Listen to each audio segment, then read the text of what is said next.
It is the entrance ceremony for the Demon Academy, and the Academy's principal steps out, before all the applicants. Her mere presence sends shivers down their spines, and she announces that they will now be tested for mental endurance right away. She releases an aura so powerful that the students can't stay on their feet and struggle to breathe. They simply collapse in front of the professors, who are already used to seeing this happen every year. After 5 minutes, only 8 students remain standing, and after 10, only 1, but the professors are certain that even he will fall. Soon, suddenly, this guy releases an aura so powerful that it shocks the professors. Even the principal is surprised by such power. One of the professors even feels so threatened that he wants to kill our boy on the spot, but the principal stops him, and instead strengthens her own aura. Even that doesn't help. Our guy continues to stand until the very end of the test, but just a few days ago, he was only a novelist named Nam Woo Hyun, living in the human world. One day after finishing the last chapter of his novel, he receives some sort of letter that transmigrates him into his own story, into the body of the very villain, whose tragic fate he wrote. After the transmigration, Nam Ho Hyun finds himself lying on a bed. He's totally clueless about his surroundings, and even his body doesn't feel the same. When he walks up to a mirror and looks into it, he notices some disturbingly familiar features, like this ominously crimson hair, that sly mouth and thin, slitted eyes that hide every trace of emotion. That's when it hits him like a thunderbolt. Out of the blue, he has possessed someone else's body, and that someone is Arsène Adel, the most powerful villain in his novel. The concerning part is that he is only a few days away from being assassinated. Before we get into all that, here's the context on this villain. Basically, the Arsène family has mixed blood, part demon, part human. Thanks to the demonic powers in their bloodline, they were once one of the greatest families in the empire, but they fell from grace, thanks to 6 specific families, who banded together to take them down. With that context, it's pretty clear why Adele chose to walk the path of a villain. He tried to take revenge against the families that ruined his own, but he failed miserably. That's the very reason the original Adel called out to the creator of the novel. In the first place, in just a few days, Adel will die a dog's death at the hands of knights from those 6 families. And here's the kicker in terms of talent. Adel is one of the most gifted characters in the entire novel, so much so that his abilities even outshine the main characters.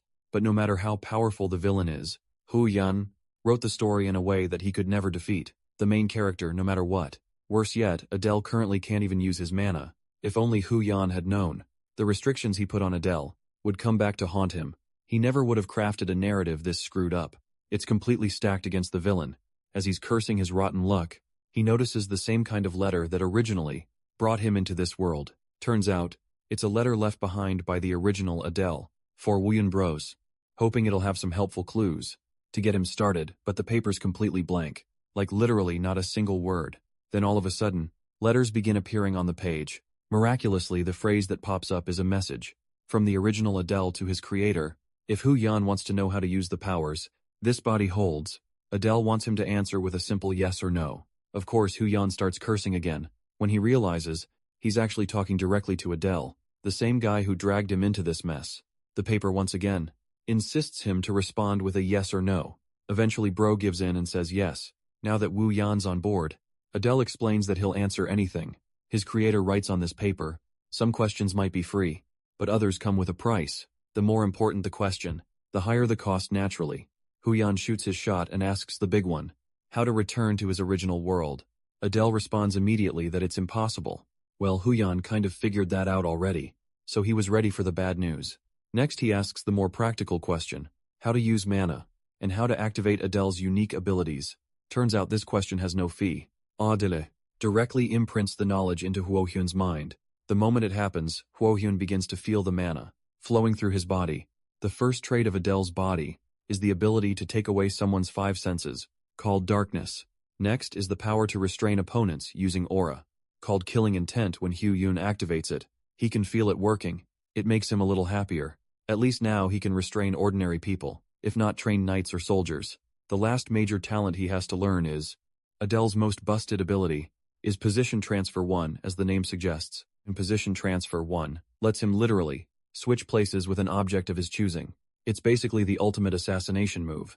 The moment he activates it, some magic mumbo-jumbo kicks in, which is a clear sign that the power actually works. But it's not that great just yet. He can only swap within a 20 square yard radius, which is kind of underwhelming. compared to Adele's powers in the original story. Still, if he keeps practicing every day, he'll improve, so he decides to test it out by swapping places with a suit of armor nearby. The moment he activates it, he vanishes from his spot, and the suit of armor appears there. The swap is successful, but bro doesn't exactly land smoothly. Guess he just needs more practice. Meanwhile, a group of knights is marching straight toward his residence, ready to claim his life at the Arson family estate. Those knights finally arrive at their destination, representing Leon County with his determined eyes. Captain Feltz learns from Adele's servants that the villain is resting in his room. The servants are worried, and that Adele hasn't even moved for days, and he's locked inside, barging without warning. Feltz and his men confront their target, who is casually enjoying himself, as he comments on the captain's brutal mission to eliminate a young man. Without listening to Adele's words, Feltz merely orders his men to eliminate the kid immediately, but they weren't ready for our boy's position transfer ability, allowing him to switch positions with any object in a set radius, targeting the knight's blade that was about to attack him. He initiates the ability and lunges forth with a knight's sword in hand. His unexpected assault is a successful hit, slashing his opponent and surprising Feltz and his men. Backing away from his first kill, the villain simply awaits for the next person to mess with him. Feltz still seems confident with his numbers and orders his men to attack the guy head-on. The battle ensues, but instead of recklessly confronting them head-on, Adele breaks a window and jumps. Also using an excellent application of his ability, he first throws the sword into the ground. Then he activates the position transfer ability, just in time to replace himself with the sword. This allows him to avoid having to deal with the fall, damage, and escaping safe and sound. Next up, he needs to escape to the Arson family's forest. As he's delving into the forest, Feltz orders his men to chase after their target to confirm his elimination. Let's switch perspectives to the Arson forest, where our boy is panting, and his legs are trying their best to gain as much distance as possible. The thing is, even if he did escape this territory, our boy knows that only death is promised ahead. That's why instead of escaping the territory, he plans on using the gate in the forest to access the demonic realm. The demonic realm suffered huge losses because of its war against the humans, so he's hoping that they'll accept his help in the time of need, even though he's a human himself. Though that was his initial plan, Feltz and his knights are already here, and they're sharply spreading out to look for him. Luckily, the villain is still hiding, but he's struggling to find the exact location of the gate. Having a rough idea of where the gate might be, steps on a twig, and immediately draws attention with the noise. Addles is done playing around, and exerts his immense power to destroy everything. In his path, he's finally located his target, which is bad news for our boy. Especially, since he's only got 2 more position transfers to use. His priority is to find the gate instead of fighting. But at this point, the author inside of Addle's body is starting to feel uneasy. That's why he consults Adele's true spirit, and asks for the location of the gate. Since this is secret knowledge, it comes with a cost of 100 gold coins, or a special relic boasting a rank or more. The author is freaking pissed that he's trying to negotiate something like that in the middle of the time trial for his life. Unfortunately, Feltz's latest attack catches up to our boy, who is sent knocking into the tree. With him down, the ruthless captain prepares his sword, questioning if the atrocious villain truly thought he could live if he ran for his life. Carving an eerie smile on his face, Feltz promises that Adele will meet his end today. Despite being injured, the young man responds with confidence. He did not know much about anything, except for one thing, that he was determined to survive. Realizing that he's at the verge of his life anyway, Adele gets up to use a final measure against his opponent. Feltz finds his persistence annoying, though he respects the half-demon for boasting his pride as the patriarch of his family. In response, Adele reminds him that knights, like the captain and his men, shouldn't even feel any semblance of dignity when they're out here ganging up on a young child. Bro literally ends his damn life by telling Feltz to switch professions to being a nanny instead. Yeah, that's gonna take some serious ice to cool from. Completely provoked, the captain points his blade at his target, coldly declaring that he will no longer hesitate to be ruthless with his blade. He plans to ensure the sword plunges the kid's heart. Feltz lunges forth to deal the killing blow, not knowing that this exact moment is what our boy had been waiting for. He whips out the special note that he uses to communicate with Adele and forces its contact with Feltz's sword. Maybe you guys don't understand what's going on. Our boy is so smart. He used his opponent's special artifact as the cost to know the answer to his question. This achieves his goal and also takes away Feltz's weapon. Adel's got that happy. I fooled you. Bruff smile on his face. While the captain's blade disintegrates to nothingness, much to his amazement, the position of the demonic gate is made clear, as the reward for the artifact, and so, our boy utilizes position transfer again to leap away. Feltz tried stopping him, but the incompetent captain just lost his chance. The villain escapes to find his special gate, having finally located the gate that exudes red tendrils of dark energy. Adele has achieved his purpose, but this guy Feltz is like a damn cockroach. He chucks a freaking log at our boy, and the moment it is about to make contact with Adele's head, he activates the final usage of his position transfer, promising to see the captain again someday. Feltz is frustrated that his target escaped to the demonic realm, a place where only darkness awaits him. A while passes, and we get to see Adele sitting on his own and chewing down some meat. He wonders how long it's been, after he successfully passed through the gate and entered the dungeon.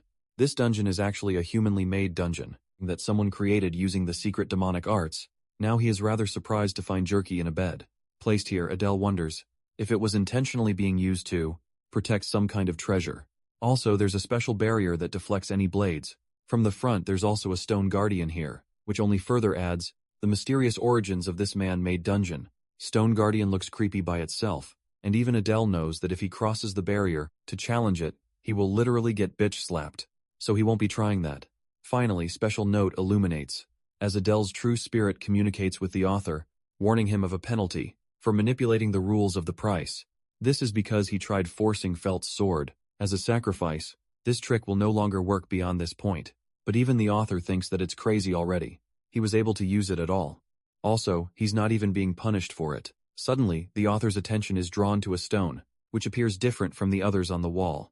Interacting with the stone, he realizes that it's only thanks to Adele's powers that he's able to perceive certain things.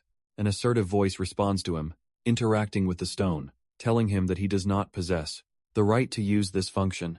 Our boy strongly suspects that this stone must be the key to the deactivation of the barrier. Since he can't use that, he's planning on using another way to escape. Past the barrier, he sees a stone that likely fell from the stone guardian's body. Even though it is a stone, it might prove to be useful in this case. Activating his position transfer ability, the author switches places with the piece of stone, safely exiting without needing to activate the function. But this dude is too caught up in his excitement, and forgets the demonic stone dragon that was outside. The creature roars in his face, alerting him to be wary.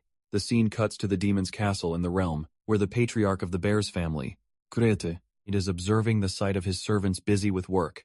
He comments that it's probably because of his daughter's raid attempt that his people are working overtime. Crete doesn't know how to handle the situation. The thing is, if his daughter succeeds, she's going to be granted the right to enter the Satan, which is supposed to be a demonic school. And even if he strictly orders her to fail, she's going to rebel against his decision anyway. After all, his daughter is hellbent on achieving her goal of exacting revenge against the murderous humans who killed her mother. Wow, that's a really tragic burden for a girl of her age.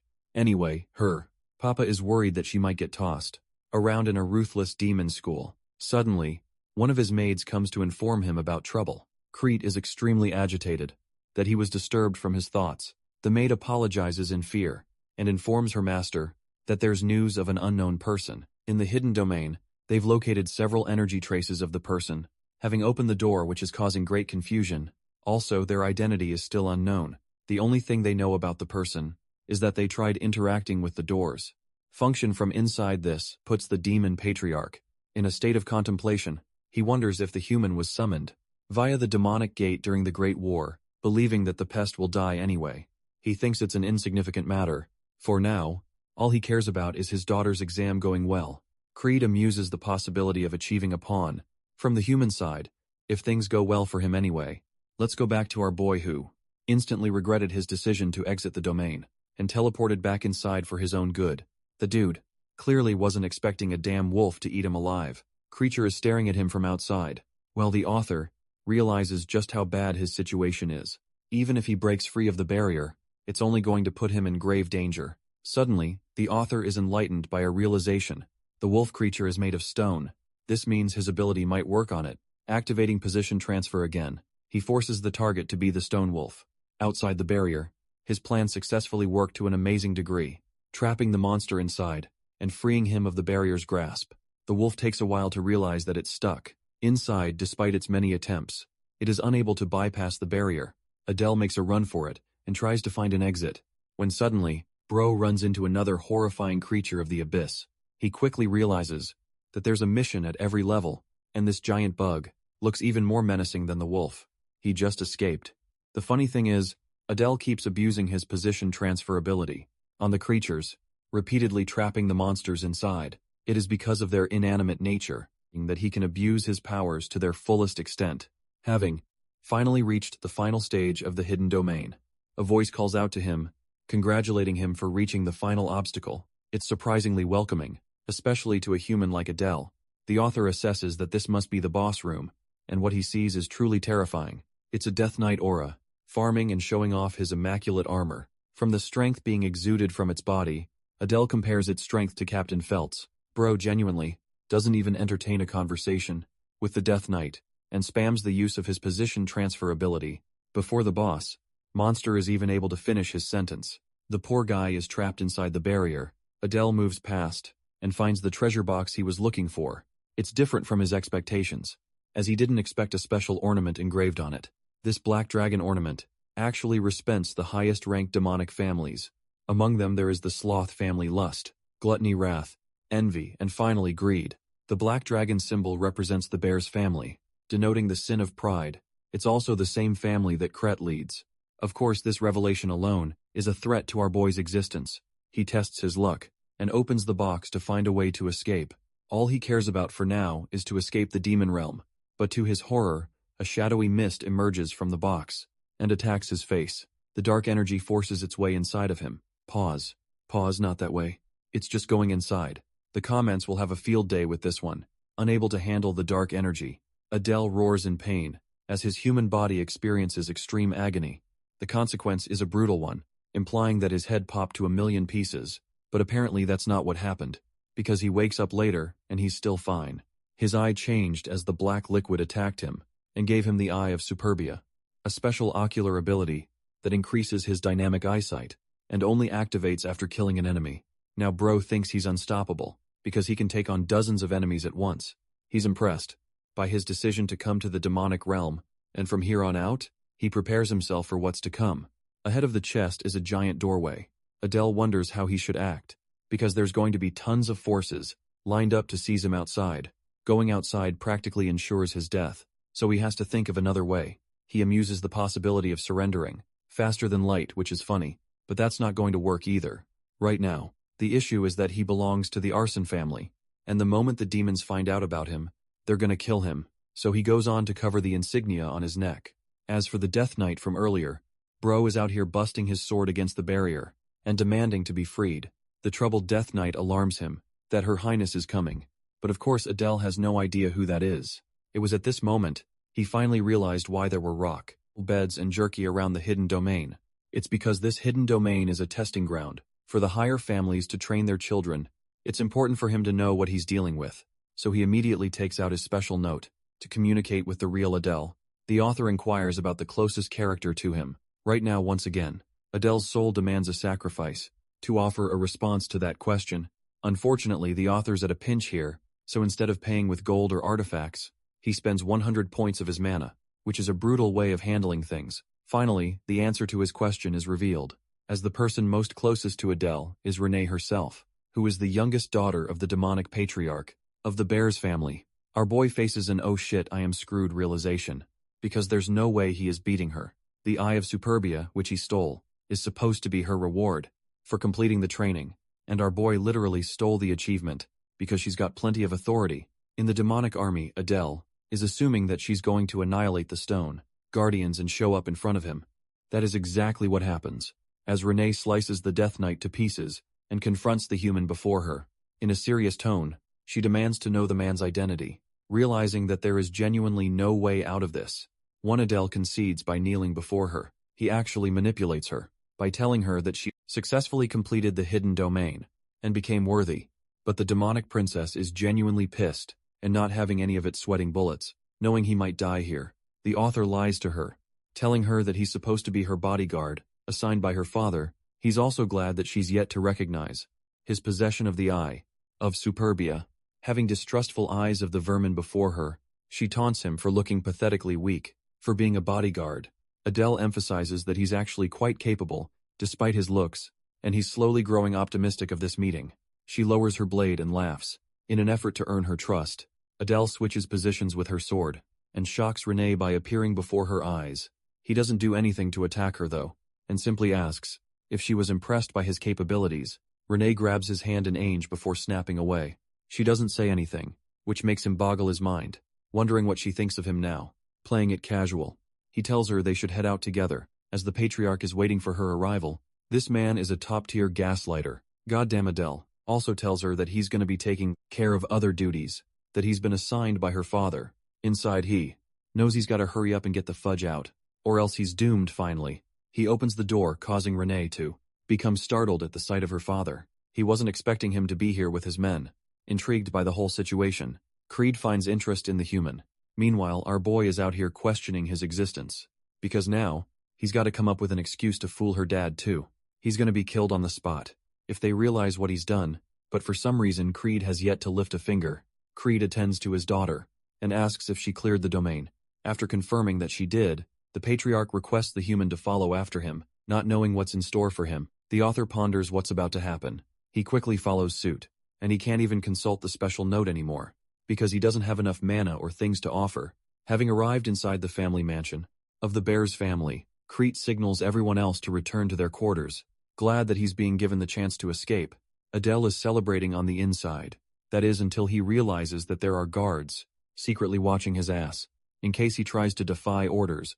In his office, Creek meets his daughter, emphasizing that Renee has successfully completed the final task, but he still wants her to be sure of her decision to enter the training school. Renee is determined to go and answers yes. Creek goes quiet for a moment, before asking about the human she encountered in the reward stage. Recalling the way he shocked her with his powers, Renee confirms him to be a strong person. This pleases the patriarch's ears, causing him to be eager about the mysterious human. He concludes their discussion by approving of his daughter's admission to the Satan school. As for Crete, bro isn't even thinking about his daughter. He's more impressed by the human, who entered the domain and cleared it on his own. Not to mention that he claimed the Eye of Superbia, and yes, this basically confirms that he knows about our boy being in possession of it. Finally, Renee's opinion is the most assuring confirmation he could receive. All of these factors point to one thing: he could use the human to his benefit. While this is happening, the clueless author is wondering just how long he's going to have to wait for them to finish up at last. The human is given directions to the patriarch's room. He appears before Cree, who stares him down with a menacing glare. Adele is already afraid of what's to come, and wonders how the demon patriarch is going to handle this. He inquires why Cree permitted him to live. The patriarch carves a smile on his face, before cursing him out for having the gall to fool his daughter, to an impressive degree also. He casts an overwhelming amount of aura, to the point Adele is forced to submit. Beneath it, he realizes that the patriarch doesn't intend to kill the human, which is an observation that Cree finds amusing. Releasing the pressure, he allows the human to regain his composure, but Adele is out here, panicking from the experience he just had. Cree is impressed by the human's sharp wits, and inquires for his name. Adele responds with his name, without including his family's ties. The patriarch then uses his demonic force to manipulate the human's body. At this point, our boy is genuinely clueless on what this dude actually wants from him. Creed orders him to open his mouth. Whoa, pause again. The demon patriarch shares that all he has to do is continue on with the story he was telling his daughter. While this is happening, a dark energy enters our boy's mouth, choking him from the inside out. Cree reminds him that the poison inside his body will kill the human instantly if he ever tries to deceive them. Adele is out here choking on his words, while Creek casually tells him that he's gonna offer him a nice place to stay for later. Orders the one-sided encounter meets its end, with Adele at a loss for words. In the next scene, he is shown his new quarters to stay. Unfortunately, Adele doesn't have much choice but to accept what he was given in this shabby house. He's glad enough that his life was spared, for the time being, even though it feels like he's being used as a tool. Also, the author is glad to have earned the patriarch's acknowledgement, which may turn out favorable for him in the long run. As far as his goals are considered, the dude has to do something about the damn poison inside of his body, smartly making use of his position transferability. Adele forces the inanimate poison out of his body. He can't even think about what horrors would have been caused if something else had been teleported from his body. Instead, anyway, Adele doesn't want to kill the poisonous creature, knowing it will alert the demon patriarch. The creature wakes up because its mana supply was cut off. Finally, Adele collapses on his bed, knowing he's no longer threatened by the poison. The tiny creature is snoozing right next to him. He's at the verge of sleeping, when the status window opens, alarming him of his upgraded abilities. Position transfer reached level 2, but the mana costs are too demanding. Adela wonders if there's a way for him to actually increase in his mana pool so that he can hold his own against the main characters of the story. He figures out that there's, indeed, a way to achieve this effect. The scene cuts to Renee's expressionless face, as she disapproves of our boy's plan. So far, he's been keeping checks on her for the past 3 days. Bro is getting ghosted in real life. That's how bad his situation is. The author assumes that she must have had a brighter personality, but thanks to the loss of her mother, it has made her ruthless and distant. Even as the author, he feels sorry for what happened to her. The servants of the patriarch call out to both Adele and Renee. Because Crete has summoned them, Adele thinks that it must be regarding Renee's entrance to the demonic school of Satan. Of course, despite her accomplishment of successfully clearing the hidden domain, Satan was on another level. Crete tells his daughter that she's destined to die after a while, and if that happens, she'll never be able to achieve her goals. This causes Renee an air of disappointment and sadness.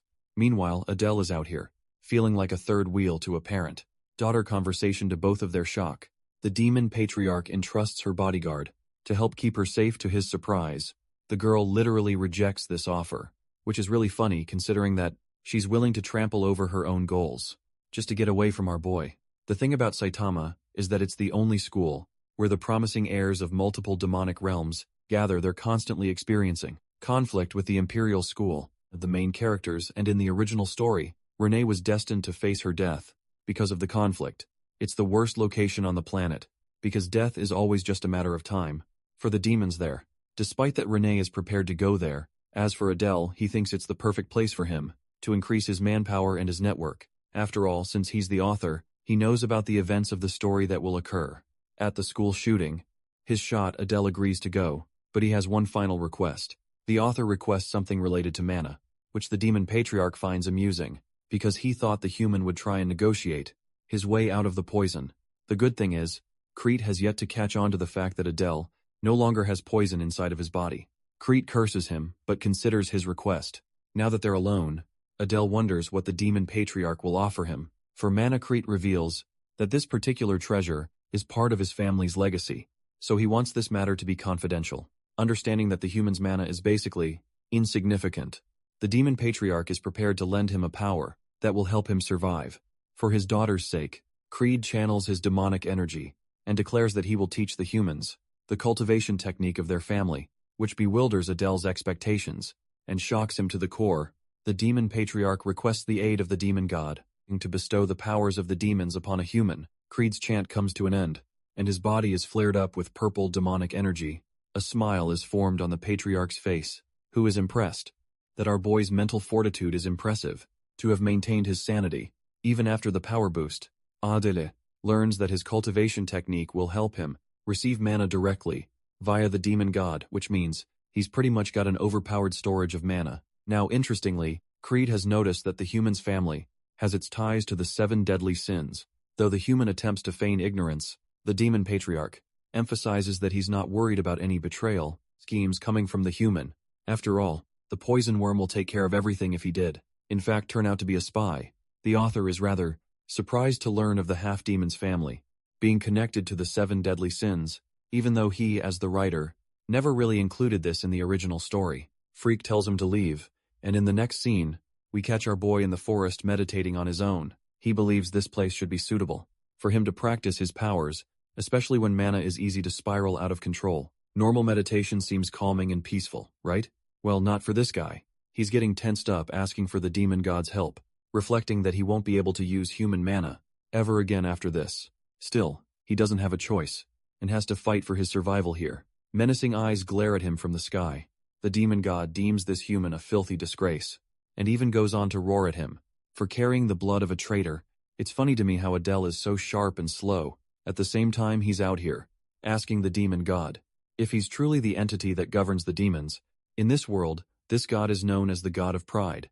Adele asks if he's going to survive this experience. The demon god emphasizes that he would be dead already if he wanted that, but strangely, it chooses not to kill him because for some reason, it feels an unexplained feeling of kinship with him.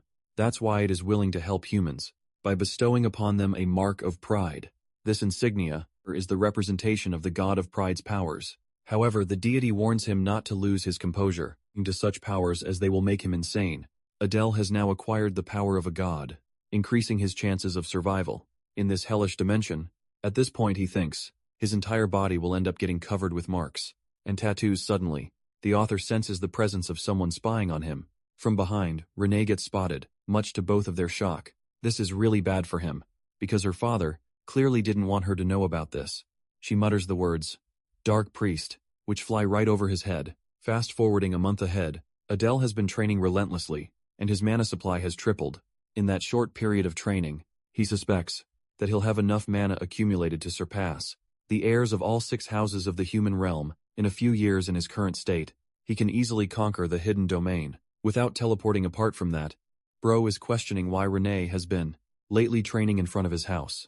Instead of the training grounds, satiate his curiosity, he decides to confront her. Thankfully, Renee hasn't been avoiding him, like she stubbornly used to.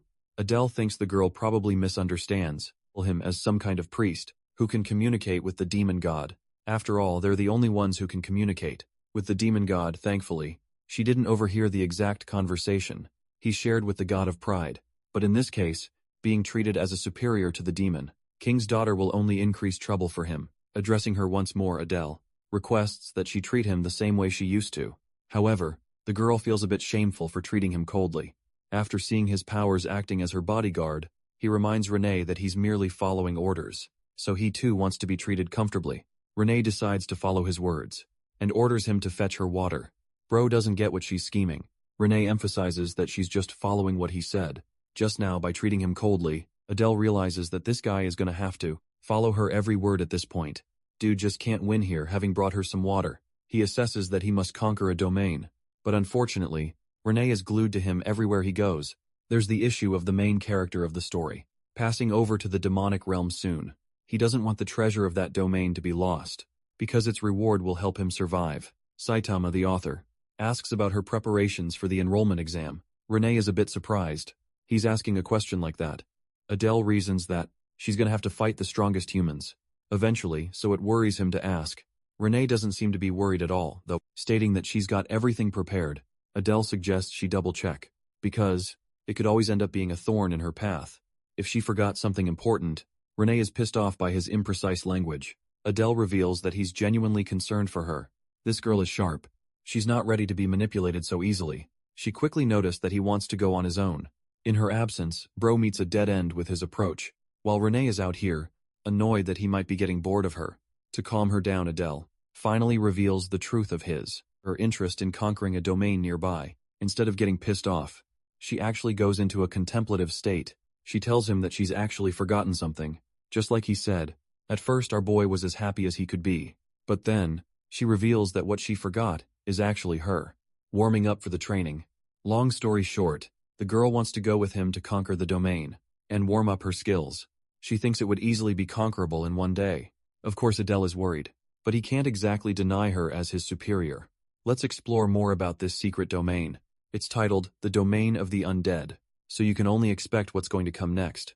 The Domain of the Undead was once ruled by the necromancers, but now it's nothing more than an abandoned site, filled with the undead soldiers. After the necromancers were killed in the war, Renee has extensive knowledge about the domain, and it brings her worry because it's dangerous, as it's a middle-upper level domain. Right now, the number of the undead soldiers is worrisome. That's why Renee's help will be necessary. In this mission, the only problem is, going together will make it harder for him to escape with her, and if the news reaches the Patriarch's ears, he's going to get in trouble for putting her in danger, so that's why he requests her not to come, highlighting the Patriarch's reaction for leaving without his permission. But this demonic girl is already prepared. She knows a secret exit from the mansion. She takes him to the secret hole that no one knows about. Adele realizes that she must be used to sneaking out. For doing this so casually, Renee doesn't respond to him, and they quickly use the exit to leave. Arriving in a misty mountain range, the duo walks ahead. Adele asks about how long it will take, but this seems to earn an annoyed reaction from her. He realizes he messed up, and tells her they'll just go ahead anyway. Renee explains that they're gonna have to climb over the mountain, and that will be it for her. This is easy to say, but for our boy, he's suffering inside. Finally, they're at the desired location. The place is destroyed and abandoned. Renee is out here cursing in her language. while the author believes he's got to hide his family name from her, no matter what now. Since he knows the way inside, the duo digs their way ahead. The domain rests under a large rock statue, which soldiers situated underneath, to protect their lands. Having arrived at the entrance of the place, Adele offers to take the lead for her, but Renee is confident and wants to go on ahead. Inside the domain, Adele is impressed by how bright it is. Renee finally leads him to the exact location they were looking for. From its energy alone, the author judges that it's an even more powerful region than the bear's training grounds. He suspects 100 graves to be buried here. At least Renee and our boy are moving on ahead when suddenly, a bonehead and his fellow friends emerge from the ground. These bald bags of bones surround the duo from every direction. Channeling her abilities, Renee unleashes her advance and disintegrates the skeletal soldiers like paper. Right now, Adele is really glad that he brought her along. He understands that at least one necromancer must be casting the use of the soldiers, so they need to target him. He blocks an attack and tells Renee that he'll be right behind her. The defeated soldiers only end up resurrecting again. Much to her shock, the necromancer leading his troops stares them down. Impressed by their audacity to step foot in the domain, he ordered his soldiers to eliminate both intruders. This is bad for the duo, because the undead soldiers keep on reviving. Adele instructs her to keep on advancing and target the necromancer. As for him, he's busy helping create an opening, so she can execute on her goal here, feeding more of the soldiers. The author tells her that he's got this side covered, so she can focus on her role, channeling her powers. The demon patriarch's daughter lunges forth to kill the necromancer.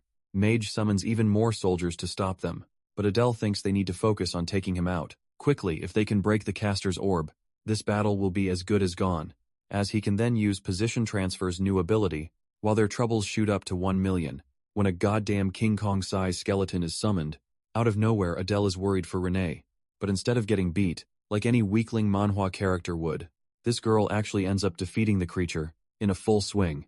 She is much more powerful than Adele thought. With this, he activates position transfer to catch up to the necromancer. Closing their distance, his newest ability, allows him to swap objects with each other instead of himself, so he casts exchange, which relinquishes the orb from the necromancer's grasp and places it directly in Adele's hand. That's all they needed, really, because the bonehead mage is basically about to get fucked without being able to cast anything. With the orb crushed and finished, the necromancer is automatically defeated, along with his summons. Thanks to their combined efforts, they were successful in taking down the threat. Interestingly, the necromancer's final words are one of gratitude. For the human, Adele faces a stark realization. He's the one who wrote the tragedy of this place in his story, and because of that, he really feels sad for his characters and hopes that they're now finally able to rest in peace. Renee questions if there's anything else for them to do. Beyond the boss battle, of course, there's the reward collection. Finally, he'll be able to get his hands on the item he so desperately requires. The item is called the Fang of Darkness, a dagger made from a special steel of the demon realm. With it, it can convert darkness into mana and increase one's abilities in the dark. The second item is a ring called the Eternal Full Moon, allowing the user to quickly absorb mana with moonlight. Adele is quite impressed by the dagger and realizes that he can max out his darkness trait with this weapon. As for the ring, he doesn't really have any use for it, so he turns to Renee and offers it to her. He's okay with the reward and accepts it. Acting like a gentleman, Adele places it on her finger, causing her to visibly blush from the experience. She quickly draws her hand away, acting cutely in confusion. Arthen's protagonist has no idea why she's acting in this manner. Renee, still feeling flustered, feels the effects of the ring coursing through her body. She really likes it. Next up, Adele decides to keep all of the gold from this place. Bro's dreams are ruined when Renee goes into her killing machine mode and warns him not to be selfish. With the domina finished, the duo return to the mansion right before dinner. Next, they continued to train together, and another month passed eventually. The author was making great progress in the demon realm. He'd acquired just about 13 mana, which is comparable to the mid-tier demons in the realm. Finally, the demon patriarch summoned them a few days later, permitting them the chance to enter Citan. At last the time has come for both of them. They will be going to the capital for the entrance exam. With their preparations wrapped up, the patriarch orders them to just leave. He doesn't even care about a proper farewell. Seeing Renee's expression, Adele realizes she is sad. She simply bows before her father and leaves. Next up, our boy does the same to accompany her, but before he leaves, Creed stops to remind him that he's got high expectations for the human. And this scene is sad in a way. The patriarch is wishing a human some hope, but not his own daughter who needs it the most. In the next scene, their carriage is prepared. As Crete stares them down from above, the author notices that even demons must have considerate feelings for their children, because he can tell Crete really cares about his daughter. Right now, the author may be worried about his future, but he's willing to do whatever it takes to achieve his goals in the demonic school of Saitama. Their journey starts off with a bumpy ride. Ever since they left the mansion, Renee has been scarily quiet. He wonders if he's at fault. At last, she turns to look at him with a strong glare, reflecting how he is much more handsome than she initially thought. Bro is getting rizzed up by a demon baddie. That should have been me. Like an average Joe fumbling with a goth girl. This man is out here chatting about the weather, because he doesn't have anything else to talk about. Even she thinks he's kind of dense, and that he isn't really particularly strong. At this point, she's doubting her assumptions of his rank as a priest. Meanwhile, Adele is questioning what's up with all the staring. Renee calls herself stupid for doubting his powers when she witnessed his conversation with the literal god of pride itself. The way they're thinking about each other is funny, because Adele thinks he's in trouble, while she's out here catching feelings for our boy. Now let's talk about the thing our boy did earlier, by giving her the ring. It's actually called an eternal vow in their dimension, and it's basically their way of marrying someone. Even though Adele did it without uttering a word, she's curious about the kind of vow he made. When doing such a thing, the once expressionless demon is really interested in knowing his feelings anyway. Adele reminds her that they'll be arriving in an hour. His empty words only make her even more pissed, because the chick was out here, daydreaming a romance in her head, without telling him anything. She simply goes on to take a nap, keeping Adele in a mystery. An hour later, they step outside the carriage, with their luggage packed. The capital of the demon realm is huge, and it resembles the human realm's capital a lot. Even though the demons here have horns, and some physical differences, they're not too hard to differ from humans, the elite. Demons are known for having marks on their body, like a blonde who has it on his neck. Renee tells him to keep up, and he follows suit, asking where they're headed. Since the entrance exam is in 2 days, they'll need to register before that. Since it's in 2 days, Adele suggests touring the capital in that time, but she appears disinterested and doesn't want to travel. Adele still thinks he messed up, but once again, she shuts him down to register for the exam. Recalling the backstory he wrote for her, the author realizes that Renee never left her house because of her mother's death, so she should be feeling freedom here, but for some reason, she's appearing disinterested in her surroundings. Anyway, they're in Saitama at last, an incredible university that is triple the size of an ordinary one. Receptionist here is an old man, taking care of the registration process. Adele steps up to speak on his lady's behalf, much to the guy's shock, as he points out that Adele doesn't even look like a demon. To begin with, even worse, the egghead calls him out for being a half-demon, trying to apply to Satan's exam.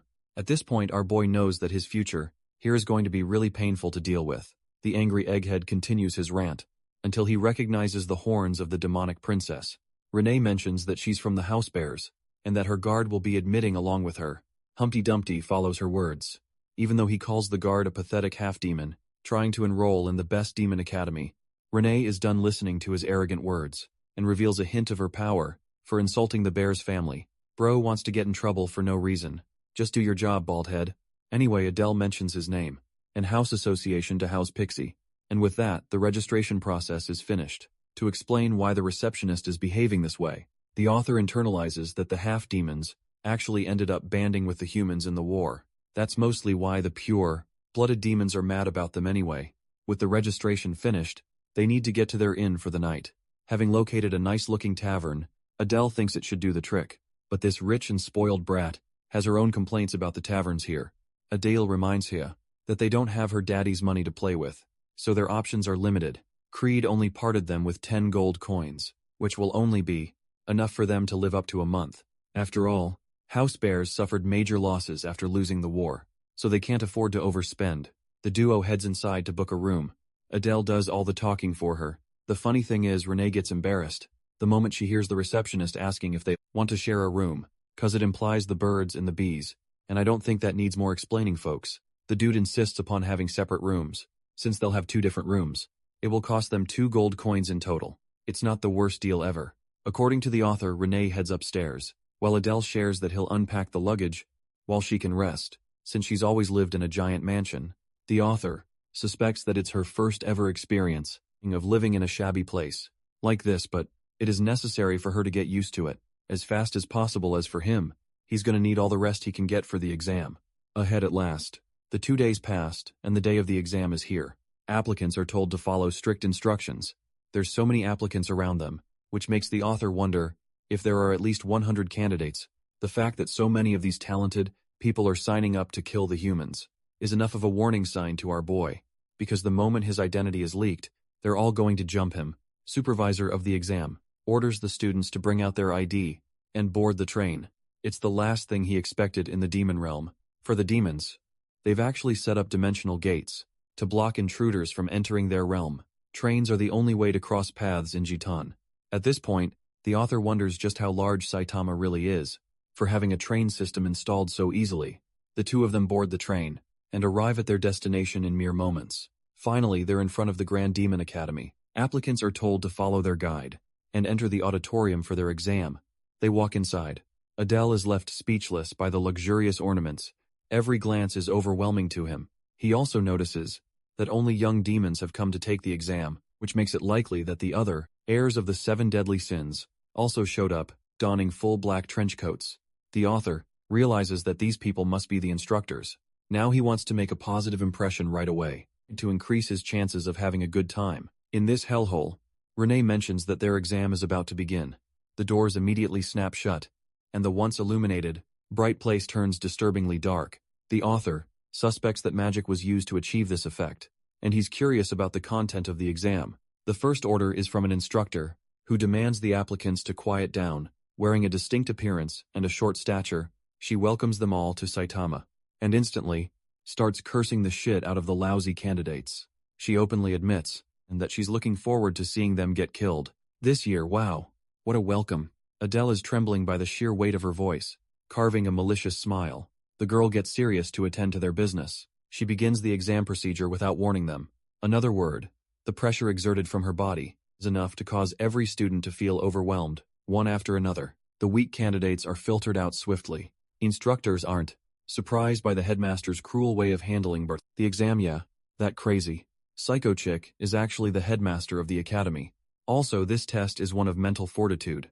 The reason Headmaster Lucian selected this test is because she wants to see if the candidates have enough power to withstand an interrogation by the humans. If the situation comes to it, 5 painful minutes were endured by the candidates, and almost none of them were left standing, except for Renee and Adele and 6 others. The instructor initially had high expectations from the 100 candidates that showed up to take the exam.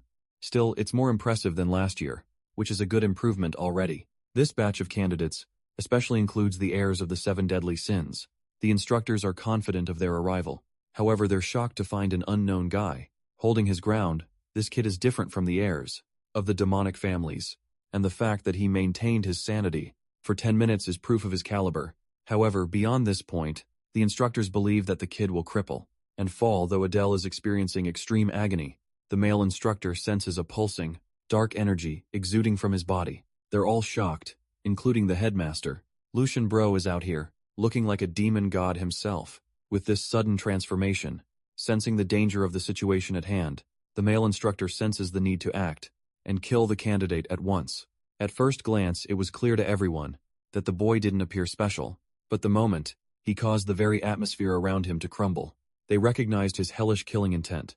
It was a ruthless intent, as if he were one of the worst murderers ever known. That's why the instructor immediately wanted to act. But despite his preparation to act, Lucian observes that the instructor is hesitant. He is afraid of taking on a formidable threat. Even though the kid is nothing more than an applicant, his colleague smiles, while the rest of the candidates are exhausted. At this moment, our boy understands that, if he doesn't find a way to endure this test, he's going to crumble his mental state and go crazy. Like the god of pride warned him, then a plan sparks up in his mind. What if he used his killing intent to go against the aura of the girl conducting the test? So he does exactly that, knowing that he can't just wait around. His body exerts tendrils of red demonic energy, countering the headmaster's aura. Lucian is so impressed. She wants to increase the intensity of her aura, to make him submit, but the author is at the verge of going insane, and actually holds his own. Even after Lucian's increased intensity, it earns her attention, and at last, he succeeds in surviving the test. Even though he should be worrying about himself, his attention turns to Renee, who is holding her ground without much trouble. The same goes for the remaining heirs of the 7 deadly sins, the heir of envy Baltan and prone of lust, Samuel of gluttony, Aaron of sloth, and Guar of greed, they're all holding their ground. The author remarks that he wrote some of the characters with passion, but in the end, these meaningful characters all get killed by the heroes of the story. He takes notice of the 6 members, and finally turns his eyes to the heir of wrath. Dawning beautiful, long hair of snowy white. She has a crown of thorns and scarlet, merciless eyes. It was at this moment that he was staring down. The worst villain of the story. He wrote, he was facing the future demon, Lord Diana. The first part of the exam is concluded, but Adele is busy gathering his thoughts. Now, the Demon King typically comes from the family of Wrath. So Diana basically doesn't have any need to be here at all, and yet despite being a successor to the Demon Lord, she's come to apply as a candidate, so he wonders if something went wrong in the story. Anyway, the candidates who failed are being little bitches for being unable to pass the test. Most of them are spoiled brats who are complaining about the nature of the cruel exam, but the instructors don't give a damn about them. Being trust fund babies of their daddy. They make that part very clear to these rich imbeciles. The male instructor emphasizes that the applicants, who couldn't even survive for 5 minutes, are unneeded in the academy, and so the gates are closed on the failed candidates. This first exam alone is enough to show just how ruthless the demonic academy is for treating its candidates. Luckily, Adele passed, and he also observes that Lucian is actually the headmaster. Instead of a typical supervisor, she alone is the strongest person in the demonic realm. Despite her cute-looking character design, though he was lucky to survive the first test, he needs to hold his ground for the ones remaining. After all, most people fail in the second exam. While this is happening, the author notices that Renee is gathering a ton of eyeballs. She's got a lot of fans for being super strong. With her combat ability, it only makes sense that the heirs of the 7 deadly sins are famous figures. They were able to withstand Lucian's aura as well. Poor Adele is a bit disappointed that he isn't getting noticed, like all the others, especially since he stood his ground. Renee comes around, praising her so-called bodyguard for passing. Though he passed, the author is satisfied to have shown to the instructors that he isn't a normal candidate. With this impression, they will be sure to remember him, or so he thinks. The male headmaster demands their attention and properly introduces himself as Ares, the instructor in charge of their education. This guy looks so intimidating that Adele thinks he probably keeps a secret knife in his pockets at all times.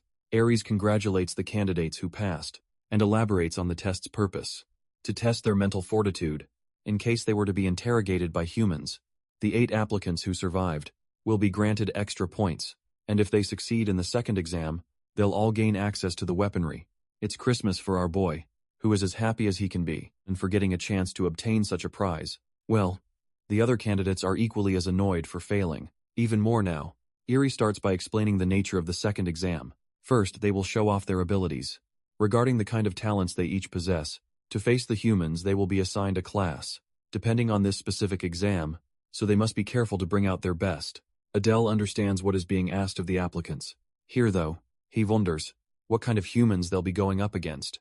In this exam, Ares showcases them, the opponent they will be facing for this special exam, and with the snap of his fingers, he summons a creature born from the essence of light, donning a distinct set of armor and a recognizable sword. Adele immediately realizes that they're about to get destroyed at the hands of the strongest hero among the 6 great human families. It's basically the definition of fighting the final boss of the game. While you're at level 2, it doesn't make any sense for this overpowered dude to be here. Renee observes his reaction and wonders if he knows about the guy. Of course, poor Adel can't even reveal that they're going to go up against Nini Cell, the head of the Nini house, and a main, closely related to the protagonist of the main story. To make matters even worse, the author internalizes that John Wick's overpowered cousin over here is actually the protagonist's father, the Sword Saint, who stands unrivaled with his sheer talent alone. Some of the candidates are smart enough to recognize who he is, and they've already given up hope to pass this test. It's not a surprise they know about him, since this guy is a one-man army, being responsible for bringing down multiple demon houses. On his own, of course. Even Ares understands that the kids will get massacred in a full-on battle against the Sword Saint. That's why Nina and Cell won't be using more than 10% of his strength in the fight.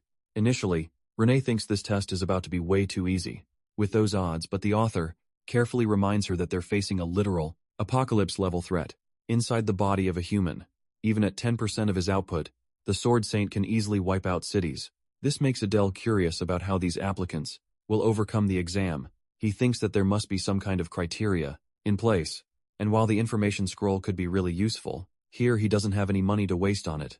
Ares announces that they're going to be dividing the applicants in teams of 4 to take him head-on. To make it even fair, for the applicants who scored exceptionally well, the top 8 will all be separated from each other, and the remaining candidates will be assigned at random. Bro is really happy to be included in that list, while Renee is a bit ticked off that her teammates are freeloading off of her.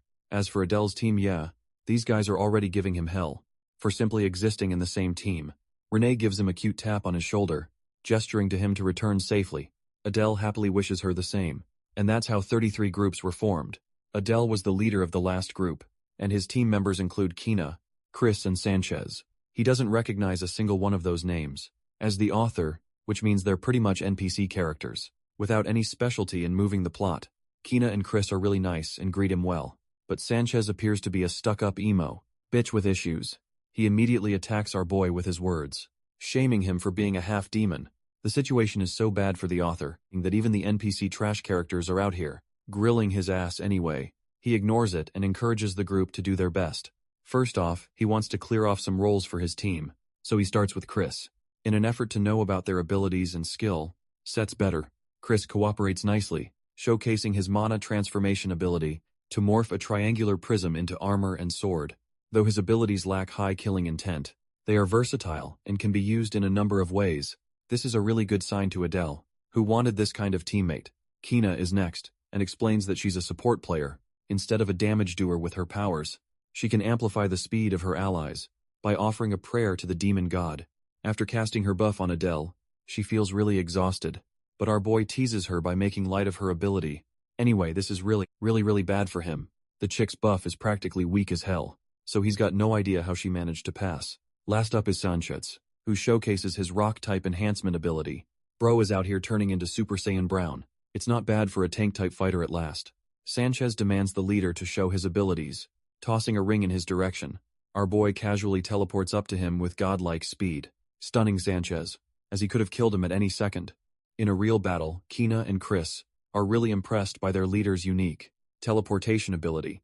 In his mind, the author willingly chose to keep the rest of his powers a secret, because he just doesn't know what they're going to be up against in the future. As for their team formation, he wants Chris and Sanchez to prioritize defense. He will take the center, and Kino will support from the rear. That sounds like a good enough formation for the test. So they all agree in unison. And with that, the second exam is about to start, as Ares calls the designated teams to step up. Group 1 is first in line. The author is impressed to find the candidates possessing blazing eyes of determination, even though they were going up against the Sword Saint. Well, not that it matters, because the moment the exam begins, it also ends in that very small instant. Group 1 is decimated, and not even Adele could see the Sword Saint. In that small duration, Ares calls for Group 2, which also gets annihilated. Group 3 meets the same fate, and upon calling Group 4, the candidates rebel against the nature of the ridiculous exam, calling it rigged from the start. Ares excludes the 2 complaining candidates from the test, and asks the remaining 2 members if they want to still participate.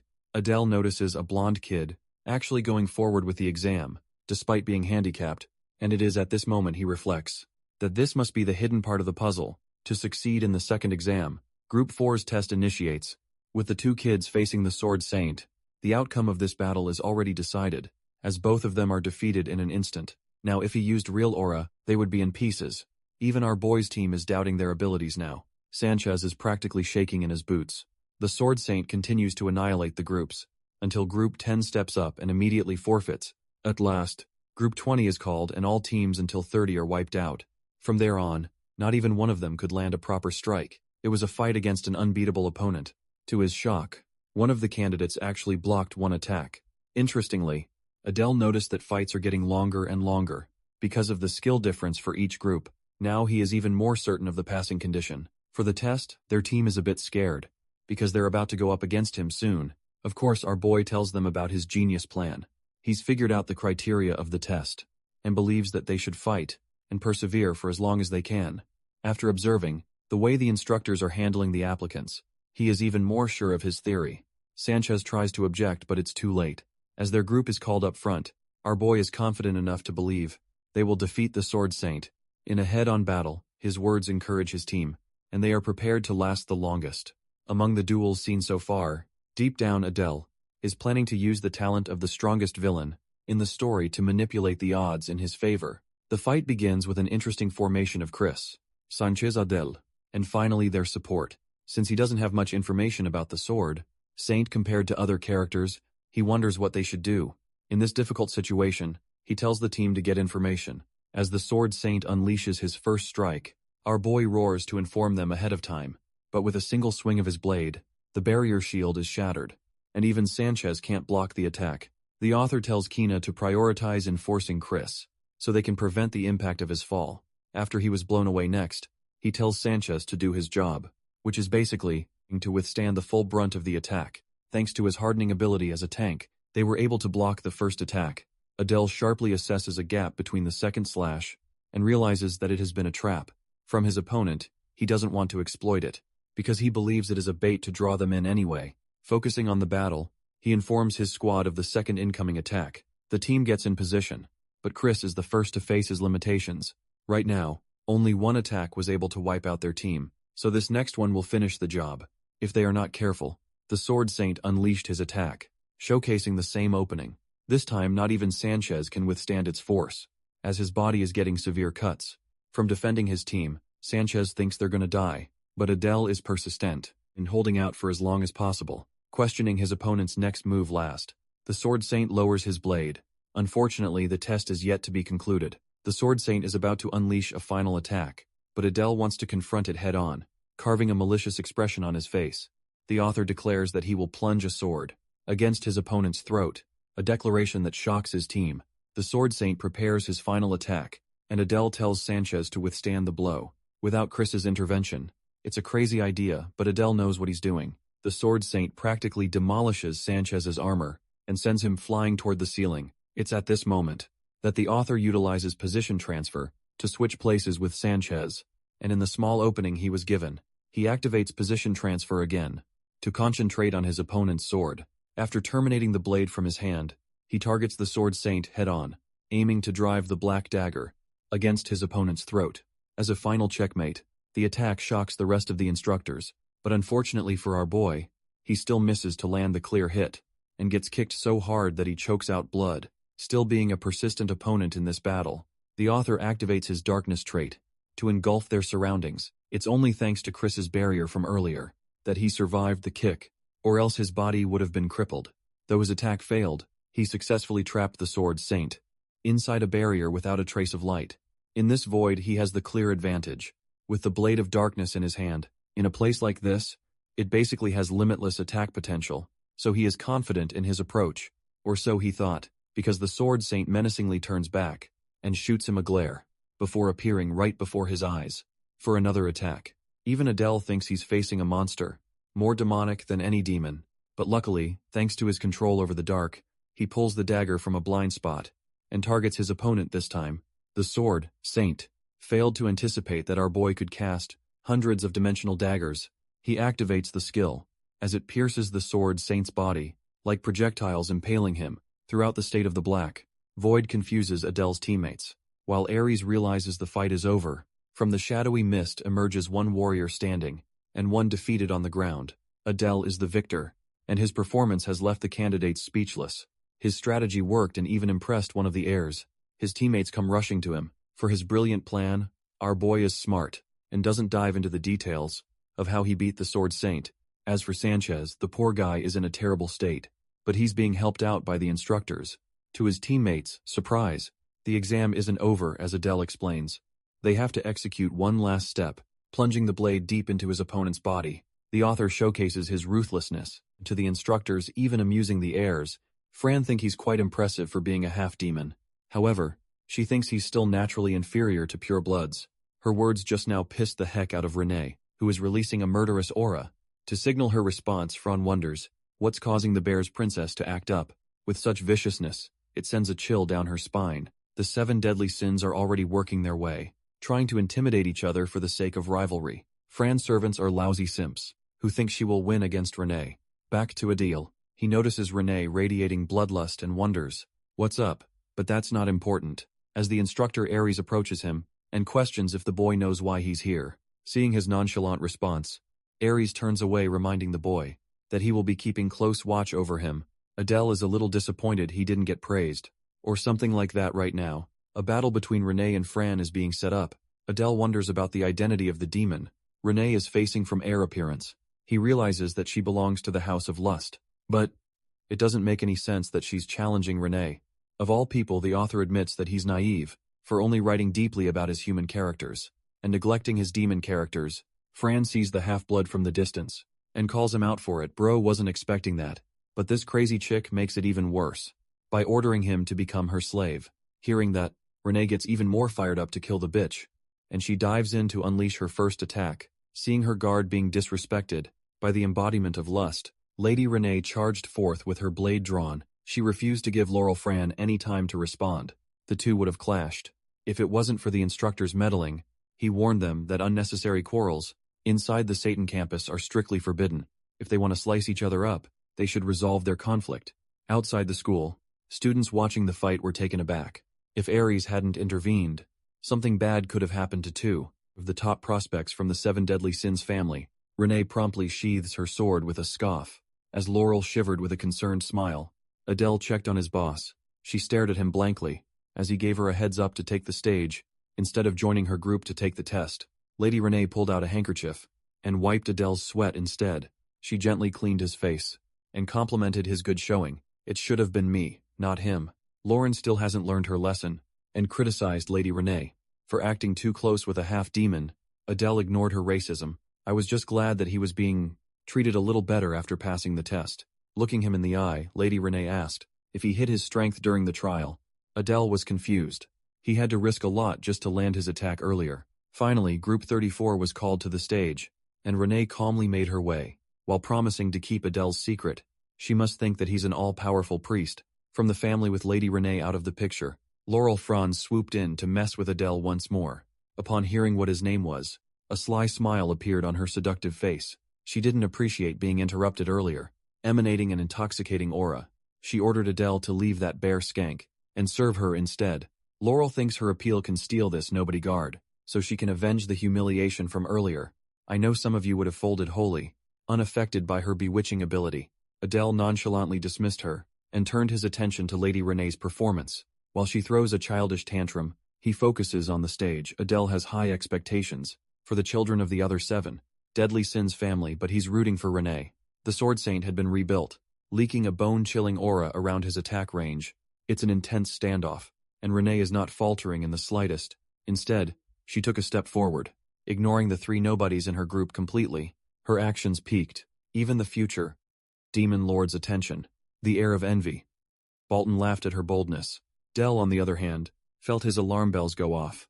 Logically speaking, walking up to the Sword Saint is a death sentence. When the two were just inches apart, the aura showdown began. An old man and a young lady faced off to see who could aura farm better. After what seemed like forever, both of their expressions twisted with ferocity. The Sword Saint tried to stab her, but ended up getting cut down in half, his sword and upper body sliced in 2. Everyone was flabbergasted by the young lady's display of dominance. Without wasting another second in this stupid test, and sparing another glance at his victim, Lady Renee quietly walked back, and was welcomed with cheers. Even Instructor Aries was visibly pleased with her. Showing perhaps the most surprised of all was Adele. The Sword Saint must have sensed how good of a fighter she was, and didn't dare to swing at first. Like a real stuck-up loser, Laurel scoffed at Renee's performance. Curious, Adele asked the heir of lust, if a team comprised of 7 Deadly Sins heirs could defeat the real Sword Saint at full power. She laughed and answered that no life form can defeat the real Sword Saint. As of now, maybe if the previous Demon King was still alive, they would stand a chance. Besides, anyone with eyes would know that the pathetic fake they're using for this test is far weaker than the 10% power the instructors claim it has. Adele just realized that he had a ton of trouble with a fake, with not even a tenth of the real deal's power. He created this world, but he's far too ignorant about the demonic realm. Still, the anticipation is beating in his heart. The remaining groups that are about to be tested are all led by 7 Deadly Sins heirs. Maybe they were fired up by Renee's performance, but the other heirs also showed why they are who they are. Every one of them trashed the fake Sword Saint, convincingly so. It's hard to gauge the difference between the different families, but Adele knows the top 2 of this batch, the 2 who will go on to become major characters in the future. Once everyone had their turn, the entrance exams finally concluded. After gathering everyone in front of the podium, Instructor Aries announced that everyone who had the balls to participate in combat, regardless of the result, got a passing grade. With this, the remaining youngsters are now official trainees of Saitama.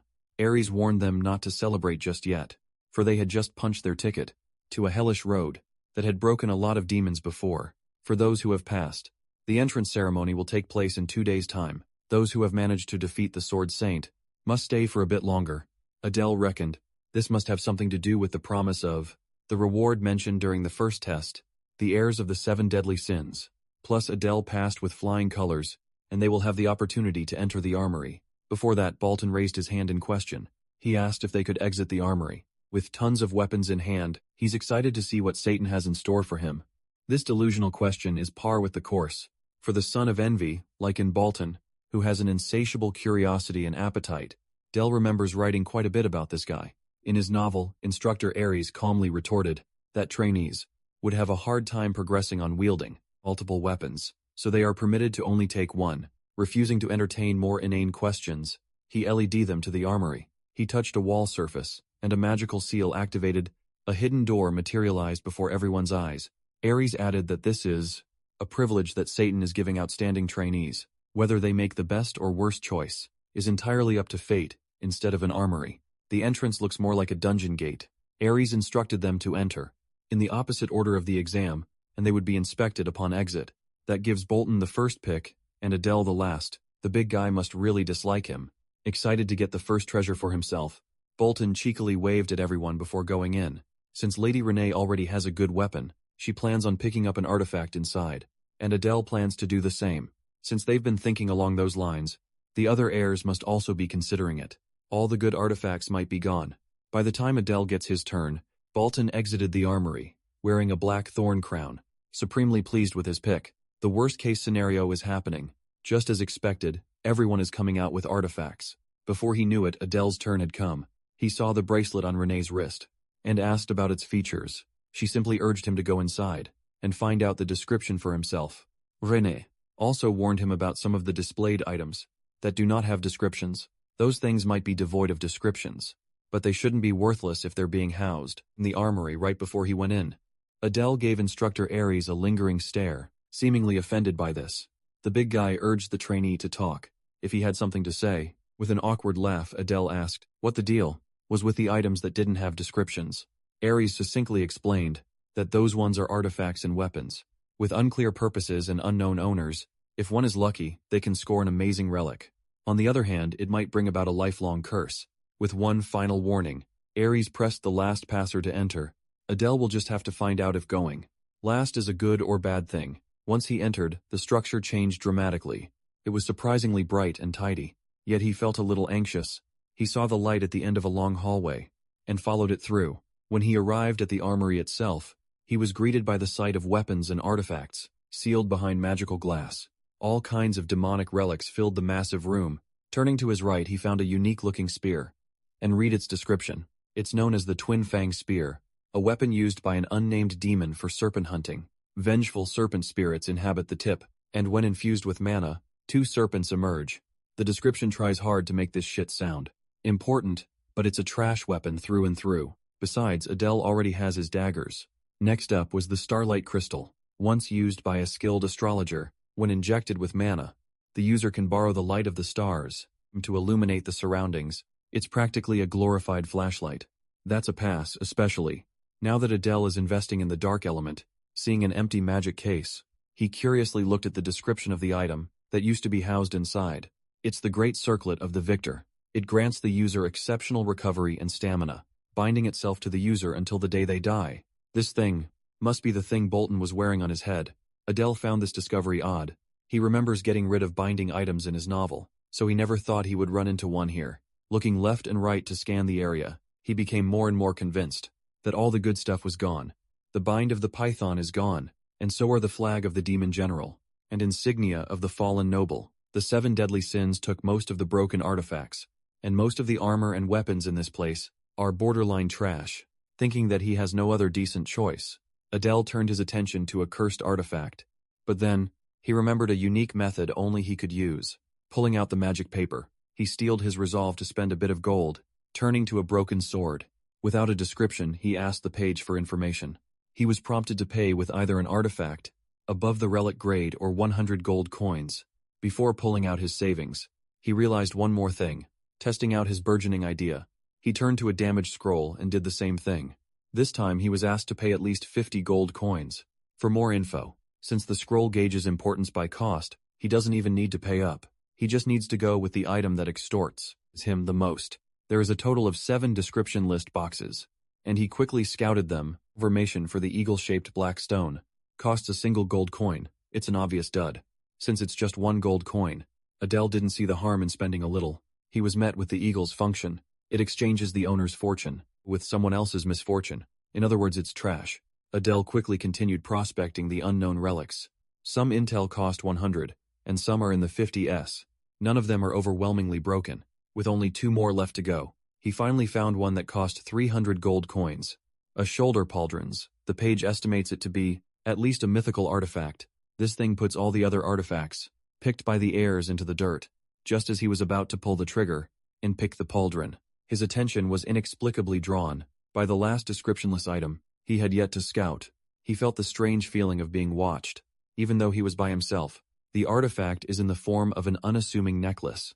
Something tells him that Adele's sharp senses are tingling, so he pulled out the magic paper and asked for more information about the strange accessory.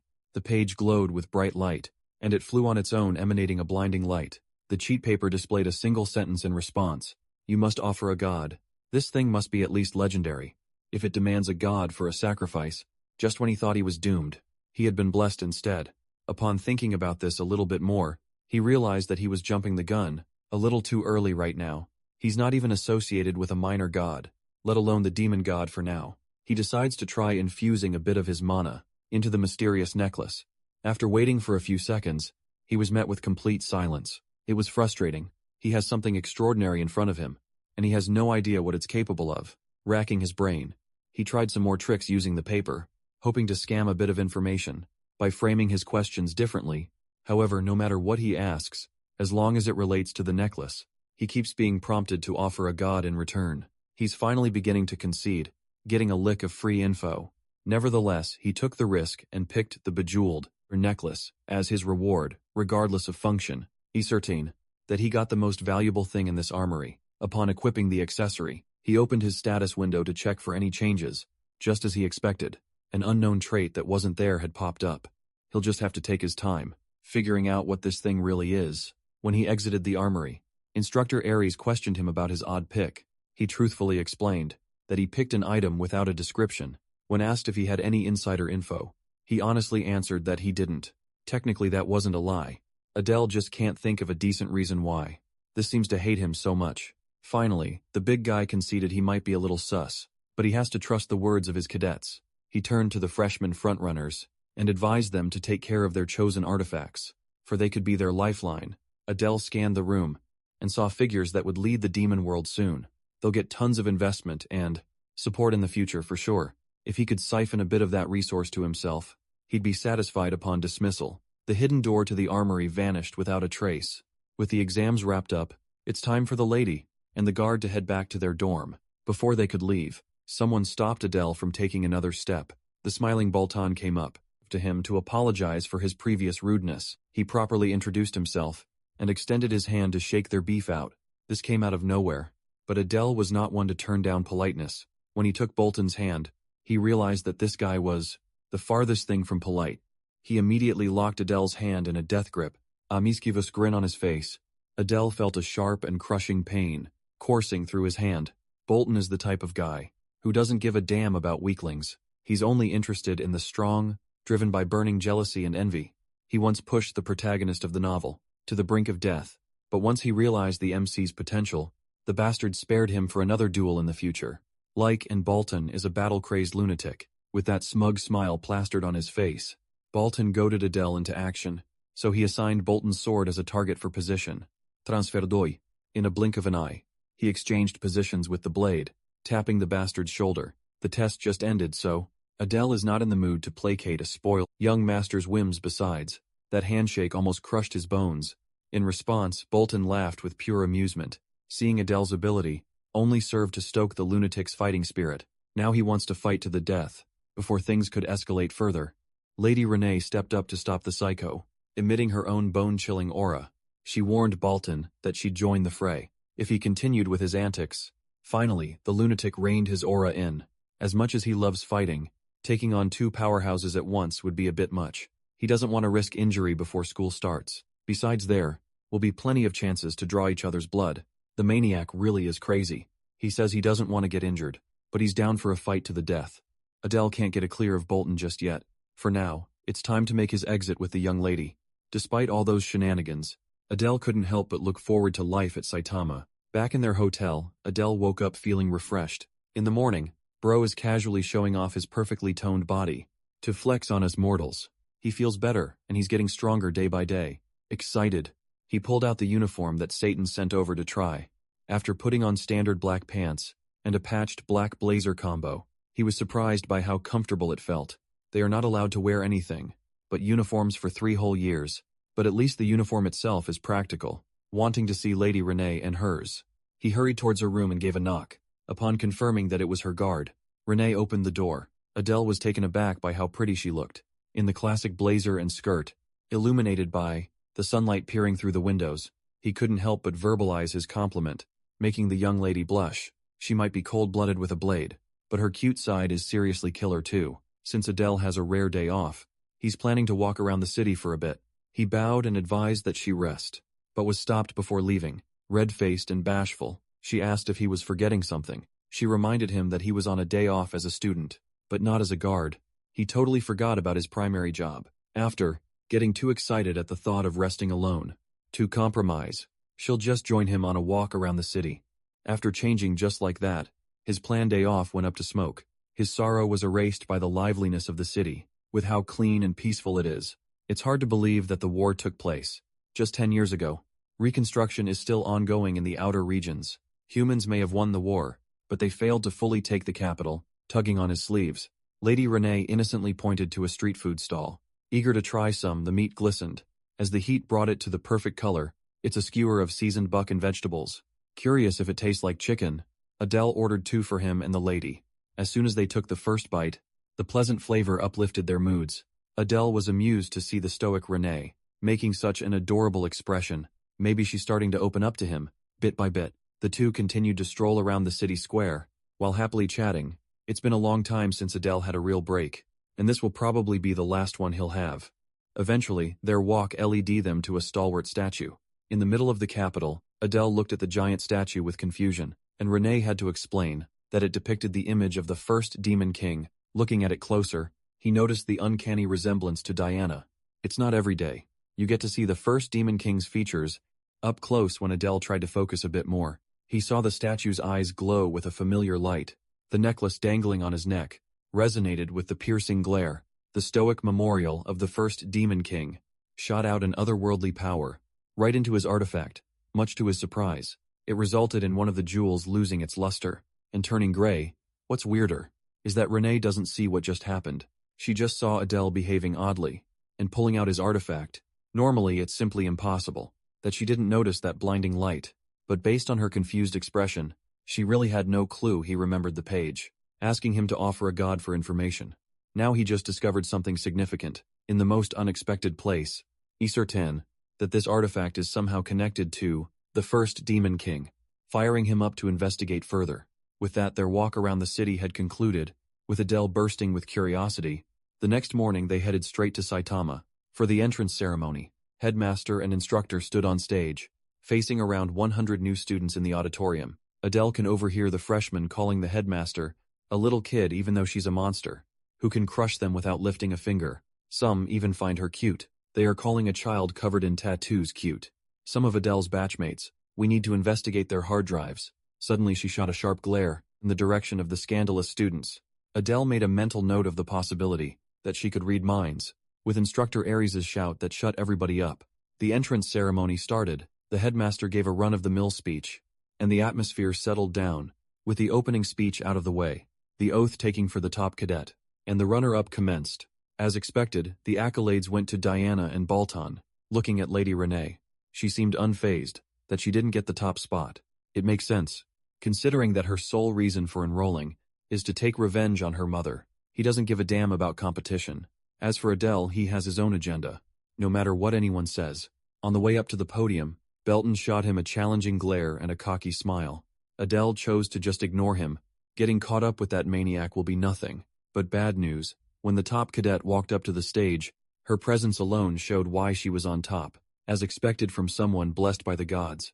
The Demon King's daughter, Diana, is unmatched.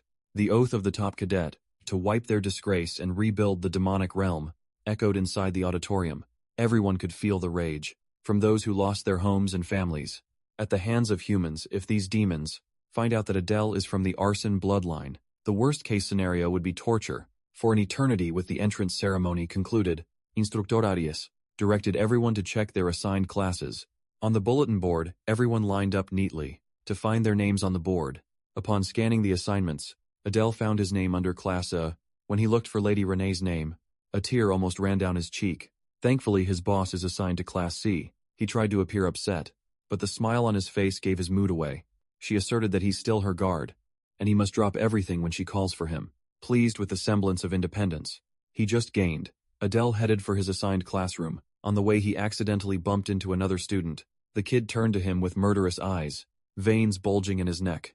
The rude kid threatened to kill him, and called him a Cerberus-looking bastard. Adele was taken aback by the unprovoked hostility. From a stranger, he recognized the kid as the son of Varus, a descendant of gluttony Samuel. He's pretty strong among the 7 deadly sins. The kid is picking a fight even though he's at fault, trying to avoid any mishaps. On the first day, Adele apologized. Samuel is one prickly freak, with an extremely punchable face. Aside from Lady Renee, it seems like the children of the 7 deadly sins are all freaks. Adele can only pray that he won't be stuck with Baltan. In Class A, in the faculty room of Saitama, a heated meeting was underway. Instructor Idea was protesting that she should be respected. As a proper instructor of Saitama, Instructor Arias argued that she simply couldn't be trusted to handle a particularly dangerous child, and asserted that he had more experience handling such a case. Idea found it preposterous that this guy was trying to walk all over her to take control of Class A. Mediating in between the two, Headmaster Lucian asked them to pipe down. Idea finds it unfair that she's always being targeted by criticism. To clear the air, the headmaster let Erie speak of his reason for wishing to switch classes. With Idea, he simply explained that he was better equipped to handle that trainee. Adele or he had faced countless foes like that kid on the battlefield before. One look was all it took for him to see that the boy was a natural-born killer. He's the kind who would point his blade at his allies and must be restrained right away. The other instructors think he's overreacting to a half-demon boy, significantly weaker than the children of the 7 deadly sins. Ares argued that raw power doesn't define true strength. Battle's boldness and calmness are no less than the best of the heirs. This is why he wants to take over Class A, which is to keep a close eye on the cadet. So in the end, he's simply saying that Instructor Idea cannot be trusted to handle one standout trainee. Ares is treating his colleague like a kid. Hearing this useless chatter, the headmaster sighed. She leaked a little bit of her aura, forcing the instructors to shut the hell up. While she understands Ares' concerns, switching class advisors now would do more harm than good. However, she also recognized being a bit cautious would not hurt, so she simply tasked Instructor Idea to pay special attention to the Adele boy. With that, the meeting concluded, and the first day of classes shall officially begin. Inside Class A's lecture hall, Adele is sitting quietly while cursing his luck. In front of him was Laura Frun, the air of lust already pestering him non-stop. At least being stuck with her, it would be better than being stuck with Diana. And instead of Baltan, another one of his classmates is Samuel, the prickly brat of gluttony. Laurel conceitedly asked him if he followed her into class. When everyone knew that class assignments were random, with a haughty laugh she arrogantly bestowed Adele the privilege of being her slave again.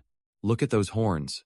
Some of you would have folded immediately. While they were having a one-sided conversation, Samuel butted in and threatened to kill both of them if they didn't shut the hell up. Even for a demon, this kid is just insufferable. Laurel did not like his tone at all. Thankfully, she found another target to bother, leaving Adele alone to cry for. This would be his life in the near future. The door burst open, and Instructor Idea entered the lecture hall, silencing everyone. Her presence commanded everyone's respect. When she finally got to the lectern, Instructoridea introduced herself to the cadets of Class A. She also added that people know her more commonly as the Legion of Calamity. That nickname goes hard, not gonna lie. The students murmured amongst themselves. Upon hearing her moniker, she's famed to have killed 10 or 30,000 humans, and at the Polix River by herself. Adele liked what he heard. With such a strong mentor, his chances of survival should improve by a lot. With introductions done, she segued into how their classes will progress. In the coming days, it's quite simple actually. She will be in charge of teaching them hunting methods. Of course, they won't be hunting animals or demonic beasts. They will be hunting. One of the main reasons why cadets flock to Saitama. They will be learning how to properly prey on humans. Dell maintained his poker face upon hearing such a thing. Instructoridea. He will be solely responsible for hunting classes, magic, and weaponry, and will be taught by other capable instructors. On top of that, she'll also be in charge of basic stamina training. For their first class, being cooped up inside a classroom won't suffice. They need to go to the training grounds. As soon as Adele laid eyes upon the grounds, he was shocked by its size. It's maybe 4 or 5 times larger than a typical field. With everyone assembled, Instructor Idea activated her ability and summoned a swirling black hole, directing everyone to pay attention to her actions. When the black hole reached critical mass, a spread of darkness descended. The hole turned into a portal, and the sound of metal marching out bellowed. An army of human crusaders trailed out of the portal, their expressions blank. Seeing the strange looks on her cadets' faces, she assured them that these were just illusions, created by magic. She also created the Sword Saint that tested their mettle at the entrance exam. Adele could tell that someone capable of creating a clone, nearing a tenth of the sword. Saint's power was not someone to mess with. This instructor is a monster in her own right. While Saitama is quite formidable, he is pretty certain that the Royal Academy far exceeds it by a decent margin. Instructor Idea gave the cadets of Class A a simple task. They must pass the humans and reach her. For starters, she scanned the field until her eyes landed on a particular trainee. She called Adele up to give him the first try. With a sly smile, she dared him to stab her throat, like he did with the Sword Saint's clone, just when he thought he'd escaped the prying eyes of Instructor Ares. It seems like Instructor Idea is also wary of him. Firstly, he asked if they wouldn't have a normal direct sparring. She expounded that humans use their leader as a source of mental fortitude. They are susceptible to falling like dominoes. When the leader falls, a strong leader begets a strong army. She will take on that role for this sparring. Adele thought it made sense. Sun Tzu's Art of War chronicled the concept that an enemy can be defeated by capturing their chief. As he drew his dagger, a confident smile appeared on his face. Subduing a leader in the middle of an army, it is way too easy. Instructor Idea jovially added that subduing her is impossible. So a simple tap of a hand or a weapon on her body will suffice for a passing grade. And so, she ordered her human army to begin their assault. A second had barely passed, and Adele had already transferred.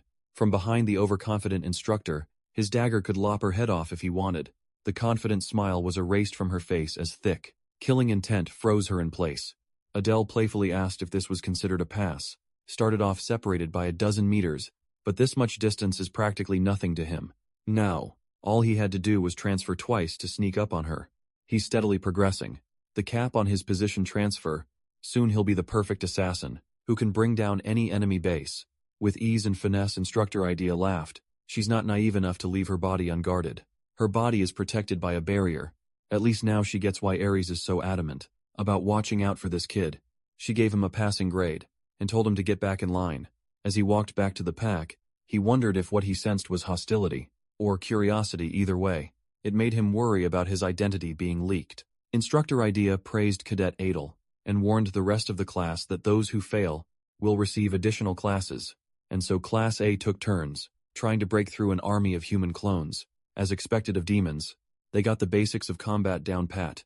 It also helps that they're fighting against the equivalent of normal humans, without powers still.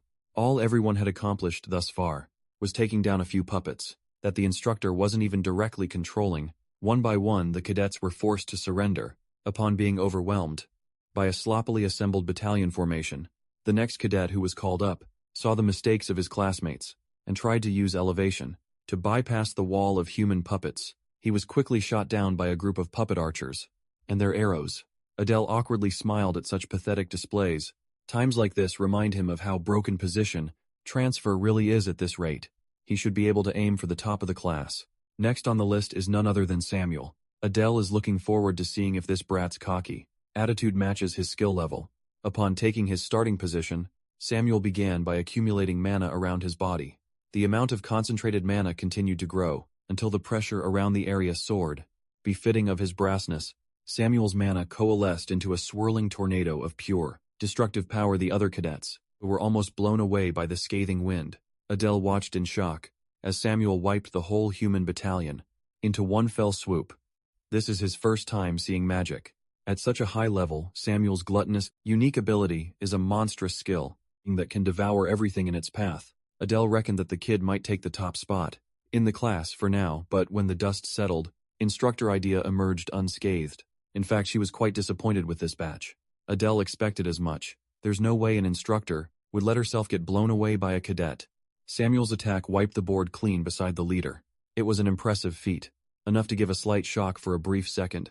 Unfortunately for him, he fails. Like many others, Samuel was taken aback, seemingly wanting to appeal the decision. Instructor Idea simply snapped her fingers and showed why something elementary was useless. Against her, behind her was a whole army of human puppets. Once more she emphasized that if a leader is left alive, humans will always find replacements to fill their ranks. Stretching all the way out of the field, Adele estimated that there should be about 200 puppets. Behind the instructor, all Professor Idea can say is that Samuel's magic is impressive, but only for a fledgling first-year cadet. The prickly Samuel knew better than to talk back, so he scoffed and walked back to the pack. Adele was quite surprised that the kid could take the harsh result, albeit full of discontent. When their eyes crossed for a second, Samuel felt his anger rise higher. The kid's overconfidence in his ability is the root of his failure. If he focused all that power on the real target, he could have passed this test without any issues. The initial assessment continued. As Idea called on another cadet, a high and mighty laugh bellowed from the crowd. Laurel Frone stepped up to the plate, excited to get her turn in the spotlight. The other cadets were certain that she'd pass. It'll only be a matter of how. She stood in front of the puppets, calling them minions who dared block her path. Her arrogant words did not elicit the response. She was hoping for, nervously sweating. Her haughty words stopped coming, seeing that she couldn't use her abilities on the puppets. She desperately thought of a way out of this mess. As Adele expected, the heir of lust is not the type to fight directly back. In the entrance exam, she used her teammates as crazed minions, while staying at the back, barking orders like a queen bee. She's practically harmless without minions. Desperate for a solution, she turned her attention back to the flock of cadets, and locked gazes with Adele. With pleading eyes, she asked for help, but still referred to him as a slave. Unaware of their one-sided dynamic, the entire class silently discussed what they just heard. Adele wasn't going to help Laurel in the first place, but now he definitely will not.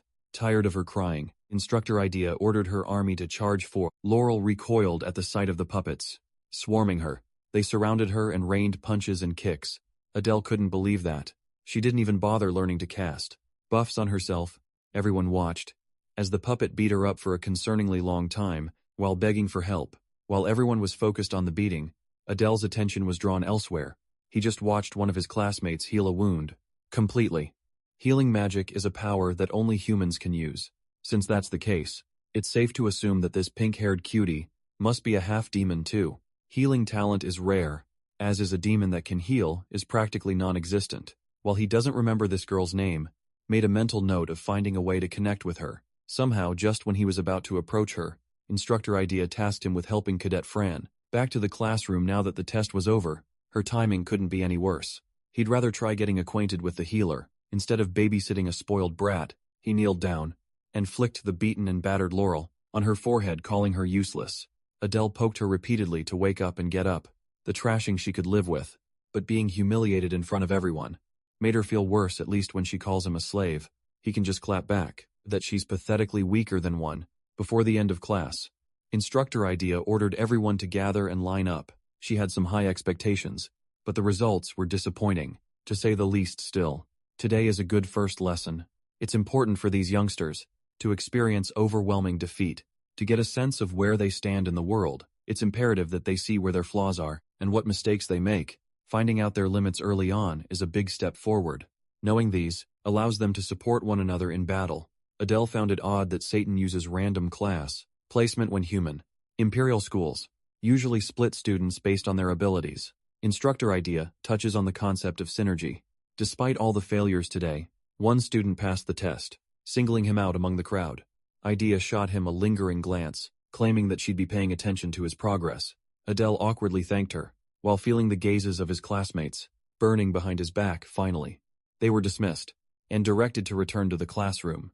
For their next class, if the instructors are hostile, so are his batchmates. Samuel, in particular, looked like he was ready to pounce.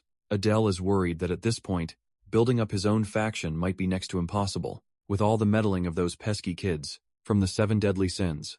After hunting class, the rest of the lessons went on without a hitch. Next in their schedule was theoretical education. In theory class, they learned about the history of the demonic realm, and the cursory weaknesses of humans. Adele diligently listened. Today he learned that demons have practically the same body structure as humans.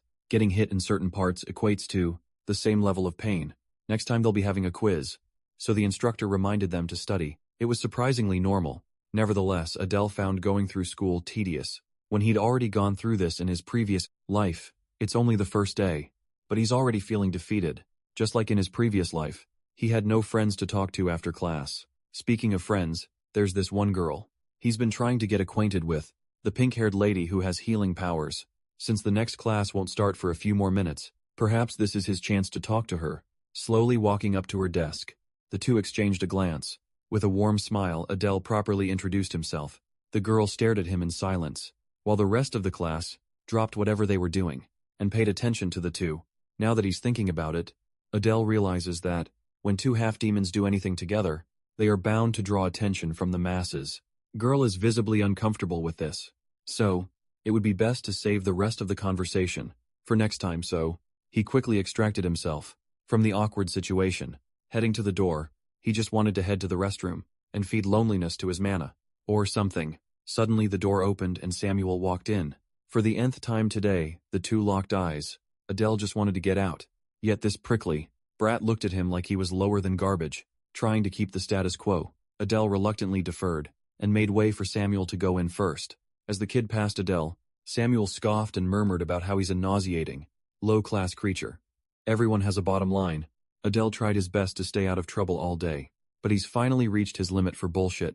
He turned his head and sarcastically praised Samuel's family, seemingly touching on a sore spot. Samuel unleashed his stinky aura and asked him to repeat what he just said.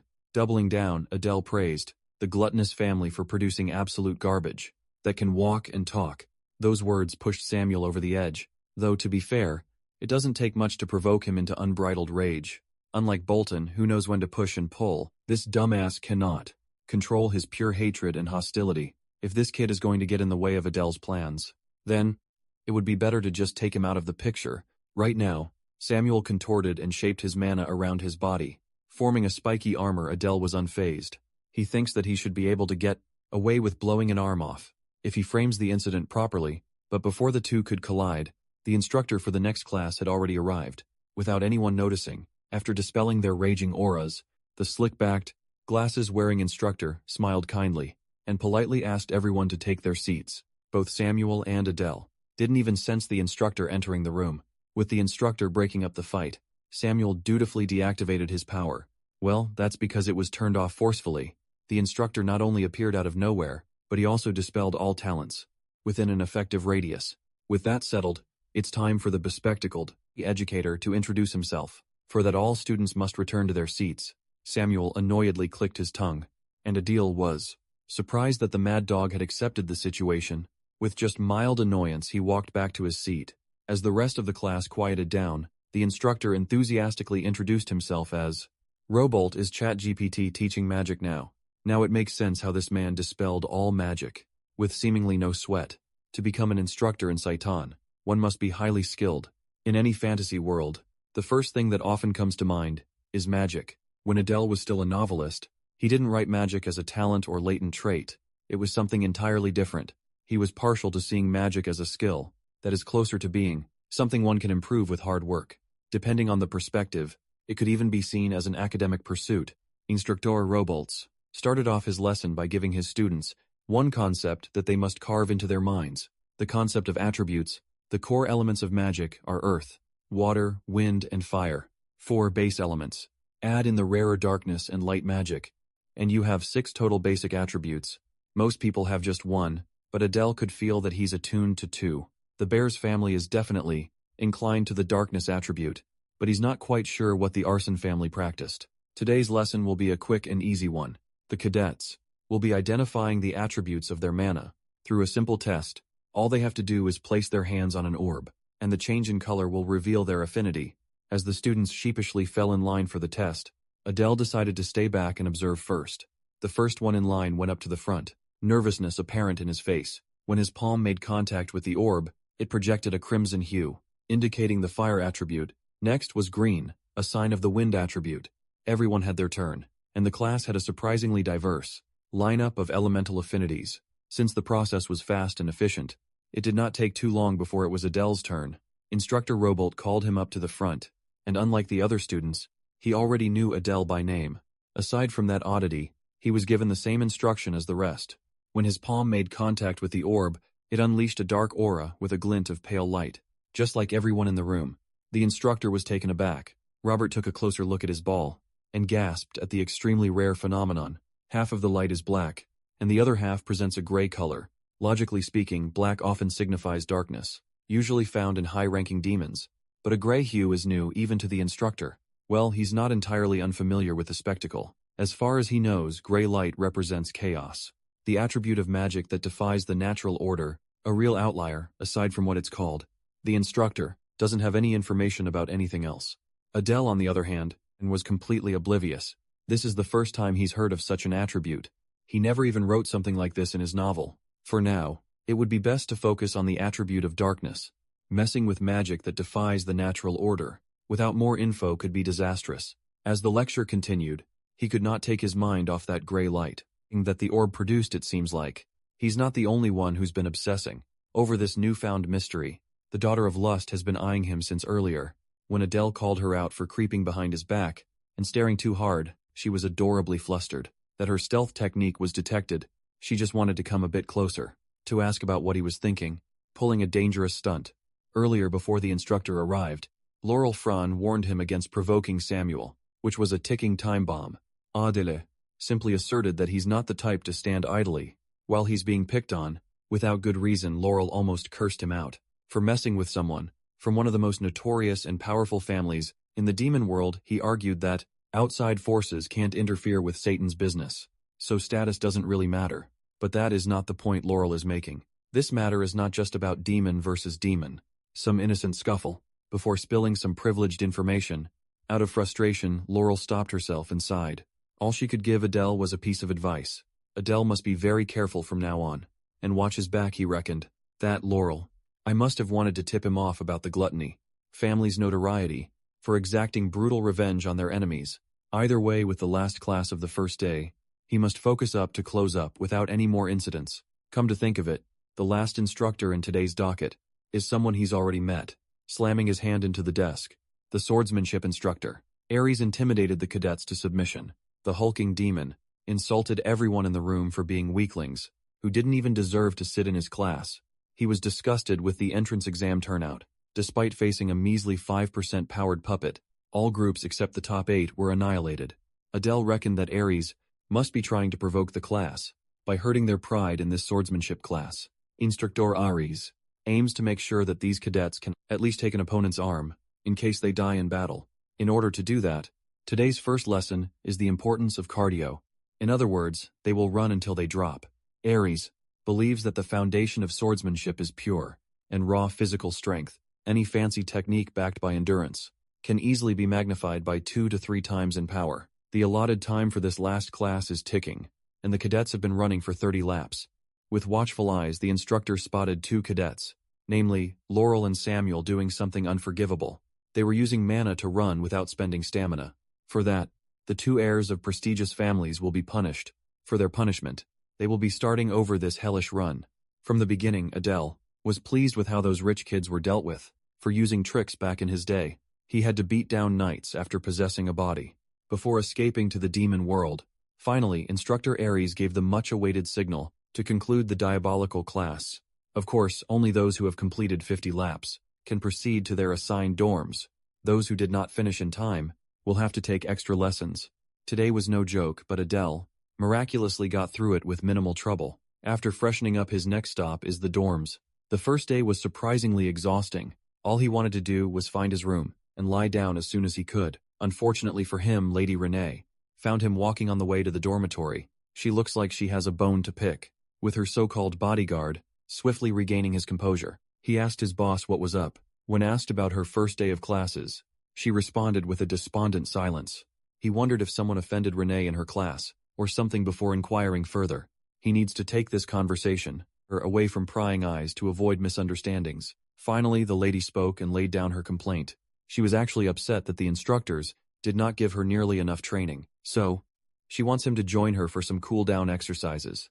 Adele, who just sweated his balls out in the field a minute ago, was mortified at the mention of more extraneous activities, unable to say no. She led him to the personal training ground for cadets nearby, even though it's tough. Tagging along for some extra training with a child of the 7 deadly sins makes sense.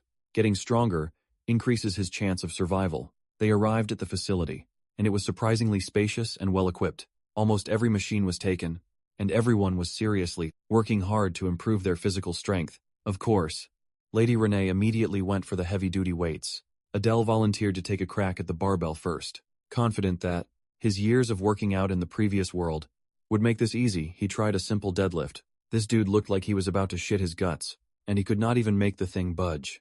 In the slightest, Lady Renee frankly called him a weakling and warned him to stop before he got hurt. He must have forgotten that the original Adele Arson spent his whole life confined indoors. The lady grabbed the barbell. He was straining so hard to move, and did a perfect overhead press in her uniform, without breaking a sweat.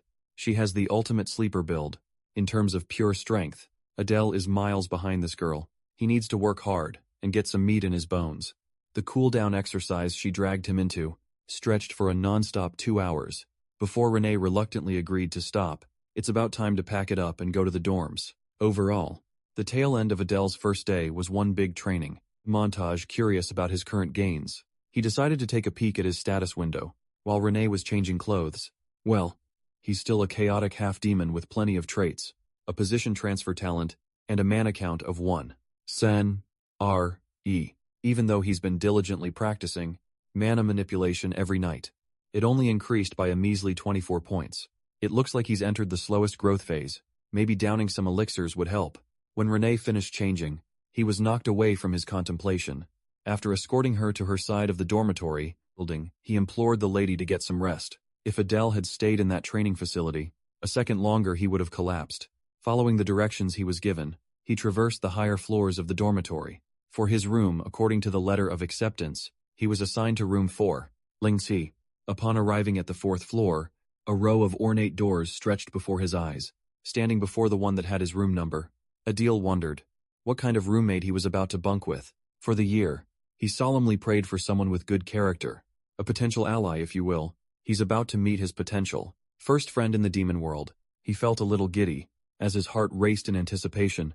Adele opened the door with a smile and polite greeting, but stopped his words midway through. Sitting on the left side bed was none other than Samuel, son of Varus, the bastard he was beefing with, the single worst person to be paired with. Both of them were stunned in surprise, clearly unaware that they would be put into the same damn room. When the initial surprise wore off, tensions quickly rose as hostility filled the air. Miraculously, these two managed to not pounce on each other on sight. They were in a similar foul mood. Upon confirming that they would have to share a room for an entire school year, the mortal enemies would occasionally glance and size up each other, only to turn away when their eyes met. Of course, the racist dipshit still refers to Adele as a filthy half-breed. Hearing those poisonous words, Adele sighed and abruptly stood up. Samuel also got into position, ready to duke it out at a moment's notice. Adele is not dumb enough to invite trouble by fighting. He just can't stand being in the same room as this arrogant prick, so he's going out for a bit. Before opening the door to make his exit, he forebodingly wished the dipshit a quiet rest, based on the dark circles under his eyes. Samuel doesn't look like he gets much sleep. In the first place, after walking out of that prickly dorm room, Adele walked carrying his frustration. He'll just come back when the prick is asleep. How can a guy who's not even a descendant of wrath be so consumed with seething anger? Samuel is supposed to be the descendant of gluttony. Right, with his train of thought in disarray, Adele found himself wondering about this chaos. Magic affinity of his, questions about this unknown mana attribute, nagged at his mind. Maybe he should ask the information paper, if they know something about it, but if they have any leads, surely Instructor Robot would have shared it with him. or he would be learning its power through inscriptions. Right now, besides, obtaining information costs a lot of money, and he is currently as broke as the one watching this video. Right now, for now, the best use of his time is finding a place to train his mana technique. While he was wandering the nearby woods of Saitan, he spotted a singular sparrow. The little fellow was cute, but there shouldn't be any kind of critter around this place. Adele sharply took note of this oddity. With a stoic poker face, he turned away from the bird and went on his way. When he finished mana training, the sun had long since set, and the dark night had set in. Opening the door, Adele found his hateful roommate asleep in his bed. Luckily, he won't have to deal with more bad vibes. Absolutely exhausted, he hopped into his own bed, feeling as though he was about to pass out. At any second still, he wants to squeeze in every second of training he can get, and that includes the minutes before bedtime. As soon as he closed his eyes, exhaustion took over and knocked him out cold. Upon sensing that the half-breed was asleep, Samuel got up from his bed and hovered over Adele with a malicious gaze. Samuel just stood there menacingly. He just walked over to watch his new roommate sleep, while talking trash about his looks. Normal stuff. What the brat cannot accept is the blatant insult to his family name. He recognizes that he was in the wrong, but Samuel won't be caught dead. Apologizing first, he sighed and turned around. Sharing a room with this punk is just adding to his already full plate. Still, he can't seem to forget the performance Adele put on during class earlier. When he saw that swift and decisive technique, Samuel's heart throbbed painfully. He felt a painful sensation, and that he had experienced before, recalling the image of the half-breed, and instantly finding the instructor's vital point, in the blink of an eye, made Samuel shiver uncontrollably. He could feel the call of hunger kicking in. His gluttony is running wild again, causing him agonizing starvation at a moment's notice. It felt like his insides were drying up, to an unbearable degree at that moment. Adele tossed and turned to face his roommates, grimacing while he was off to dreamland. On top of his uncontrollable hunger, Samuel has to keep looking at this fox-eyed asshole every day. Fortunately, the night passed without much fuss. When morning came, Adele got up from his bed with renewed energy. He looked out of the window to get some sun, but saw something more fascinating instead. The bird he spotted yesterday is perched on a tree branch near his room, for a place that is strictly sensitive about foreign intrusion. Satan sure sucks at hiding its invasive intent. This basically confirms that someone is trying to keep an eye on him. On this campus, Adele would put his bet on Instructor Aries. That guy is relentlessly onto him. After slyly scanning the little fella's mana, he confirmed that it was definitely a living being, something that could be tamed through various methods, like food. Speaking of food, that brat, Samuel must have already gone out to have breakfast. The dude didn't even fix his bed. At that moment, Adele realized his big mistake. He does not know where the hell the dining hall is. The allotted time for the first meal of the day quickly passed, and the first class of the day, under instructor idea, arrived. Adele ended up missing breakfast, as he aimlessly wandered around the campus, looking for food. This is a rough start for his second day of classes. With a grave expression, the instructor prefaced today's class with an important announcement. For their homeroom, the class will choose a representative. It's only the second day, and the class barely knows each other. Naturally, some of them had questions about how they would select one for the crucial role. Initially, Instructor Idea was planning on a democratic vote, but she just changed her mind on a whim. Instead of putting it into voting, she will personally appoint the class rep, before she could even blur the name out. A certain bold lady was already preparing her acceptance speech. Laurel Fran could not stand idly any longer. She stood up and praised the instructor's impeccable decision-making. In the novel, the instructor chooses Fran to represent this particular class, since Samuel's unpleasant personality makes him ill-fitting for a leadership role. Laurel, on the other hand, has a very inflated ego as a representative. She wants everyone to treat and call her the queen. She might not be the brightest, but she's the best choice for the job. She certainly has the charisma of a leader, and the best support skills. While she was busy claiming the role that wasn't hers yet, some of the other students were hoping that the competent Adele would be their representative, until they remembered that he was a half-breed. Maybe his performance was a bit too good. Still, he is flattered to hear his name come up for something so important. Waving useless thoughts away, Adele quietly approved of Laurel Fran's inevitable appointment. Instructor Idea held her tongue, as the vivacious lady urged her to say the name and make this nomination official. With a sigh, Idea blatantly shot Fran's overconfidence down by asserting that she was not going to be the class rep, not used to getting rejected, and passed over in her entire life. Fran could not make sense of what she was hearing. Without mincing words, Instructor Idea announced that the class representative she chose was none other than Adele Pixie. There was no one more surprised than the man himself. This is an absurd progression. There has to be some hidden agenda here. No one in their right mind would approve of a half-demon representing the whole class. Instructor Idea expressed her high expectations for the young man, hoping that he would lead everyone to success. After dropping that bomb of an announcement, she scurried off to another class she had to oversee. Samuel was visibly frustrated. The dude he's been wanting to tear apart just keeps moving up in the world. Classes will now heavily focus on practical training. To prepare for midterms until the end of the day, they must group themselves into 3. Adele dug into his memory and recalled what midterms and practicals entail. In a place like Saitama, it is more than likely that they will be tested on their ability to kill live humans. After all, that is the point of all the training they are undergoing in combat. Killing is imperative. Before promptly concluding today's brief homeroom class, Instructor Idea turned to Cadet Fran. With a venomous smile on her face, she warned the young woman to never talk so casually to her ever again unless she wanted private lessons. Idea recognizes that keeping Fran's ego in check is practically a requirement. The task of submitting the team list by the end of the day naturally falls in the new class rep's hand. Setting the list aside, no one has any idea what the upcoming practical even is. Maybe they'll be fighting Idea's dolls again. If that were the case though, there wouldn't be a need to form teams. In the novel timeline, it's still too early for the human world's terror incident anyway. What matters now is making a proper and functional team. Well, he already has one person he badly wants to pull into his fold. In the faculty building, one of the instructors is marching down the halls, like he just heard the worst news of his life. Instructor Arias looked like he was ready to bitch slap anyone brave enough to stand in his way. Without knocking, he barged into Idea's office, with his voice at full volume, and his tone hostile. Seeing how calmly Idea responded, it's safe to assume that she's already expecting this visit. It's been a while since she had seen this dude. Looking so serious, it's kind of amusing for her. Aries came out swinging with his inquisition about the selection of that dangerous kid as class rep. The announcement was made just a few hours ago. Aries sure has efficient eyes and ears all over Saitan. Instructor Idea vehemently defended her choice. She knows the implications of what she did. This will be a temporary situation, but she thinks giving Adele authority over Class A is the best course of action. Instructor Aries refused to hear any outlandish reason she could come up with. He wants that class rep selection overturned, and someone else appointed immediately, or else even with that veiled threat. Instructor Idea stood on business. Without budging on her decision, she simply rejected Aries' demand like a real one. Aries clutched his head in frustration. He can make threats all he wants, but he really can't act on them against a fellow instructor. The thing is, Idea actually like that kid. He has top-tier skills, and he's not an arrogant brat, like those 7 deadly sins descendants. Furthermore, he's backed by the Bears family. Still, Aries firmly trusts his gut, that the boy can't be trusted.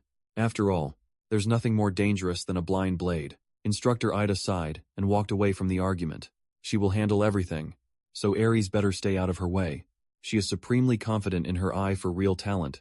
Unable to do anything about the decision, the big man just stood there helplessly. Now he's regretting not pushing harder to take over that class. He feels a foreboding feeling about leaving someone so dangerous to a new instructor. Most importantly, the kid reminds him of a half-demon who left him with an unforgettable battle scar from a past battle he could not shake off. The eerily similar vibes of that killer to Adele's. While the chances of blood relation are slim, it cannot be overlooked. They don't even know what motivates that fox-eyed wolf. Aries walked towards the window and whistled for his little bird. So far, all the reports he's been getting are clean. Adele hasn't done anything that raises red flags. Just to be safekeeping, surveillance should suffice. For now, he can't afford to take his eyes off a threat. Even for a moment back in Class A's classroom, the cadets have been busy trying to form teams. During break time, Adele might be the newly appointed representative, but not a single soul has approached him yet. He's worried that he might look too shady or something. Hell, even that asshole Samuel is getting offers to team up. He doesn't really mind who he groups with, as long as they're not dead weight. Seeing him so easily get folded in annoyed Adele to high heavens. Since offers are not exactly flooding, it is about time to make the effort and approach someone himself. As expected, no one is approaching the half-demons just like him. That healer girl was also ignored, so his first target for recruitment is a fellow half-breed. Unfortunately, the girl sees her as some sinister being who's up to no good. Seeing him walking towards her menacingly nearly gave the poor lady a heart attack. She was so tense that she let out a tiny hiccup. It was Adele's fault, really. He was trying to scan her mana, and that must have startled her. Her mana pool is pretty deep, and her healing is invaluable. She would be the perfect support. Putting on the most disarming smile he could muster, Adele reintroduced himself. In return, she also introduced herself as Luna. Finally, he popped the question of teaming up. He even sprinkled in his class rep position to spruce up the invitation. At first she was hesitant to give an answer, given how scared she was of the guy, and the implication of two half-demons being in one group, so he applied a little more pressure, reminding Luna that they don't have much time before the list of teams is to be submitted. With a little bit of push and intimidation, he was able to secure an affirmative answer. As they were finalizing the deal, Laurel Fran overheard their conversation and inserted herself between the two. With her perpetually haughty attitude, she butted in with her signature laugh, as if she was doing the two a favor. Laurel offered to take them under her wings. Adele tries his hardest to reject the insistent, spoiled brat to no avail. While Luna is caught between two arguing powerhouses, she asserted that she still refuses to recognize Adele's authority as class rep. Seeing herself as the true leader of Class A, he could tell that this girl wouldn't take no for an answer, so he ended up adding a 7 deadly sins descendant. In his little circle, Adele also appointed her to be the team leader, with the stipulation that every decision must go through him first. It would probably be better to have this kind of setup. When it comes to Fran this way, he can stroke her pride, while also making use of her and her name's prestige. To some extent, a whole week quietly passed without much trouble. At this point, Adele recognized that he had hit a bottleneck in his mana training. For the whole week, he only increased his pool by 1 point. He seriously needs external help from an elixir. In addition, he still can't find any relevant information on the Chaos attribute at all. His best bet is on this week's Magic class. On top of that, Kreet's worm poison is becoming unstable. He'll probably have to always keep the little critter on him now. At the very least, his prick of a roommate isn't causing him any grief, so that's a relief. Even so, he can't help but feel like things will be improving. From now on today, Instructor Idea entered the classroom with an enthusiastic greeting to her cadets. She looks excited, so something good must have happened. Then she announced that today's class would be a bit special. Class A is going to have a field training session. It's their first field class, and it will be held outside of Saitama. They will be heading to the location known as Oregon. Bro, they're going to the United States. Well, in this world, Oregon is the prison that houses humans who failed to return to their territory during the Human-Demon War. In other words, Oregon is a prisoner of war camp. To make the journey a lot faster, they will be taking the dimensional train.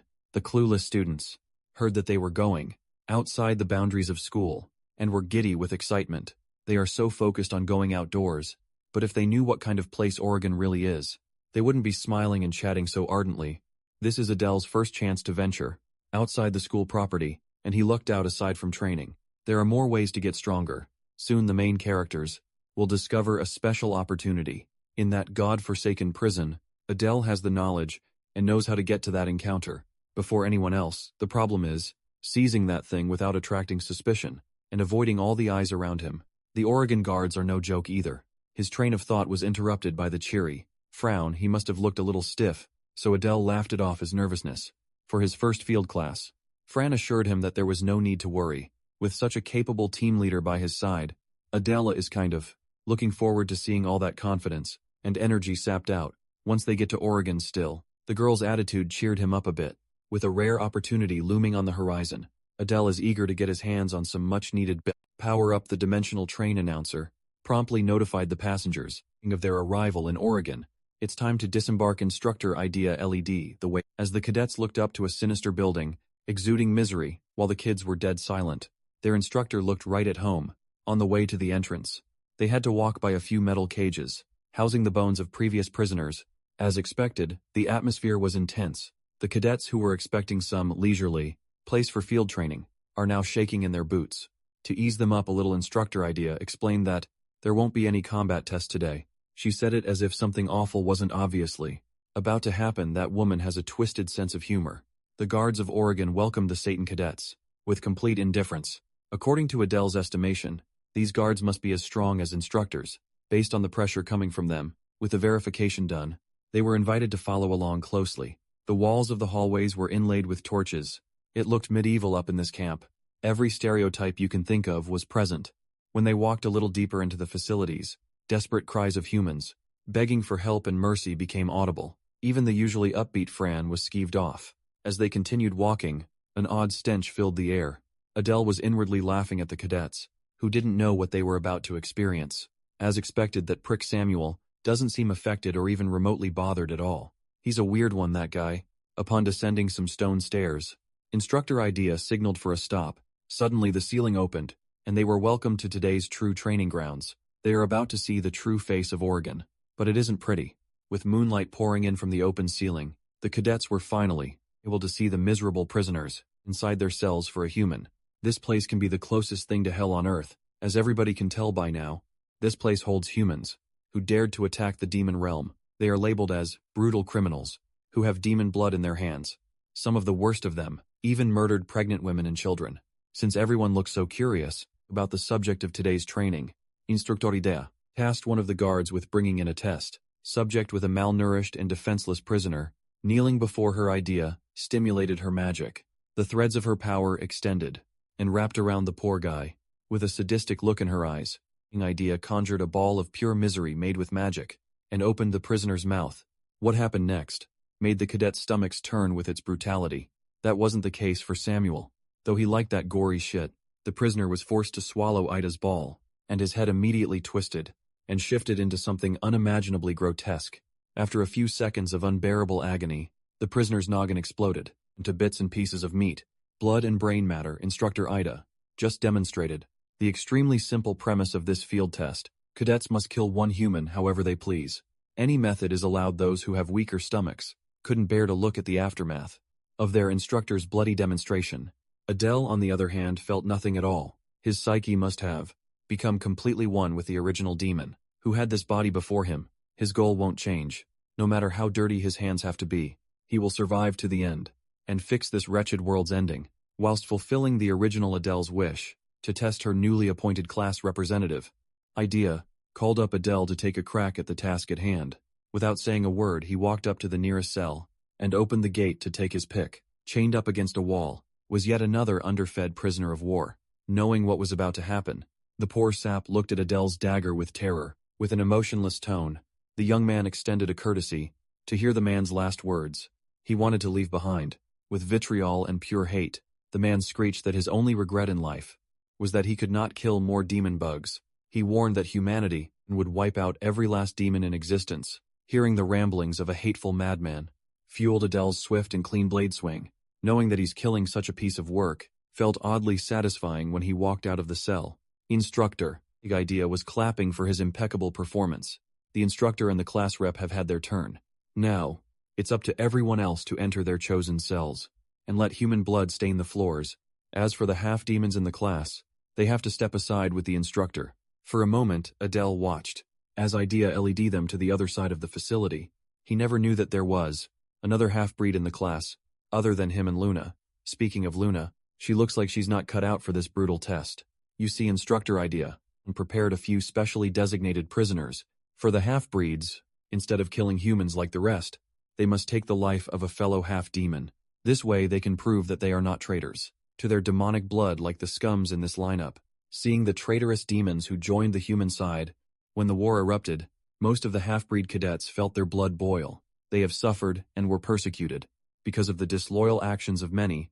Instead of using a weapon for a cleaner kill, the half-demon cadets used their fists and feet to beat the ever-living crap out of the defectors. Adele watched and listened to the sounds of bones breaking and helpless pleading on the other side of the prison. Samuel led the charge by summoning his gluttonous apparition to devour his human prey. Sounds and the stench of death filled the air. As Luna tried to tune the depravity out, Samuel didn't even need to kill with such brutality. But he's just a real sicko. Adele worries that if Instructor Idea sees Luna's complete breakdown from the pressure, the poor girl will be in trouble. As for Laurel Frun, she inquired if using her abilities to get the kill would count as a pass. Instructor Idea gave her the green light and chose a cell for a victim. She brought out 2 prisoners and put one of them in a spellbound trance. With complete control, she passed down the kill order. The puppet prisoner turned to his lifelong comrade and strangled the life out of his own kind. Instructor Idea gave Fran the pass and reminded her to fix what she still lacks. Over time, the girl doesn't seem to lack latent hatred toward humans, but she's a lot more fragile than Adele thought. Since they were up against chained-up prisoners, it didn't take too long for everyone to get their kill. Now there's only one remaining cadet, who hasn't done her part yet. Luna with a complete and undivided focus on the poor, young lady. She must prove to Idea that she's not a traitor to their kind. If she can't complete this training, there are broader implications at play. Due to her blood, all Luna wants to do is disappear. At this point she slumped into the ground, and cursed herself for being so pathetic. Luna came all the way to Saitama to avenge her mother, who lived a hellish life, because of a man unworthy of being called a father, but she can't even get over her passivity. Seeing his teammates struggle, Adele stepped in to offer some much-needed help. He rolled up his sleeves and swore that she would get through this test with a pass. Luna felt apprehensive, but the young man had already taken out his dagger. To get started, he turned the blade around and placed it in her hands. It may be frightening, but she must power through the fear. With the dagger in her hand, Adele gently guided its direction with finesse. In this state, all she needs to do is slowly move forward and stab the heart. She closed her eyes and did as she was told. Before Luna knew it, Adele was already collecting the blade from her hand, while patting her head for a job well done. If he had not stepped in, things would have taken a turn for the worse. It's obvious that nothing good would happen. If a half-demon refused to kill a filthy human, at the very least, she would be expelled. At worst, she could face a very painful fate. After helping Luna, instructor Idea expressed her displeasure in seeing her class rep overstepping, clearly pissed at Adele's tampering. There's no way that Idea would give the girl a pass. After such a pitiful display, he reasoned that Idea laid out the rule that using one's ability to kill a human net is a passing evaluation. Cadet Luna is the only one among them with healing abilities, something more suited for a supportive role, and she is more valuable than most of the cadets who passed by that logic. Adele is implying that he would gladly abandon other cadets. With insufficient talent, he stood on business and asserted that he would do just that. Instructor Idea was quite pleased with his response. Since she liked how bold this class rep was, she turned the other cheek and gave Luna the pass. This time, he was just lucky that Idea was a complete psycho. Instead of a traditional instructor, if they had Ares overseeing the test, his approach wouldn't fly. When Instructor Idea walked out of the picture, and Adele congratulated her for passing, Luna's nerves finally got the best of her, and she fainted. Come to think of it, Luna passing out actually works perfectly for Adele's next plan. It's about time to begin the real game, and seek what he really came here for. He knows the layout of Oregon like the back of his hand, and there's plenty of time before they head back to Saitama, against explicit orders, to stay close to the rest of the class. He ventured even deeper into the depressing prison. As expected, the security became tighter. The deeper he went, he needs some lube, a miracle to descend underground. Deeming it worth a try, he enveloped his whole body with pure darkness. With his improvements in mana control, he was able to pull it off. With his body hidden in darkness, infiltrating the underground passage, walls of the prison should be barely probable. Moving as carefully as he could, Adele tiptoed around the patrolling guard's blind spot. Upon drawing a little too close, he had to step back and hide. Upon feeling hostility, Adele's heart skipped a beat. He can't afford to be discovered now. Thankfully, the guard only made a cursory scan of the area. Before moving on, that scary dude must have sensed the subtle difference in the atmosphere, as expected of an Oregon guard. After passing the risky parts of the prison, he finally found the only empty cell on the entire first floor. If he remembers correctly, the secret passage should be hidden inside. Using position transfer, he trivialized the lock of the prison cell. As soon as he stepped foot inside the four-sided cage, the pressure mechanism on the floor kicked in. He struggled to stay upright and prevented any noise from leaking out, while he fell to a seemingly endless drop. His best bet on landing safely is by using his rough knowledge of how deep the protagonists descended in the novel. After counting in his head for a few seconds, he sent his dagger flying down. As soon as Adele heard the sound of his blade making contact with the ground, he used position transfer to swap places. In doing so, he cheated the laws of physics and landed without as much as a scratch or sound. The first part is done. Now he must traverse the underground waterway. On the way, he expected to run into a spawn area of toxic black slimes. Their poison is highly lethal on contact. In that case, he chose to aim for their cores from a safe distance. Thankfully, he has the Fang of Darkness for a long range. Black Blade Rain, each of the dark mana blades, stabbed into the slime cores with perfect precision. Black slimes are troublesome and lethal, but they're not really a big deal when you exploit their glaring weakness. After reaching the edge of the underground waterway, he must go deeper under the pungent black goo. Without hesitation, he jumped into the murky goo, hoping not to run out of breath. Midway through, suddenly, he heard a foreboding voice inside his head, telling him not to go any further, for a great evil lie ahead. Adele never wrote anything about this voice. And this warning in his novel, as far as he's aware, he is heading to a site where a demon, who rebelled centuries ago, lies dormant. The great evil mentioned might be the beast that even the Demon King couldn't handle and had to seal away. Either way, he's too deep to turn back now. He'll just have to see what's in store beyond the light. After what seemed like forever under the black goo, he frantically swam up to the surface of a hidden chamber. In front of him were the remains of a chained-up prisoner, who rotted away to the bone, scanning the morbid thing. Adele recognized that the opportunity was probably hidden inside the decayed heart of that skeleton. Giddy from the exciting treasure in front of him, Adele motioned to grab the rotten heart, only to be stopped in his tracks. When he got close enough, the decayed heart glowed with a bright crimson and vigorous hue. The light from that heart, seemingly, pumped life back into what remained of the sealed prisoner. Adele wasn't expecting any of this absurdity to happen. With new life pumping into the skeleton, its eyes lit up with golden fire. A crucifix insignia manifested behind the wasted prisoner. It has an uncanny resemblance to the emblem of the Arson family, tattooed on Adele's neck. That means the fabled traitor of the demon realm was connected to his family. After all, defying all logic, the skeleton talked with a booming voice, recognizing Adele as the child of Arson. Unnerved and curious, his ears perked up to listen. Someone who can hear the skeleton's voice is bound to carry the same burden as he did in his life. That's the fate of the blood that carries chaos.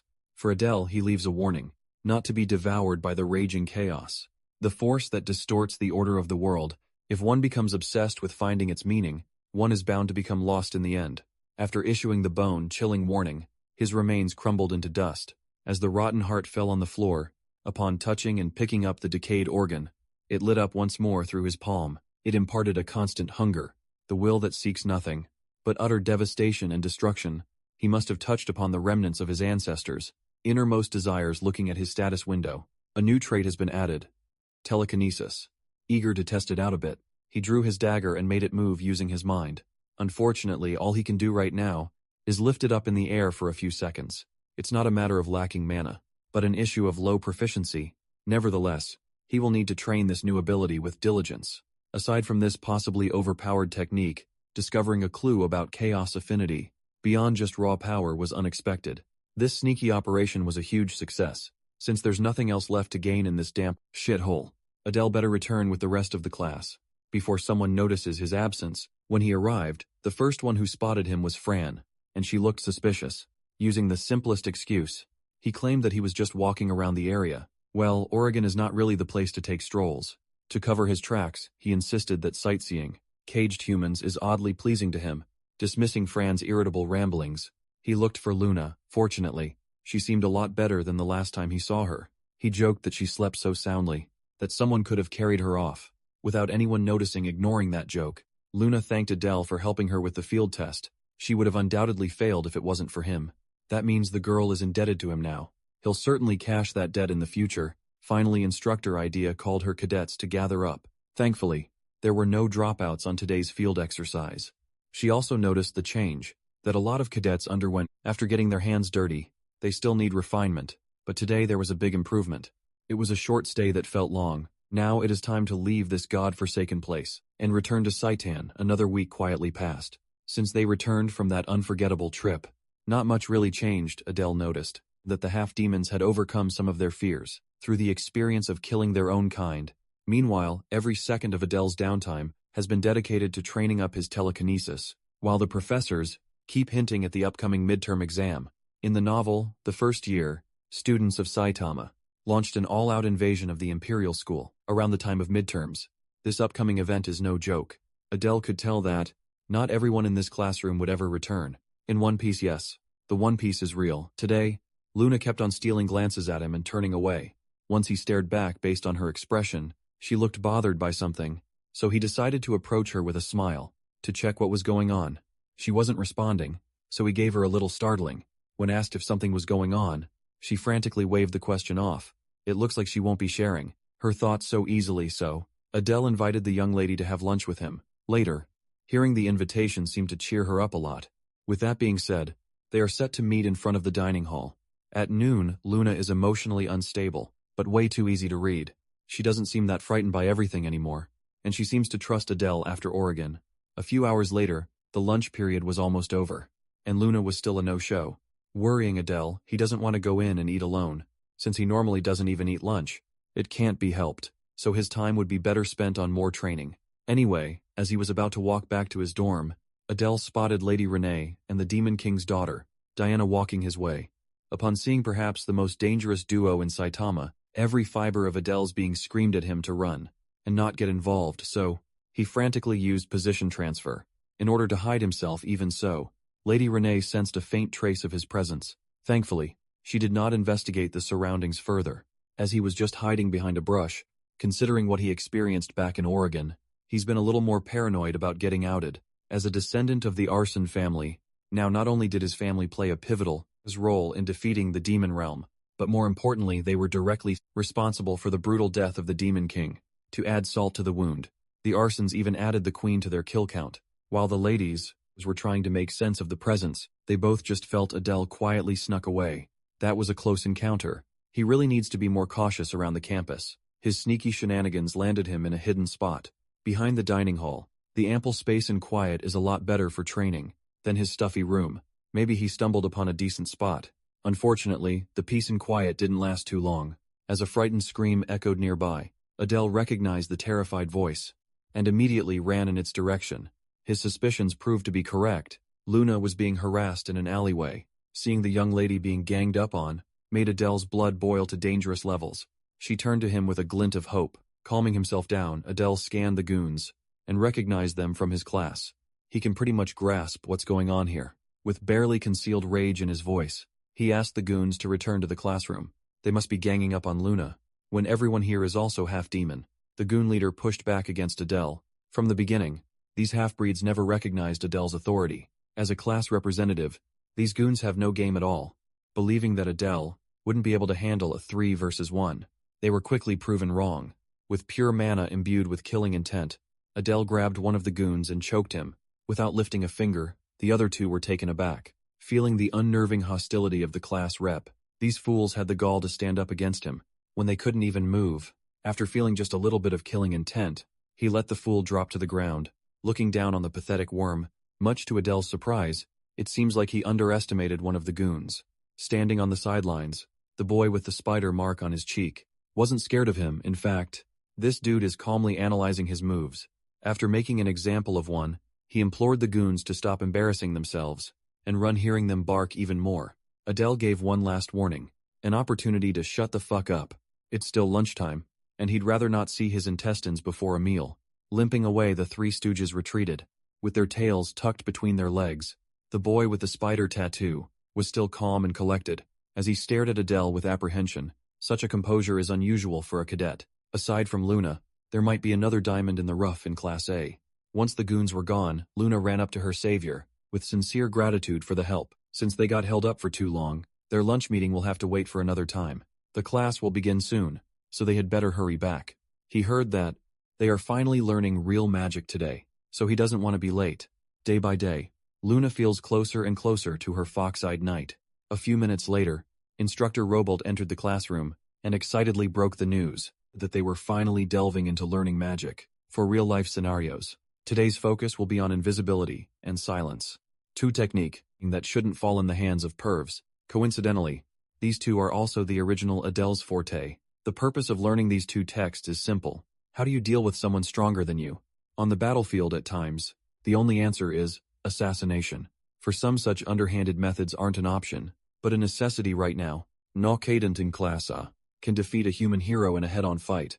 To get started, Robolt first demonstrated invisibility magic. He carefully explained how to heat their demon tattoo, slowly as they circulate and release mana gradually. Even with a low mana purity level, one must try to spread the cover thinly and evenly across the whole body. Failing to do so will result in failure.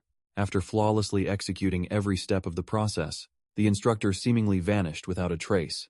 That must have been why no one noticed when Robolt walked in during his fight, with Samuel reappearing in the same spot he vanished in. The instructor tasked the cadets with wrapping mana around their bodies first. They must close their eyes and devote all focus to the difficult and precise handling of mana. This step will take time, so patience is required. Even if they accidentally succeeded in a few tries, the caster should still be able to see their own body. Every cadet tried their hardest to devote all brain power and mana control to the task at hand. Rabolt estimated that it would likely take more than a day for one of these brats to stumble into some semblance of success. One of the standouts was Laurel Fran. She has a deep mana pool and good control, as expected of a 7 deadly sins child.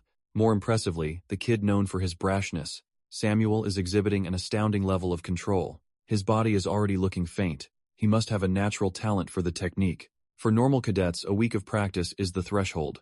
To get a feel for invisibility's intricacies, Fran and Samuel are already at the prodigious level. While he was busy praising the rich kids, Robot realized that one of the standout cadets was missing. From his classroom, the kid with the chaos attribute that Ares warned him about. When he looked at Adele Pixie's seat, the physical form of the boy had already completely vanished.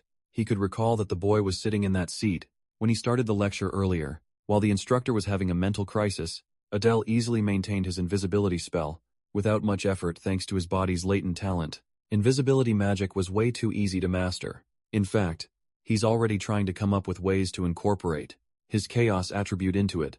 The invisibility and assassination skills they broached today won't cut it against those who are truly strong. He needs a more potent way of killing. As he was heading back to his dorm, Adele was stopped by Instructor Robolt in the hallway. The instructor just wanted to know if he had ever practiced magic before. He was admitted to Saitan, seeing no harm to it. He admitted that he's a first-time magic practitioner, but has always been able to use his inherent talents. Seeing that he has a generational talent in his hands, Instructor Robolt invited Adele to visit his lab from time to time. Bro is the LeBron of invisibility. He praised the young man for his exceptional potential for magic, and the untapped possibilities of his rare chaos attribute. He is practically flowing with research value. Adele may be supremely talented in assassination, but it would not hurt to look into other avenues, since he has something lined up today. He promised to come by Robolt's lab some other time soon. It would help his campus life a decent bit. If he kept up the act of being a magic genius, sitting in his dorm bed, Adele needed to take care of something. Before midterms started to do that, he needs a technique beyond mere invisibility. Since Samuel isn't around, this is the perfect time to practice. If the events are consistent with his novel, then there must be a human spy hiding in the demon realm. He can't risk being found out by that person. Adele needs to find and kill that son of a gun, no matter what. A high-level spy will be incredibly tricky to deal with, so mastering his trump card is key, going above simple invisibility. He intends to exist, yet not exist at the same time. With the seamless integration of his compatible attributes and his firm grasp of the original invisibility magic, he succeeded within just a few attempts. It worked, in fact, it worked so well that he couldn't even see himself anymore. As his presence and existence fluttered away, Adele felt a grim premonition. He might have overdone the non-existence part of the technique, and now he's struggling to breathe. His body feels strange, and his instincts are telling him to dispel the dangerous magic. When he tried dispersing the mana away, he found that he could not force deactivation. He needs to do it right now, or he will actually vanish out of existence for good. Focusing every bit of his being into wrestling his mana back in control, he managed to dispel the modified invisibility. After much struggle in that state, his sense of time and all of his senses turned blurry. It was truly a horrifying feeling to be out of control. On top of that, his mana was severely depleted, making it a struggle to put a stop to his erasure. If he hadn't clutched up, he would have been lost to complete and utter nothingness. This experience made him understand why the ancestor warned him about being devoured by the power of chaos. Still, he can't give up on such a promising trump card.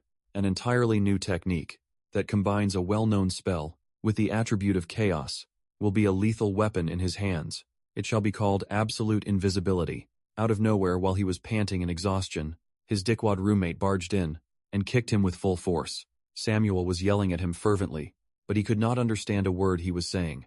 Come to think of it, he can't hear his own voice either. The worst-case scenario wriggled its way into his mind. Could it be that he lost his hearing?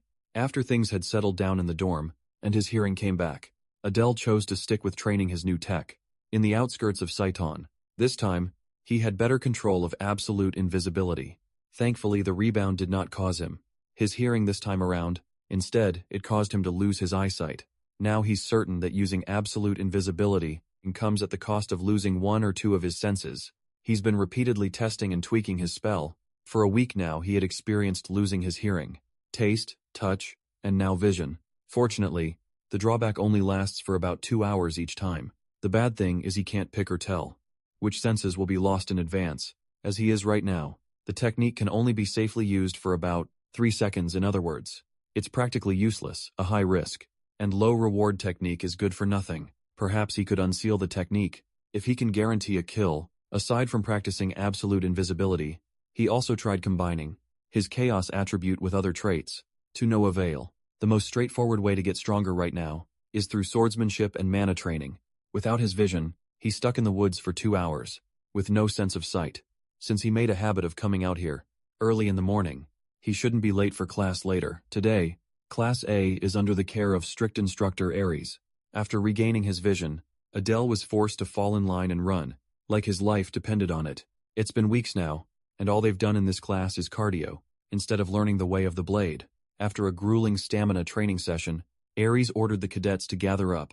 As class representative, Adele had settled into the role of relaying orders from instructors to his classmates.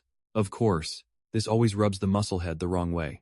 He's still bitter that Adele was appointed in such a crucial role. After clearing his throat, Instructor Ares announced that they would start reducing physical training time to begin incorporating proper swordsmanship lessons. Adele wasn't the only cadet who was pleased to hear that the running would be cut down. Today's swordsmanship lesson shall start with a demonstration. Upon drawing his blade, Instructor Ares beckoned the class rep to step forward. Adele had no choice but to capitulate. Ares rudely asked him if he was able to channel mana into his sword, yet he truthfully answered that he could do just that. Ares sternly asked him to go all out with his mana sword and try to launch an attack. As a handicap, the instructor won't be using any mana, just pure strength. Knowing this vindictive bastard, he must be trying to set a scene that would humiliate Adele. Before going on the offensive, he confirmed that Ares would only be using his sword. With that stipulation established, Adele drew his trusty dagger. He might be allowed to use mana, but using his innate traits might be pushing it. For now, he wants to test the waters and see the instructor's skill level. From the get-go, he could tell that man's stance has no openings to exploit. In the human world, he would be at the expert advanced level, give or take. But in the demon realm, sword skills are mostly judged by how much mana one can channel through their weapon. Human ranks don't mean much in this world. In the first place, channeling mana into a weapon is not an easy feat. Adele could tell that the instructor was underestimating his capabilities, and that he hurt his pride a little. If that's the case, he just needs to exceed expectations. Darting forward like a loose arrow, he aimed for the kill through the right carotid artery. Of course, landing the opening attack is easier said than done. Shifting angles, Ares easily moved out of the way. Then the second part of Adele's assault is initiated. As he twists the blade's handle, he circled back with a quick follow-up attack. Confident that he could land a critical strike, Ares glared at him and insulted his unfinished technique. The instructor flexed his bulky muscles and tanked the dagger without raising the guard. Then a brutal counterattack to his spine laid Adele down on the floor. His fellow cadets watched as Ares used excessive force on a simple demonstration. Adele's landing made a large crater. On the training ground, he coughed and huffed for air. His lungs deflated from the ruthless counter. Without stopping, Ares raised his blade, seemingly aiming for the cadet's neck. Based on the killing intent he was exuding, Adele could feel death looming closer from the crowd. Luna worriedly called his name with one hand, lifting the hefty blade overhead. Ares struck down, with the force meant to bring devastation. Once more, the impact destroyed the floor of the training grounds. Even Samuel could tell that this was a little too violent for a swordsmanship lesson. If that depraved kid felt that way, you're doing something really fucked up. Fortunately, Adele had enough of a buffer to imbue his body with mana and roll away from the impact. Thanks to telekinesis, he managed to push the sword aside at just the right moment to survive such savagery. If he had been a little late or a little early, he would have been cut in half. Ares felt the disturbance in his blade. Adele stood up and confronted the bulky bastard for trying to kill a cadet for nothing. Ares pulled out the dagger, lodged in his chest like it was nothing, and calmly refuted the allegations. He threw Adele's blade on the floor and ordered him to go back in line and shut up. Afterward, the scumbag instructor asked the class rep how it felt fighting someone of his level in direct combat. Adele did not mince his words and asserted that what happened was a tactic used by the weak. Elaborating on his answer, he was allowed to use mana, but the enemy placed limitations on himself. What he gathered was Ares must be trying to show the class the only way for the weak to defeat someone stronger. One must be prepared to sacrifice oneself to deal damage to the enemy. By his estimation, Ares could have easily dodged his follow-up final strike, but the brute intentionally tanked the blade as if he planned to do so from the start. Much to everyone's surprise, Ares gave Adele credit for coming up with the correct answer. He wants to impose upon these cadets that the human realm is filled with terrifyingly powerful individuals. It is nearly impossible to defeat such fighters without doing risky plays. Demons have to resort to luring these powerhouses into complacency when the situation calls for it. They must boldly expose their weakness for a chance at a surprise attack. What he teaches isn't the noble art of swordsmanship. In the real world and in real wars, such things don't exist. Ares will never teach his cadets pretty swordsmanship, only the kind that will win. Actually, they won't be limiting themselves with swords. From now on, this is a weapons class. He's basically telling them that death doesn't matter, as long as you get the W. Ares is instilling this idea for the upcoming midterms. By now the human Imperial School instructors must be gearing up, on high alert. The human world spy must have already leaked the current situation in Saitama. In the novel, Saitan cadets will drop like flies, while Imperial School students will come out unscathed. Ares likely suspects that Adele is that spy. In order to clear his name, he must root out the rat first. After one flashy demonstration, Instructor Ares dismissed his cadets. While the other walked back to the classroom, in an orderly manner, Adele stayed in his spot.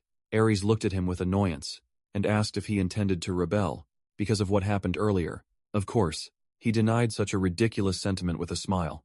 But as soon as the instructor turned his back, Adele's veiled hostility burned. He can't really rely on the guy who's suspecting him of being a spy. Ares also abhors the murderous and ruthless side. He's shown from day one. Adele couldn't help it. He's completely integrated into that aspect. Besides, a killer instinct is imperative to gain enough authority and status to suppress the strength of the 7 deadly sins. Of course, if Ares keeps on crossing the line, like in that training ground, Adele will do everything in his power to give that musclehead a taste of the consequences. While he was plotting some revenge on one of the instructors, Luna approached him and felt some of his murderous aura leaking out. He apologized for startling her again. It was not intended this time around. She just came over to make up for the last time. They were supposed to have lunch. Maybe today would be the day. Adele readily accepted, and her face lit up with excitement. Inside the dining hall, they ordered some lavish meals fit for aristocracy. It's been a long time since he had something this luxurious.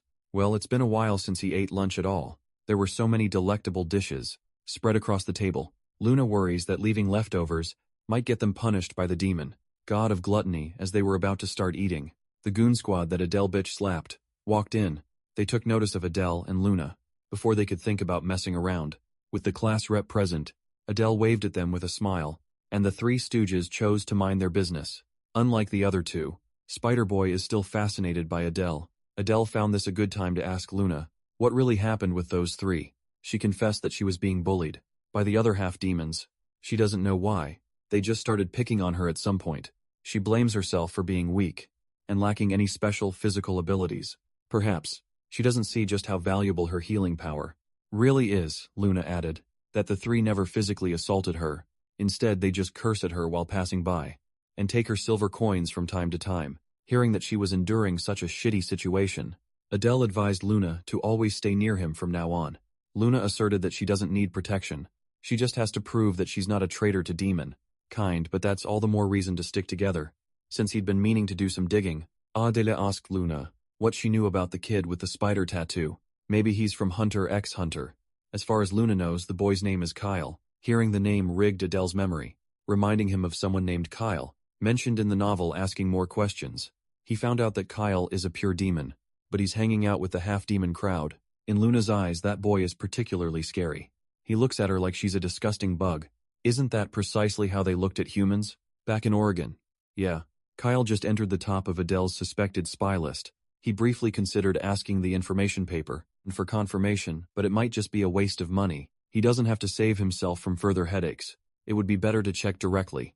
After all, he's got plenty of relevant data on this spy. So Adele got up from his seat and approached the table of the 3 stooges with a polite greeting immediately. They reacted with a mixture of fear and hostility, while Kyle remained indifferent.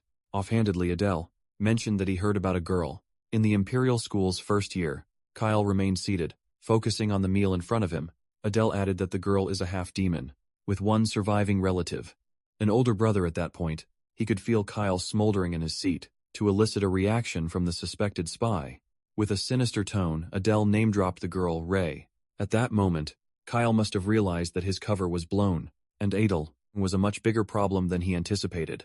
In the next scene, our hero Adele is talking with a student named Kyle, who has a tattoo mark on his cheek, when one of Kyle's friends interrupts their conversation. Our hero suddenly slams the boy's head into the dining table. Seeing this, Kyle himself leaves the cafeteria, but the hero becomes certain of his true identity. Later, Kyle's injured friend is cleaning his wounds in the bathroom and complains about him. He says that Kyle himself was the one who convinced them to trust half-demons, and was also the one who wanted revenge. Yet now he is backing away from the plan. Hearing these disrespectful words, Kyle gets angry and beats up his friend as well. Doing this, he orders his third companion to bring this boy out of the bathroom. Alone in the bathroom, Kyle feels confused about how the hero managed to recognize his true identity. He knows that the disguise magic is still functioning perfectly, and it was cast by one of the greatest magicians, since he himself is also a half-demon. He believes the chances of being exposed should be extremely low. He wonders who the hero, Adele, really is and how he knows about Kyle's sister. Because of this confusion, he makes a decision that before the hero can reveal his secret to everyone, he himself must eliminate him. That night, he enters a secret room and prepares for his mission. He equips several knives and takes out a small, magical communication device. Through it, he decides to send the information he has gathered, so far reporting that Adele may have already discovered his true identity. While he is focused on sending the message, Adele suddenly enters the room. The student gets shocked by his unexpected appearance and throws a pen at him to attack. The hero easily dodges the attack, but he soon notices that the pen is no ordinary object. Kyle uses it to create multiple magic circles and launches a series of spells. Seeing this kind of power, the hero realizes that this student is also a half-demon. The student then throws multiple lightning bolts and demands to know how the hero learned about his younger sister, Ray. The hero dodges the attacks and thinks about Kyle's true motives. He knows that this student has never been acting for the sake of humanity. The real reason behind his actions is his sister Ray, who was born with a rare and abnormal constitution that causes an uncontrollable amount of mana to accumulate within her heart. Her condition is considered incurable, and to save her, Kyle chose to cooperate with humans. The hero tells Kyle that he has never met his sister in person, but he still remembers her beautiful smile. Hearing these words, the guy gets angry and declares that he will kill our hero and force him to reveal everything he knows. Before he dies, he immediately launches a powerful lightning bolt at him, but our hero easily dodges the attack by using his teleportation skill. Doing this, he assumes that Kyle may finally realize the difference in their strength and stop fighting, but to his surprise, Kyle doesn't lose himself. Realizing that ordinary attacks will not be enough, he activates his full power and prepares to continue the battle. With everything he has, the hero notices that this attack consists of 20 lightning shots, but he also knows that dodging them is very easy for him. When the student throws all the bolts at once, Adele first shifts his position, using the incoming attacks. In an instant, he moves behind the student and prepares to strike. The student gets shocked and cannot understand how the hero manages to move so quickly. Before he can react, our hero gives a light strike to his neck, which Kyle faints down instantly. Afterward, the hero decides that he has to kill the student right here, but he immediately rejects the idea, realizing that the student still holds important information, and if he kills him, his sister Ray may eventually become an enemy to the hero. In the future, he believes that by now, his sister has likely already been cured. He knows that she has received help from the protagonist and has become a dragon contractor. With the heart of a dragon, she is now able to control vast amounts of mana and will likely grow into a powerful mage, worthy of her role as the story's heroine. He also notices that the student's magical device only transmits information. This means the student does not yet know that Ray has already been healed because of this. Our hero decides that instead of killing him, he will control the situation and make use of the student for his own purposes. While he is focused on this, the student suddenly wakes up, but feels confused. When he realizes that Adele has not killed him, the hero confirms that he has been waiting for him to regain consciousness, but says he has already taken action. In the meantime, he then reveals a small poison dragon, to which the student gets shocked because he has recognized what kind of object it is. The hero explains that the poison is called twin goo. Even the slightest stimulation will kill its host, and it only functions when it exists across two separate bodies. Hearing this, student Kyle immediately understands what this means. Our hero explains that the other half of the poison is inside Kyle's sister's body. He says her sensitivity to mana is so extreme that her heart cannot handle it, allowing the poison to enter her body easily. However, he clarifies that even though her condition is rare, it is not truly incurable. The student refuses to believe him, so the hero feeds his own mana to the poison dragon. As proof, the hero also thinks to himself that Rei's body constantly overflows with mana, which overwhelms her heart. The poison instead consumes that excess mana, stabilizing the condition. He is confident that, given how much he understands about her situation, Kyle will not be able to resist his explanation. For long, when the student realizes that the venom is actually beneficial for his sister, he asks the hero what he truly wants from him. The hero confirms that he does have a purpose for the student. Before explaining, he warns him that both his life and his sister, Rei's life, are now under his control. He then mentions his demands, that the first task is for the student to send false information to the Imperial School through his magical device, reporting that the third-year hero candidates will be attacked at Saitama Academy. He adds that he understands the student's concern, since his sister is also enrolled at the Imperial School, but he assures him that if he follows orders properly, he will personally guarantee her safety. Hearing this, the student finally agrees to complete the first task. The hero then tells him the second task, that the student has to withdraw from Satanic Academy, as he needs him to work from outside. He orders him to collect and organize rumors and intelligence about rare locations within the demonic realm, and report them regularly. When the student accepts this as well, the hero feels satisfied, believing the student is now completely under his control. However, the student suddenly adds one condition, that he wants the hero to form a demon god contract with him. Hearing this, our hero gets stunned, and because the demon god contract is only used for forming extremely important bindings, it is a sacred oath, and if it is broken under the demon god's name, it can cost the breaker their life. Despite this, the hero agrees to form the contract. However, he explains that the contract requires a special item that only mages of a certain level can create. He asks the student if he already has it, but the student refuses, and tells him that the hero must obtain it himself.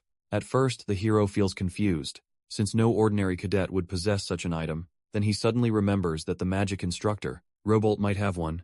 He tells Kyle that he will try to acquire it today, and asks him to meet again the next day, at the same place as the student leaves. The hero thinks that he has successfully secured a useful pawn.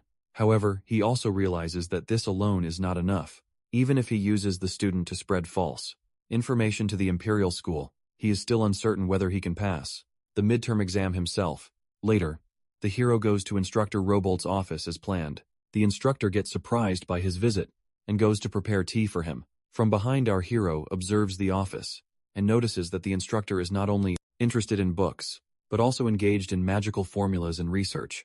The instructor then serves tea to the hero and thanks him for coming here like this. The hero turns on a serious matter, asking why the instructor requires his assistance. When the instructor hesitates to reveal the details, the hero assures him that he is even willing to sign a demon god contract if necessary. Hearing this, the instructor feels good and summons a pre-prepared contract document. By using magic before proceeding, our hero adds a condition of his own, that, if he finds that the task exceeds his capabilities during the research process, he will withdraw from the agreement and return all compensation received. The instructor then asks what compensation he expects. The hero states that he just wants some mana potions, along with a demon god contract scroll. The instructor agrees with his demands, and then they start their work immediately. He moves a book on the shelf, to which a hidden passage door opens up in the office. As they step inside, the hero realizes the space resembles an underground laboratory, rather than a simple room. The instructor then presents a book he has been searching on before. The hero immediately recognizes it as an ancient tome, but when he opens it, he finds that it contains no written text at all. The instructor explains that most of the book is blank, but a few pages at the end have some writing. The hero asks about where he has found this book. The instructor replies that he discovered it inside an abandoned house during a trip to the western desert. He describes how he came across it, lying alone in the middle of the sand. Nearby there was a large oasis, suggesting that a settlement once existed in that area. The hero then asks if this means the village disappeared, leaving only the house and the book behind. The instructor opens the final pages and shows the remaining text. However, the hero notices that the writing is made up of distorted and unreadable characters. It is clear that no normal method can decipher it.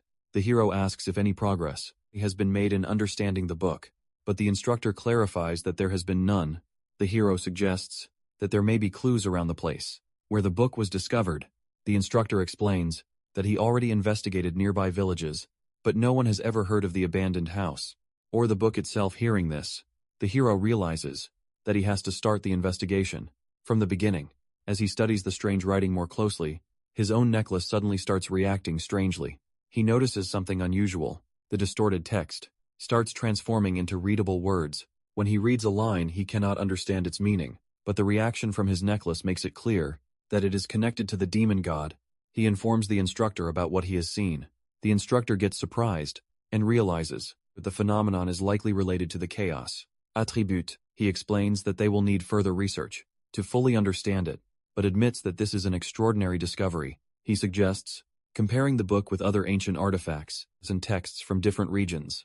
The instructor praises the hero for his contribution and thanks him for the assistance. As the hero prepares to leave, the instructor remembers his promise and says he will provide the agreed reward immediately. While the instructor searches for the items, the hero notices something alarming. 3 of the original stones in his necklace to begin glowing red in response to the book's influence. He is unsure what will happen if the entire necklace is affected at first. He considers handing the necklace over to the instructor for further study. However, he realizes that, since the matter is connected to the demon god, it must be kept secret, and also, he cannot fully trust the instructor at this stage. At this moment, Instructor Robolt finds out the potions and the contract scroll, then rewards the hero for his efforts. However, he asked him to keep the research a secret and not reveal it to anyone else. The hero replies that the decision is entirely up to the instructor. He already knows that the research has not been approved by the headmaster. He thinks to himself that, if the instructor had received proper authorization from Saitama, there would have been no need to use a secret contract in the first place. He points out that if the research is ever exposed, he could be expelled as well. Since they are now involved in the matter together, he promises to do his best to assist the instructor. After collecting the rewards, the hero prepares to leave. Before he goes, Robolt asks what he intends to do with the contract scroll. The hero explains that he plans to save a slave, and then leaves the underground laboratory. Afterward, he returns to the secret room, and by showing the contract scroll to student Kyle, he decides to finalize the agreement immediately. He warns the student that, if he breaks any part of the contract, he should be ready to face the consequences. Reading every condition, the student finally signs the contract, to which it gets saved into his chest. The hero then hands him a letter, containing false information, and instructs him to send it to the Imperial School. The student agrees, and activates his magical communication device. He explains that the device recharges on its own, allowing it to be used once every month. After sending the false report to the Imperial School, the hero reminds him that he must also fulfill the second condition of their agreement. He instructs him to leave Saitama today and start gathering information. From outside the academy, the hero explains that he needs intelligence about the demon world. As a first priority, Kyle must investigate the location of the nearest hidden realm and collect information about the 7 Sins clans. The student accepts the task and extends his hand toward the hero.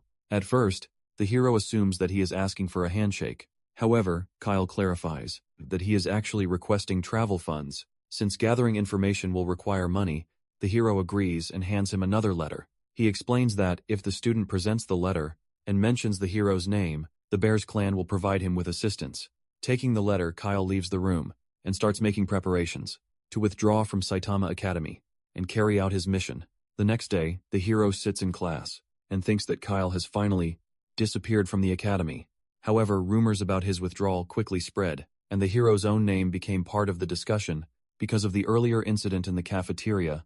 He also notices that Luna, the healer girl, seems suspicious of him. Even so, he believes that the greater concern lies with the instructors, especially Ares, who likely have a negative opinion of him. Despite these concerns, the hero feels relieved, because only a few days remain before the midterm and no one can remove him from class. Monitor's position now. While he is thinking this, instructor idea suddenly enters the classroom and announces that the midterms will begin in 3 days. She explains that the exams consist of 4 subjects: weaponry, human studies, magic, and practical skills.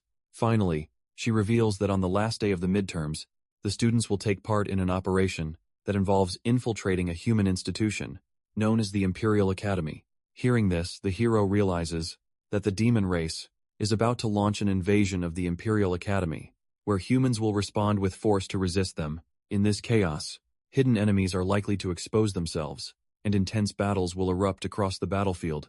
At that moment Lady Fran confidently declares that she will secure first place in the midterms. Several students support her claim, and others express their intention to take revenge on humans for their past suffering. However, the hero thinks that, if events follow the original storyline he once wrote, the class, cadets will be wiped out during the midterms.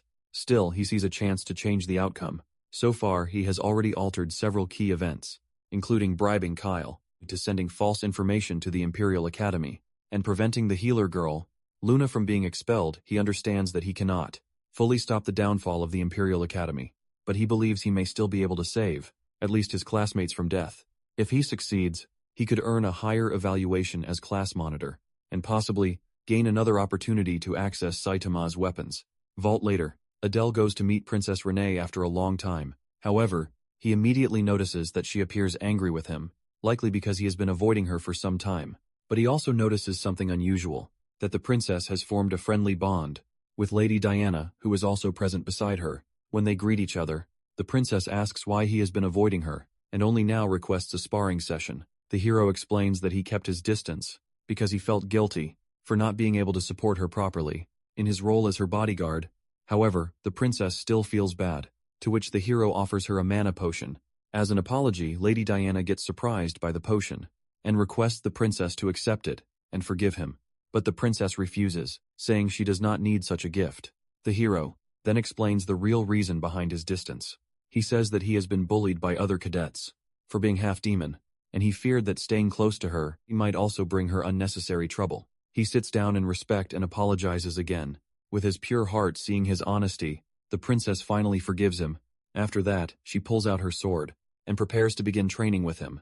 At this moment, Lady Diana, quietly, encourages her to show her new technique to the hero, but the hero overhears this and realizes that the princess must have learned a new skill. During the time they were apart, when the princess activates her power, the hero gets stunned by the strong energy surrounding her. He notices that she is gathering mana at the tip of her sword, which means she has learned the sword coat skill. Among humans, this technique is considered the mark of an expert.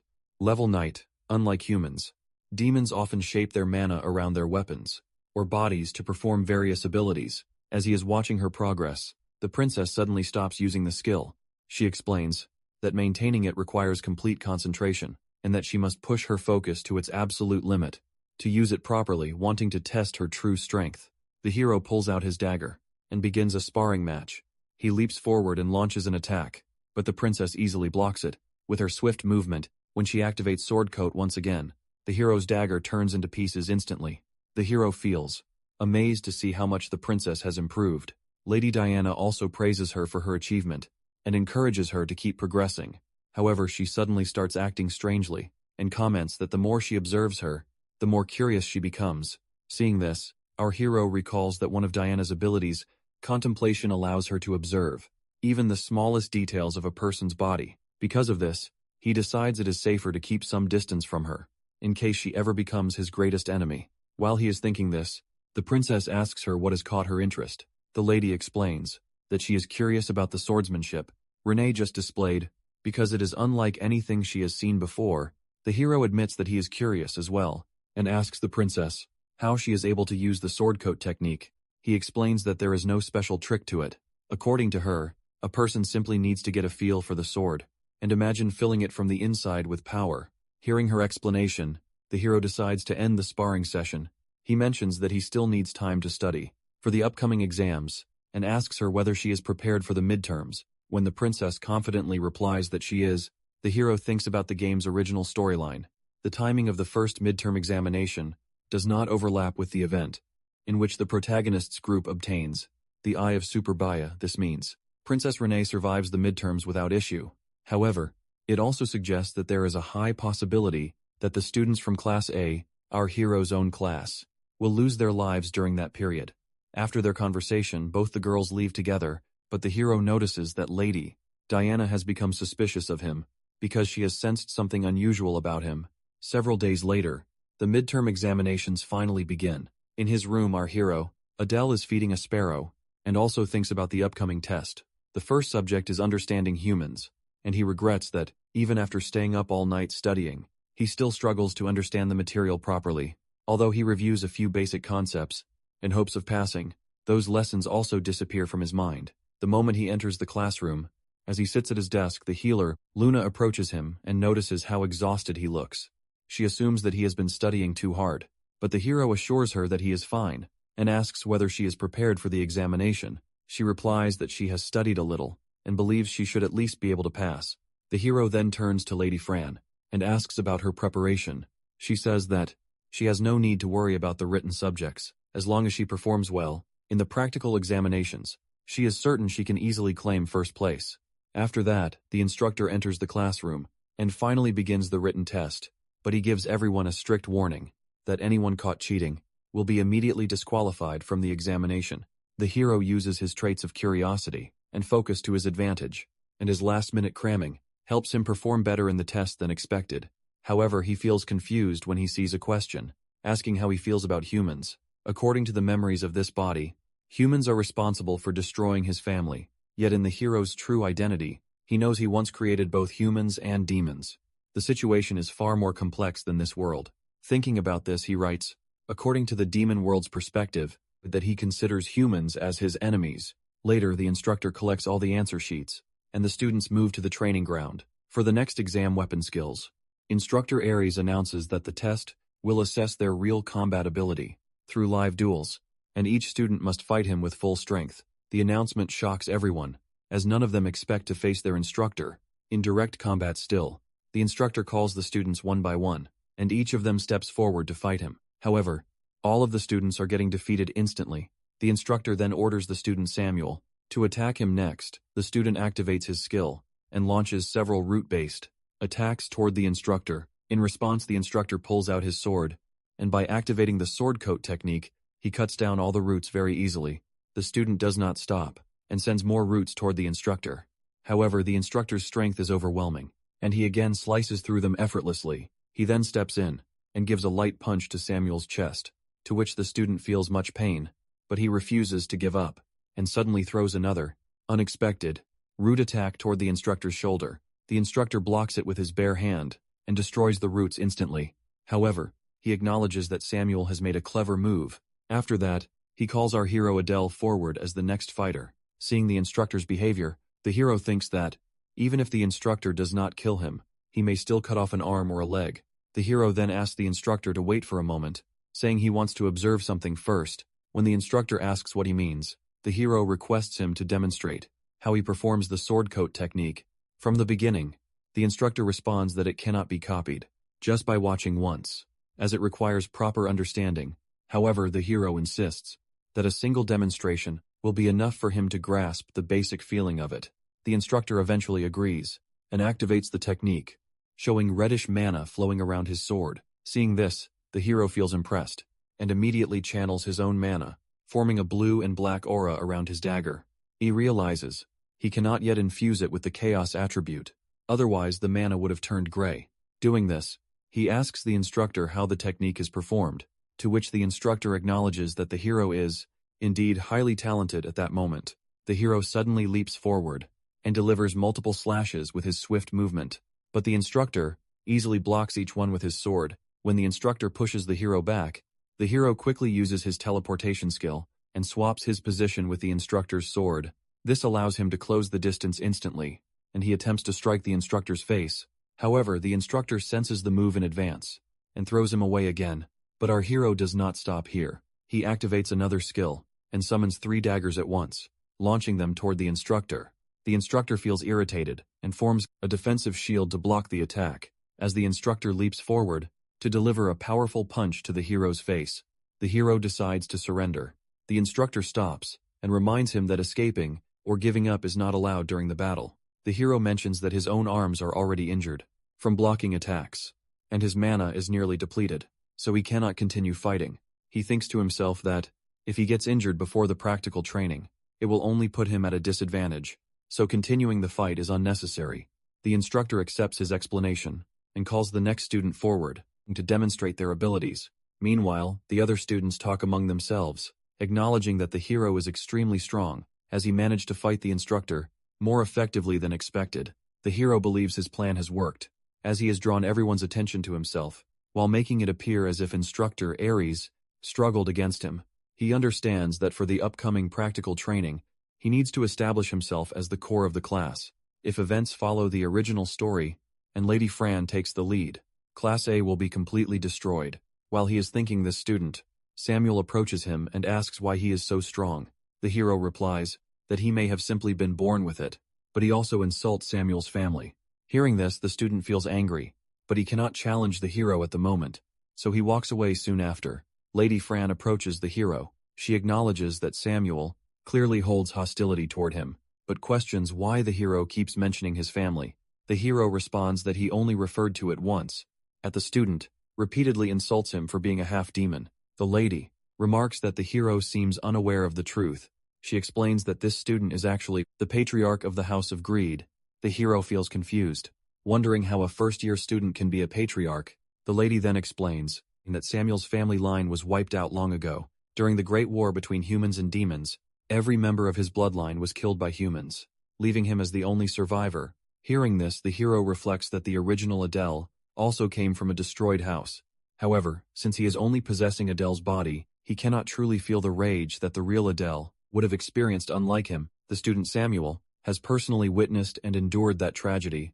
He realizes that he has always treated genocide and family destruction as simple story elements in a novel, but the characters in this world are real. With this understanding, the hero tells Lady Fran that he will be more careful when speaking to Samuel. From now on, the lady seems satisfied, and then goes to spar with instructor Ares. Seeing her, the hero thinks she is not only confident, but also has a serious side. However, during the spar, she also gets defeated by the instructor. Afterward, the hero and the other students proceed to the third exam, which consists of stealth arts and magic theory. Since stealth is the hero's specialty, he finds it no challenge, and the magic theory portion also covers concepts he already knows, so he completes it without difficulty. After completing the exam, the hero comments that this test was the easiest so far. However, he realizes that the real issue is the upcoming practical exam. No matter how well they perform in written tests, everything becomes meaningless if they fail or die in the practical assessment. While he is thinking, this Lady Fran approaches and asks how his magic theory exam went. The hero replies that he wrote it well and asks about her performance. She tells him to guess, to which the hero is about to say that she likely scored perfectly. However, he mistakenly comments that, since she failed in the weapon skills exam, she might fail here as well. Hearing this, the lady feels embarrassed and starts hitting him like a friend. At that moment, Balton, the monitor from another class, arrives for an important matter. Seeing the hero, he remarks that the hero seems to have grown stronger since their last meeting. He says he would like to test himself against him, but he has other responsibilities to attend to today. The lady recognizes him and comments that he is the same jealous-looking boy she saw during the entrance exam. The guy states that he has somewhere to go and asks if she will accompany him as well. When she asks for clarification, the guy explains that a meeting has been scheduled for all class monitors. Even the headmaster is expected to attend, so everyone is required to go at this moment. The lady clarifies that she is not the monitor of this class, because the actual class monitor is Adele. Hearing this, the guy gets stunned, and his interest in testing the hero's strength immediately increases. However, the hero suggests that it would be better for both of them to attend the class monitors meeting first. The guy agrees and invites Lady Fran to accompany them as well. As they walk through the corridor, the hero asks Balton about the purpose of the meeting. The guy explains that it concerns regional assignments. He adds that everyone already knows the midterm exam theme involves the invasion of the human realm. From this, our hero understands that the meeting is meant to decide which regions each class will be assigned to attack. When they enter the meeting hall, the hero notices that all class monitors are already seated. Princess Renee is also present among them, and the headmaster Lucien welcomes the hero personally, addressing him as a class monitor. The princess gets surprised by this, because the hero has never told her he had also been appointed as a monitor. The headmaster then prepares to begin the meeting.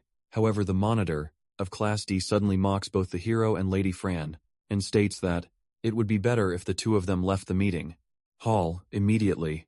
Seeing this, the hero thinks that he only followed Balton into the meeting hall, yet even the headmaster appears to be permitting it. He realizes that this may be a deliberate test to judge whether he is truly qualified to participate in the discussion. If that is the case, he decides to reveal some of his strength to everyone present. When the Class D monitor suddenly grabs the hero's head, the hero pulls out his dagger and aims it directly at the man's face. However, the Class D monitor activates a body-hardening technique and successfully blocks the attack. The hero then summons multiple daggers and throws all of them at the guy, but the opponent dodges them as well and tries to punch the hero full force. The hero senses it, and by activating the sword coat on his dagger, he slashes the opponent's hand, causing him to scream in pain. As the hero is going to give a finishing blow, the headmaster stops the fight instantly. The hero agrees with her, while the other monitors are totally impressed by his combat ability. The headmaster then begins the meeting, explaining that all of them have been gathered to assign regional targets. Each class will be allocated specific regions of the human world for invasion.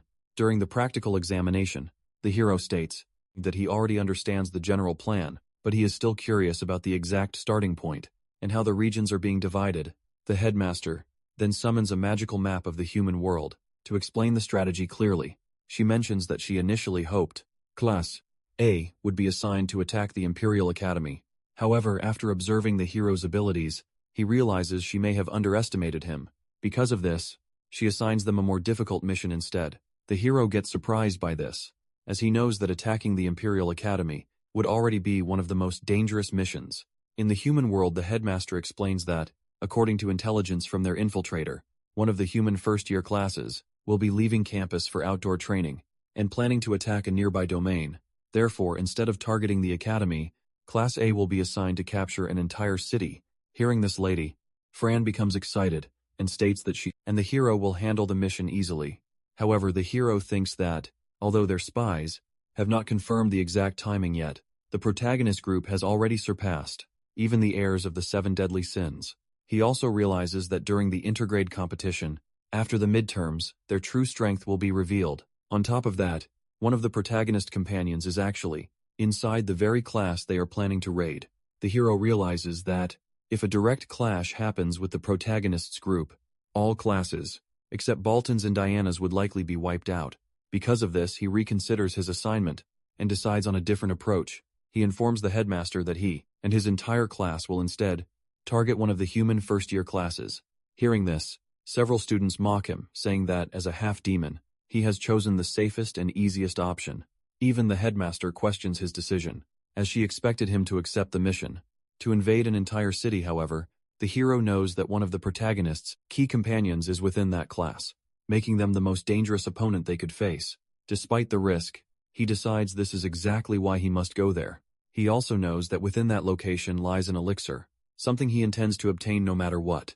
In the original course of events, one of the protagonist allies would have consumed it, but now he plans to take it for himself. The hero then explains to the headmaster that he specializes in assassination and does not require large-scale chaos in a populated, human city. He adds that the capital consists of crowded districts, and deploying dozens of students for an assassination operation there would be inefficient. Hearing the hero's explanation, the headmaster feels impressed. She remarks that he understands both the geography of the human world and his own strengths far better than she initially expected.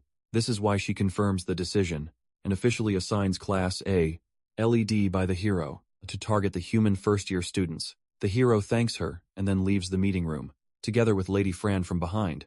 Princess Renee thinks to herself that the skill Adele used earlier was clearly sword coat, and she feels confused about how he managed to learn such a technique in such a short time. Alton also realizes that the hero was not particularly strong during the entrance exam, but has now become significantly more powerful, which is quite suspicious at this moment. The headmaster understands why. Instructor Arias has warned her to stay cautious of the hero. She recalls that the hero has even defeated one of the 7 deadly sins. In most cases, someone with such power would choose a more difficult target to prove than themselves, but the hero instead acted with caution. She realizes that Adele is truly an exceptional individual. If properly guided, he could become a highly effective asset, comparable to a hunting force like House Arson. However, if he cannot be controlled, he will have to be treated in the same category as the 6 human houses. The next day, all cadets prepare themselves to depart for the mission. Against the humans, many of them are excited, as they think about finally killing the humans who once destroyed their lives. The hero thinks that they have already sent false intelligence, claiming the target is the 3rd-year dormitory. As a result, the Imperial Academy instructors will likely be stationed near the dorm area. This is why only a single or instructor is assigned to accompany. The first year, students, if his prediction is correct, that instructor will be the 5th circle mage. He understands that facing the protagonist's allies alone will already be difficult. Because of this, he decides that the mage instructor must be eliminated first. After that, he plans to move from the hidden route and secure the elixir while he is thinking. The headmaster addresses all the cadets. She declares that the war has now begun, and they will face the humans who killed their parents, siblings and friends. She reminds them that everyone here must have experienced such pain in some form. She then states that it is now their turn to take revenge and hunt the humans without mercy. Hearing her words, the cadets cheer loudly, as they also want the humans to be dead. After that, the headmaster casts a blessing spell over everyone, granting them magical support that will aid them during the mission. After that, the instructors begin guiding the cadets on how they will proceed with the operation. Lady Instructor idea. Has everyone board the dimensional train first. She explains that they will reach their destination in about an hour and instructs them to rest during the journey. Seeing this, our hero, Adele, thinks that transporting so many cadets using a dimensional train must be extremely costly for Satan, but he knows that later in the story, more cadets connected to the human realm will appear, and eventually both worlds will begin to merge into a single dimension. While he is thinking this, the healer girl, Luna, offers him a snack. The hero checks his status and notices that his mana is still too low. Even after all his training, he then uses a telekinesis technique on Luna, causing her to float slightly above her seat. The effect is small, only lifting her a few centimeters, but the hero recognizes its potential. Even at this stage, it could be useful in real combat. He understands that if developed further, the technique could evolve into a powerful force, allowing him to manipulate gravity itself. He then considers the situation mostly under control. However, he recognizes one remaining threat, the Knights of the Six Houses, who previously attempted to kill him, and now there is a possibility he will encounter them again in the human world. He thinks that in the original story, Knight Feltz had reported Adele's death as a fall from a cliff. However, the truth is different, because the hero actually fell into the demon realm while carrying the identity of the traitorous house. Arson. Because of this, Knight Felt must still believe he is dead. He assumes that Headmaster Lucien would also have learned the same information through her spies to remain cautious. He decides that he will need a mask to hide his identity. After some time, the cadets arrive at their destination. The hero observes that Saitama has constructed a dimensional gate using extremely costly crystals. Instructorida then distributes face masks to all cadets. The hero feels satisfied, as this is exactly what he had been looking for. The instructor also puts on her own mask and explains that it is enchanted with a perception reduction spell designed to conceal identities during the mission.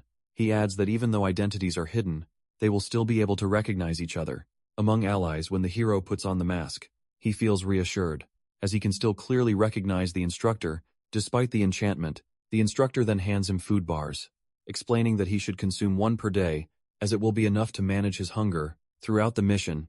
She then explains the rules of the exam, mentioning that the instructors will not accompany the cadets during this mission. Hearing this, many cadets feel worried. However, she clarifies that this is a cadet assessment, and if instructors intervene, it would no longer be a proper test.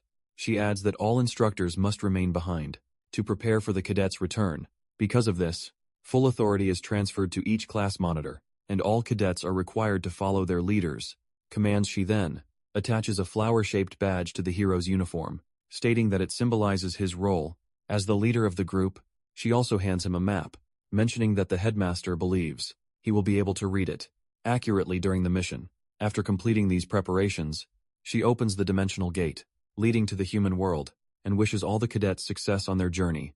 Our hero Adele thinks to himself that for the other cadets, this is an unknown world, but for him, it is the same hellish place he has already experienced before. Because of this, he decides that he will return alive at any cost. When all the cadets pass through the gate, the hero notices that the dimensional space is destabilizing their bodies, even though he himself finds it increasingly hard to endure. Soon after, he spots the exit point of the dimension, to which he immediately orders his team to move and escape through it. As the exit begins to collapse, all of them manage to leap out just in time. Once outside, they find themselves standing in front of the Imperial Academy, located on a floating island. The hero thinks that this is his first time seeing the academy, known as the pinnacle of magic and technology in the human world. The other cadets look around in confusion, unsure of their surroundings. The hero explains that this structure is a school built to educate humans unlike Saitama, which serves a different purpose. The healer girl then asks whether they are supposed to enter the academy. The hero replies that they cannot, as the entire academy is protected by a powerful barrier, strong enough to withstand even a dragon's attack. The others get shocked by this, and our hero thinks that only he could enter. Using his position exchange skill, but doing so would immediately alert the protagonist group. He then explains that according to the map, if they move in the opposite direction of the Imperial Academy, they will reach their designated target location. The group agrees with the hero's plan, and begins moving in the indicated direction. Along the way, the hero notices that student Samuel is still glaring at him. However, he also understands his importance in his own strategy, as the boy possesses exceptional magical talent that will be crucial for the mission. Thinking this, the hero offers a handshake to the student. The student finds it difficult to imagine any kind of friendship between them. The hero then explains that this is not about friendship in the usual sense but cooperation. He states that they must work together for this mission to succeed. He also warns that without coordination, everyone present could end up dying because of the conflict between them. He adds that humans are not weak enough to be defeated easily, and that Samuel should understand this better than anyone. Hearing this, the student finally accepts the cooperation and continues forward alongside the hero. After that, the hero thinks that, now that Samuel has been stabilized as an ally, the only remaining task is to locate the hidden base. At that moment, another cadet reports seeing something unusual ahead. When the hero looks in that direction, he notices that it is a massive door floating in midair, the entrance to the secret hideout. The hero informs everyone that from this point onward, they will enter this secret hideout to complete their mission. One of the cadets steps forward and claims he will open the door. However, the moment he tries, the gate gives a strong electric shock to him. The hero already knows that this would happen, because the door can only be opened using authorization from Imperial Academy instructors. He then instructs student Samuel to channel his mana into the door's handle. The student follows the instruction, to which the large gate finally opens before them. The hero immediately orders the group to proceed inside, noting that there are no visible traps at the entrance. Once they enter, Lady Fran observes the surroundings and comments that the atmosphere feels similar to their own demon secret hideouts. The hero agrees, explaining that human training hideouts are also designed for entire classes to undergo trials. Student Samuel then remarks that, if this place is meant for testing, it must be filled with traps and monsters. As the hero confirms, the student questions why they did not simply wait outside and ambush the humans when they were exhausted. Instead of entering the hideout directly, the hero acknowledges that the student's reasoning is correct. It explains that there are specific reasons for entering the hideout. He states that the first reason is his own knowledge of the structure. He is familiar with all the trap patterns inside, meaning the humans will be the ones who suffer from them, while his team will move safely through without triggering anything. The second reason is timing, which means they will leave the hideout before the humans even arrive. Hearing this, Samuel asks why they have entered here if they have to leave. The hero then clarifies that this place is not only similar in atmosphere to demon secret hideouts, but was actually designed by humans to simulate and study the conquest of demon realms. In other words, it functions like a vault within the demon world, and it also contains hidden treasure. Moving forward, the group eventually arrives at a spot where 6 separate cave paths are located. Seeing this, the other cadets feel confused about which path they should take. However, the hero, Adele, walks to a nearby wall and presses a hidden switch, to which a concealed door opens up immediately. Samuel gets shocked and asks how the hero knows so much about this place. The hero thinks to himself that it is because he himself designed this location in the past. They enter the hidden passage and eventually reach a chamber where a treasure box is placed. The hero opens it and finds only a bottle and a sandbag inside. The cadets feel disappointed and remark that the items seem useless. The hero then pours water from the bottle, but they notice that the flow does not stop. He explains that the bottle can store water sufficient for dozens of people, meaning they will not need to search for water. During the mission after that, he tells everyone that they must leave the hideout immediately, as a battle is likely to begin here soon. They exit the area, and the hero starts assigning roles to the group. He orders student Samuel to act as a scout from now on, and to survey the surrounding area. The student questions why the hero is assigning the scouting role to him, as if it is something the hero should be handling himself. The hero explains that this task can only be performed properly by someone with Samuel's exceptional magical ability. Hearing this, the student accepts the role, but the hero adds that he will not be scouting alone. He takes out instructor Aries' pet sparrow from his bag and explains that it will assist him as well. The student feels confused about why instructor Aries, who dislikes the hero, would have given him the sparrow in the first place. To test its reliability, the hero activates his ability. A visual link appears in front of him, allowing him to see through the sparrow's eyes. In real time, he explains that, since he can share information through the sparrow, Samuel's job will be to protect it during scouting. The hero then assigns another role to Lady Fran, that she will take command of the cadets whenever he himself steps away from the group. He asks her if her ability is truly charm, and she confirms that she can temporarily enhance the strength of her allies. However, she questions why he needs to leave the group during the mission. The hero then explains that Imperial Academy cadets will eventually arrive at this location, accompanied by an instructor. He states that he intends to confront that instructor on his own. The student responds that taking on an instructor alone is too dangerous. However, the hero assures him that it will not be a problem, because if the instructor does not appear, he will rejoin the group. As he has finished assigning everyone their roles, Lady Fran asks what they should do next. The hero replies that they should take the opportunity to eat something, since all of them are hungry, but he orders Samuel to move out immediately for scouting and mentions that his task is to confirm whether any Imperial Academy class is conducting outdoor training. Along their route, as the student leaves, the hero distributes food bars to the remaining cadets and eats one himself. The cadets feel embarrassed because of the disgusting taste, but they still consume it because they need the nutrition for the mission. The healer, Luna, then asks the hero if he would like some normal snacks. Instead, however, the hero refuses, stating that since the others are enduring it, he cannot allow himself better food. He then opens a magical screen to observe Samuel and the sparrow's progress. Through the link, he sees that they have reached the area outside the Imperial Academy. At that moment, a carriage emerges from the academy gates, to which the hero gets totally shocked. The hero observes that the carriage is used for transportation between the Imperial Academy and the surface world. He also sees Samuel attempting to communicate something, but since the connection is indirect, the message does not fully reach him. He hopes that the student will return safely on his own.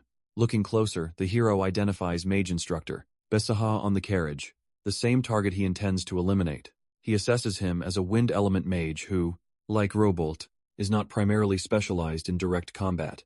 Because of this, the hero believes he can be taken down easily. He also notices several human cadets inside the carriage, including a strong individual named Leon Farius, one of the protagonist's key companions, and an important figure in the main storyline. The hero thinks that this guy is expected to arrive about 30 minutes late.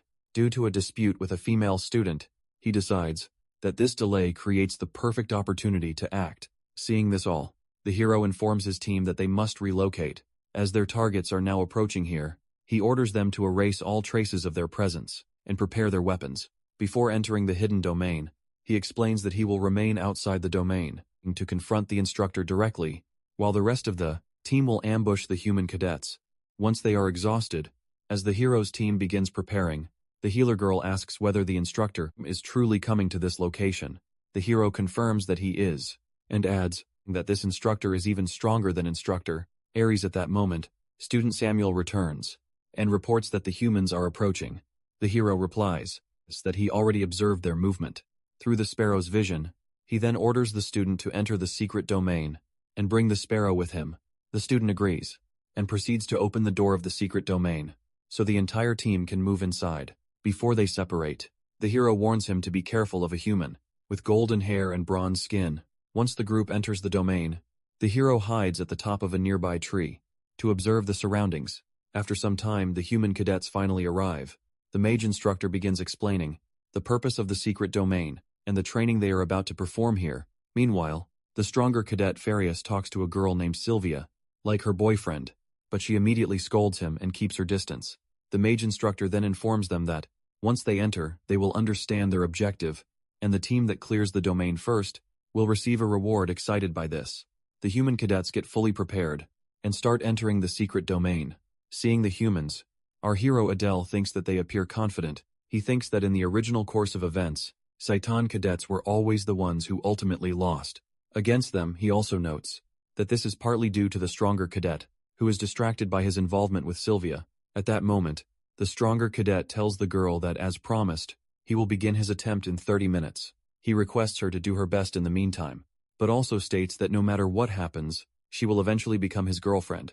After both Sylvia and the stronger cadet Enter the secret domain. The hero notices that the mage instructor is now left alone outside, but suddenly the mage starts scanning the surroundings. By releasing a powerful mana radiation, the hero senses it in advance and avoids it to stay hidden. Once the mage finishes the scan, he realizes that no one is nearby, so he moves in a different direction to fulfill his own important task.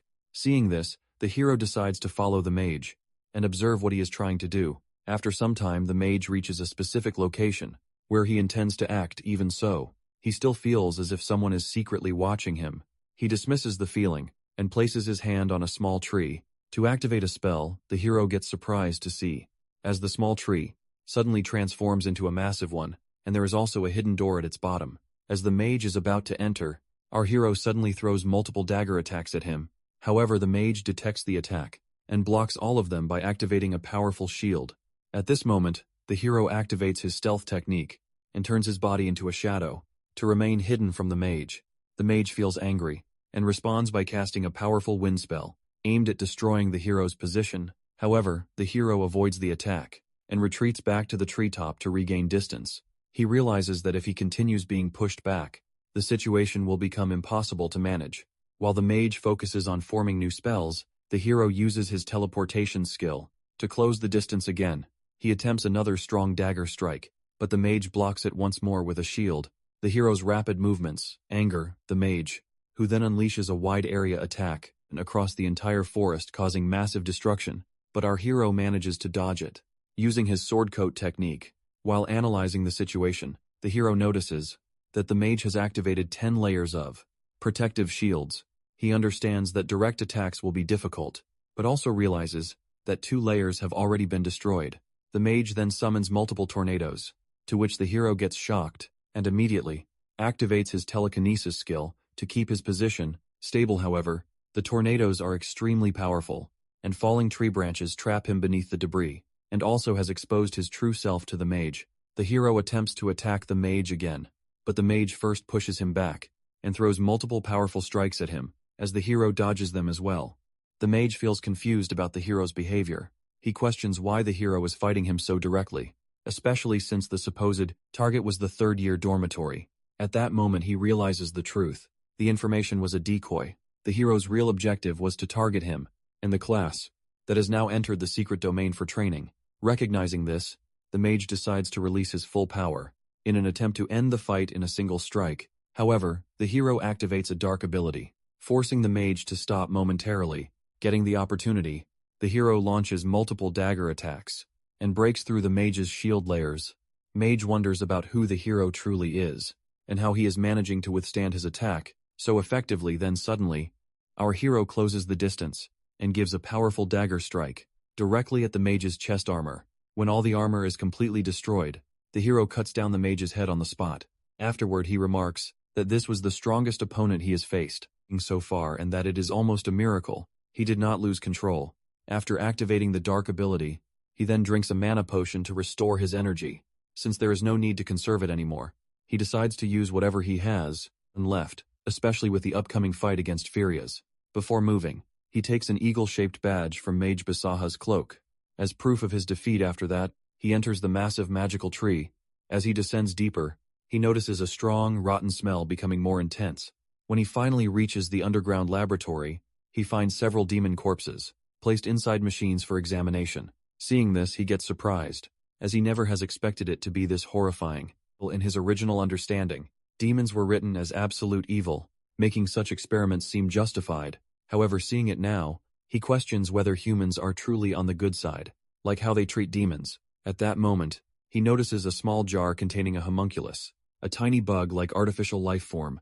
He realizes it is one of the mage's creations, formed through experiments that likely involve sacrificing countless demons. He decides to take the small, bug-like creature back to Instructor Robolt for further study. However, before he can do so, his small dragon worm suddenly emerges from his bag and devours the creature in an instant. At that moment, the hero's demon god necklace reacts again, with all its red stones glowing. Seeing this, he realizes there may be some connection between the homunculus and the demon god. He considers that, if he had access to a grimoire on homunculus creation, he might be able to uncover the truth.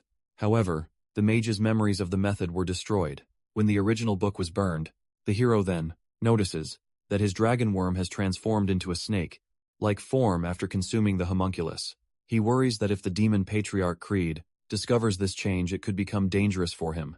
Still, he calms himself and focuses on his goal, just obtain the elixir and leave the area. Immediately after some effort, he locates the elixir, which resembles a wild ginseng root. When he consumes it while circulating his mana, he feels the heat in his body has been increased. As he opens his status window, he sees that his mana has increased beyond 2,000. He also notices that his other abilities have grown stronger, and now, all the mana he releases can be fully converted into darkness. Satisfied with his progress, he decides it is time to return to his companions. When he opens the screen to check on them, he gets shocked to see that they are already engaged in battle. With the human cadets, however, he realizes that the strongest guy, Furious, has not yet appeared on the battlefield. Suddenly, both his necklace and the information paper begin reacting again. The paper indicates that it can show events from the recent past. The hero feels confused, remembering that previously, it kept repeating the phrase, "Offer a god using his own blood." He asks the information paper to reveal the true nature of the necklace, but once again the same message, "Offer a god," appears on it. At that moment, the connection through the screen reopens. He sees that his companions are now in serious trouble. Suddenly the hero feels some pain in his head, to which the surroundings shift completely, and he finds himself witnessing a brutal scene where humans are mercilessly slaughtering demons. He also notices a young Samuel there, appearing to be around 10 years old. The hero realizes that this is a vision of the past, the time of the human-demon war, and the moment when Samuel's entire family was annihilated. In the scene, the guy's mother hides him inside a cupboard and tells him not to come out under any circumstances, to which the boy agrees. However, humans soon reach there as well, and kill his mother in front of him. The half-demon maid is revealed to have betrayed them, allowing the humans to enter, but the humans kill her as well, ensuring no demons are left alive. Afterward, they destroy the entire palace with a huge explosion, and retreat. Days later, Samuel comes out alive from beneath the rubble, as the only survivor, and gets sad to see his mother's lifeless body. In order to survive, he uses his root skill and consumes her remains. Seeing these memories, our hero, Adele, finally understands why Samuel hates him so deeply. The betrayal of Samuel's mother by a half-demon maid is the root of his anger. However, the hero still wonders who the real source of all this destruction truly is.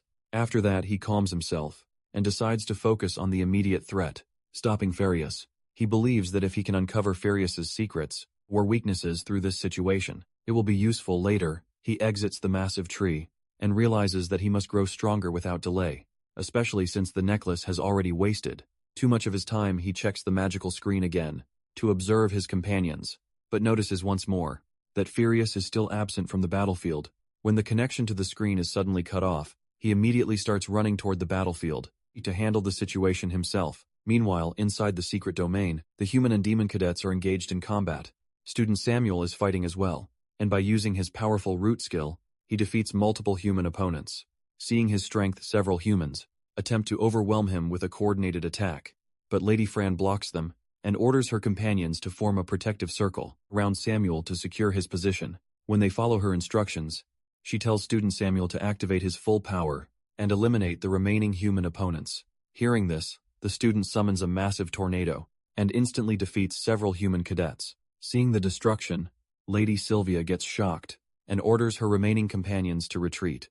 By tearing their return scrolls, realizing they are no match for the demons, the human cadets manage to escape the battlefield, but the student feels angry by her action and decides to kill her as well. To do so, he throws a powerful root attack toward her, but the strongest guy, Furious, suddenly appears and freezes all of Samuel's roots in place. The guy also throws a powerful hammer strike and defeats one of Samuel's companions instantly. He then helps Sylvia to stand up and asks her about the situation. She reports that 8 humans have been killed, while the injured survivors have already returned to the Imperial Academy. The guy praises her efforts and tells her to head back as well, assuring her that he will take care of the remaining enemies on his own. However, the lady refuses to leave, as she wants to stay and fight alongside him. As they are talking, several demons charge at them to attack all at once, but the man gives a single ice attack, to which many of the demons get defeated in an instant. Seeing this, student Samuel uses his roots to attack the man and orders his companions to retreat immediately. He knows that they are no match for such a powerful opponent. Lady Fran asks if the student intends to face the man alone, to which The student confirms that he has no other choice. Luna also worries about him, but the student requests her to leave quickly and take care of the injured. At that moment, the man launches another attack and slices through Samuel's roots. When the dust settles down, he realizes that the student's companions have escaped. Successfully, only the student himself remains behind to face him. Lady Sylvia remarks that the demons must have used a hidden passage to escape, as they had appeared out of nowhere earlier. However, the strongest guy assures her that it does not matter where they run, because none of them can escape from his grasp now. He then turns his attention to the student and orders him to use his true strength and fight him with everything he has.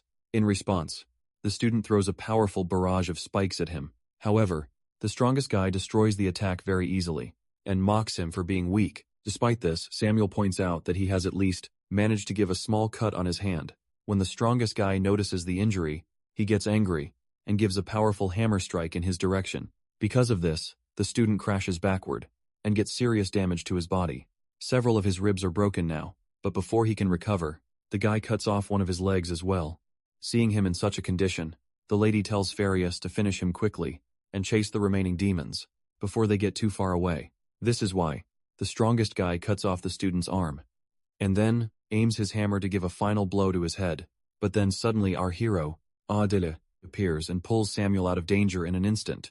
Placing him aside, he tells him to rest, declaring that the battle is now his responsibility. Meanwhile, the powerful warrior feels confused about who the hero is, or how he managed to appear out of nowhere. In response, the hero pulls out his dagger and prepares himself for the battle. He knows that using absolute invisibility to rescue Samuel has deprived him of his awareness of the surrounding area, placing him at a disadvantage.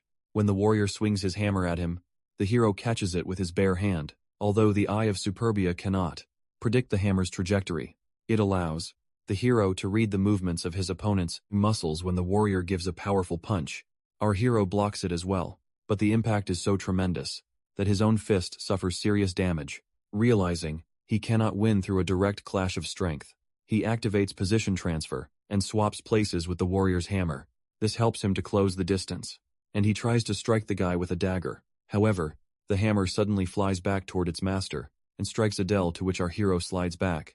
Seeing this, the hero realizes one thing, that the position transfer is useless against a weapon that can return to its wielder. At will, the warrior then leaps forward once more and gives another hammer strike at him. The hero blocks the attack with his arms, but his right arm gets badly injured from the impact. Despite the pain, the hero uses his dagger rain skill and throws multiple daggers toward the enemy. The man easily deflects all of the daggers and gives a powerful hammer strike, forcing the hero to crash back. He insults him as an insect and closes the distance to crush his head. At that moment, Adele realizes he can no longer move from his position, so he understands that this is the end for him. But suddenly he gets teleported to an unknown space, where a mirror is also placed in front of him. When he looks into it, he notices that all his injuries have completely healed. However, something strange happens next. His reflection starts speaking to him. Our hero understands that the reflection is not just an image, but the true self of the body he is currently using. In this world, the reflection apologizes for bringing him here, explaining that it was necessary because the situation had become urgent. Our hero demands answers to 3 questions, to which the reflection agrees. When he asks the first question, about where they are right now, the reflection comments that this information can be shared without any price. Hearing this, the hero feels bad because he is practically dead. Yet the reflection is still demanding a price. For some questions, the reflection explains that it can share some information, while other knowledge is restricted. It then answers the first question, stating that they are currently in a space born from chaos, a realm where everything cannot exist. The hero then asks the second question, wanting to know what chaos truly is. The reflection mentions that he may eventually understand its nature and power, but he will need to discover it on his own. It adds that it could explain further, but only if the hero is willing to pay a price. All the relics from both the human and demon worlds. The hero immediately realizes that such a condition is impossible to fulfill. He then asks his final question, whether he is still alive in the secret domain, where he was fighting the stronger opponent. The reflection confirms that he is still alive, but warns that he will die soon if he remains in his current condition. Hearing this, the hero gets worried as he cannot afford to die yet. He then requests the reflection to lend him its power. The reflection replies that bringing him here was done for this same purpose. However, it states that even this help comes with a price. This time it is not gold or relics that is required, but something far more valuable, something that is most precious to the hero himself. The hero feels confused, unsure whether he truly possesses anything valuable enough to be offered as a price. However, as survival becomes his priority, he agrees to the condition. In response, the reflection grants him 20% of its power for 1 hour. At this moment, our hero suddenly gets transported back to the battlefield, exactly at the moment when the warrior is about to crush his head with a hammer, strike. But the hero activates his dark skill and shifts his position to a safe location instantly. He immediately notices that his arm is still injured. When he opens his status window, he sees that his mana has increased to 4,300, and several of his abilities have risen by 2 levels. As well, seeing his sudden recovery and enhanced movements, Warrior Furious feels angry. Our hero then throws an illusory attack toward the warrior's neck, to which the guy gets stunned for a moment. Because of this trick, the warrior leaps forward again and throws another hammer strike. When the hero easily dodges this attack as well, the warrior unleashes a powerful ice storm. The hero summons Dagger Rain, but the attack has no effect against the storm's intensity. Realizing this, he activates telekinesis to stabilize himself within the winds and maintain control. At that moment, the warrior moves behind him to strike from a blind spot.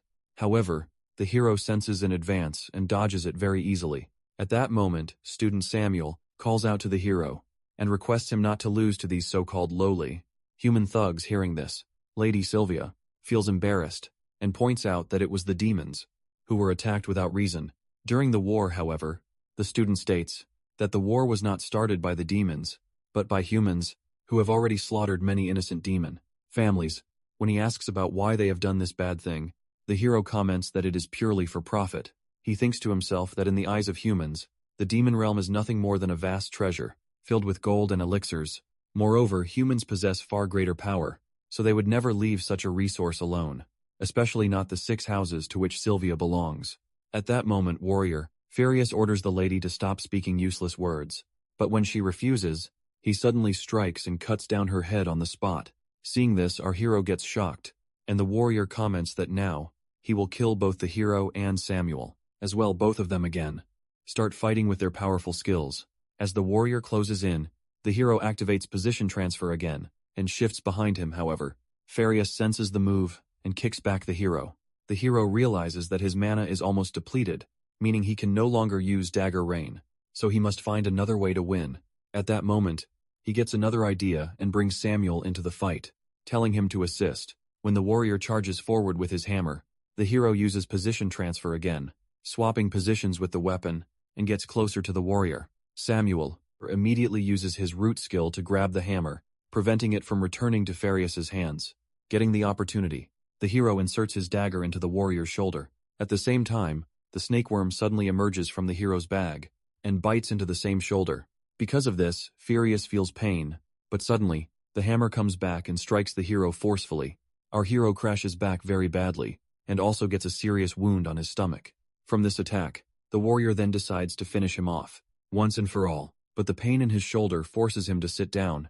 Seeing the situation getting worse, the warrior tears a return scroll, to which a bright light erupts from it, and he escapes the battlefield instantly. As the danger finally ended, now our hero asks Samuel why he chose to stay behind, and ordered the others to retreat earlier. The student replies that he acted this way because he just wanted to protect everyone. With his pure heart, the hero points out that some of their companions are half demons, but the student explains that they are still his classmates and friends now, so he cannot abandon them to die. The hero acknowledges that they have managed to defeat the monster, but warns that if things continue like this, they will keep risking their lives. At that moment, the snakeworm emerges again. The hero thanks it, recognizing that it has played an important role in the fight. Soon after, the rest of the team returns, and gets shocked to see both of them badly injured.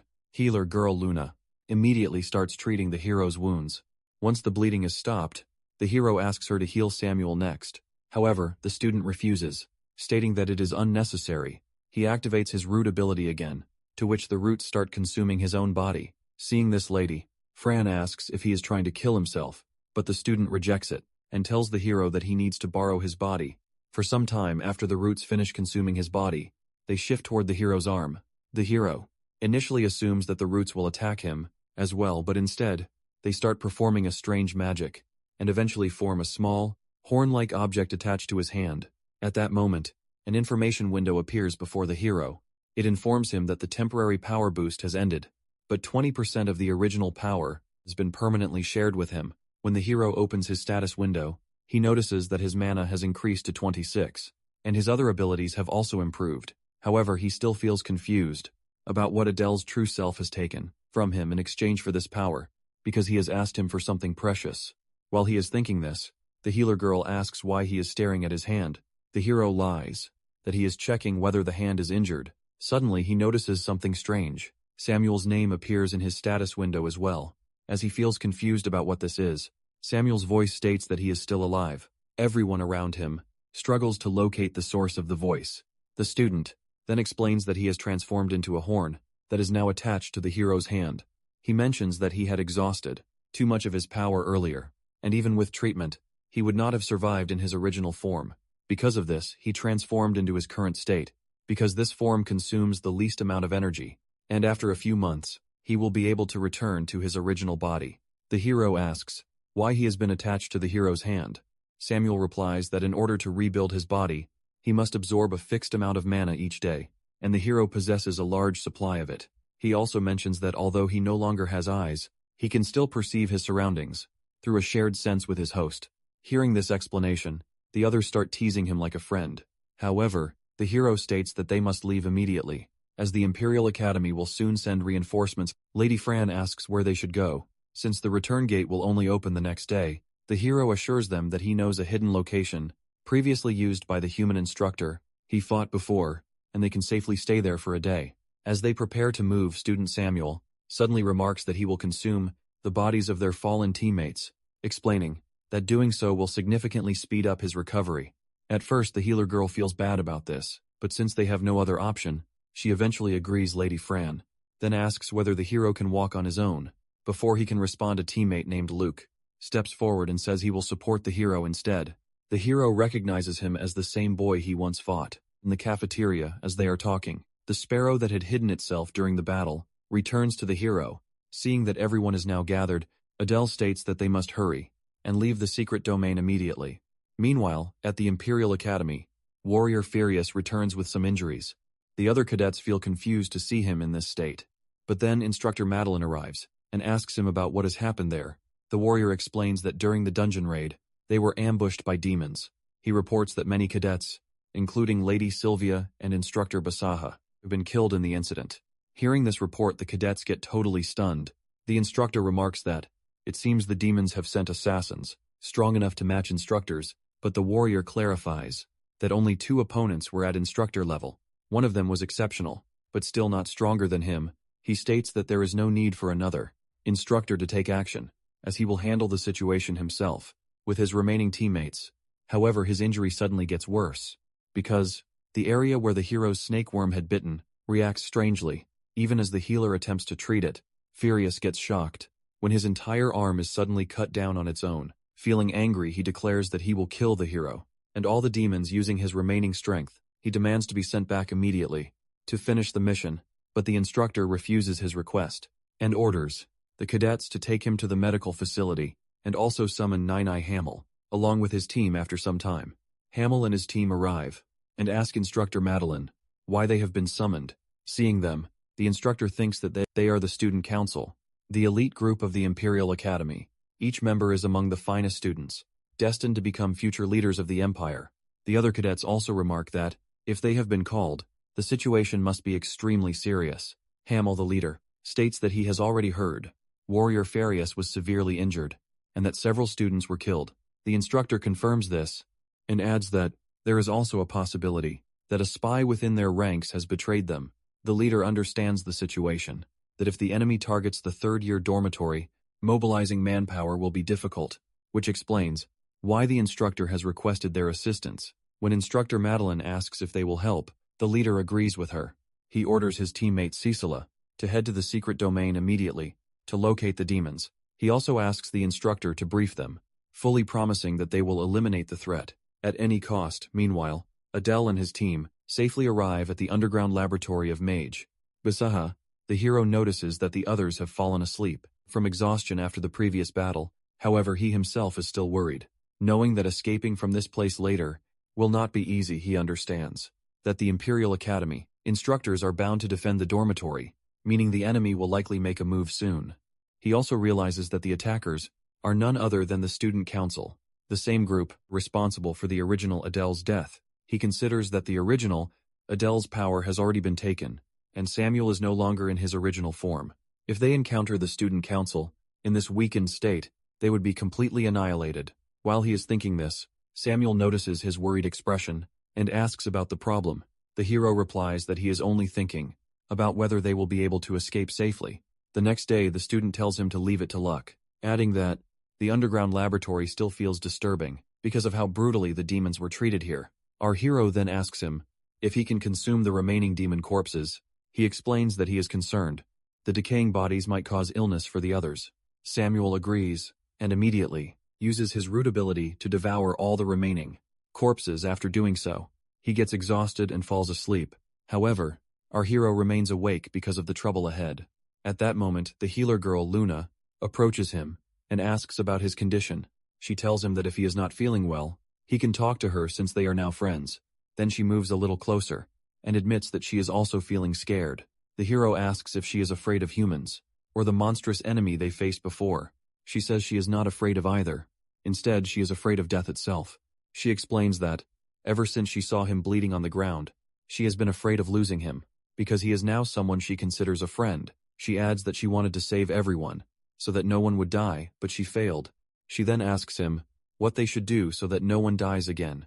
The hero replies that more people will die in the future, and even Lady Fran might die tomorrow. He then asks her if that happens, whether she will cry like this every single time.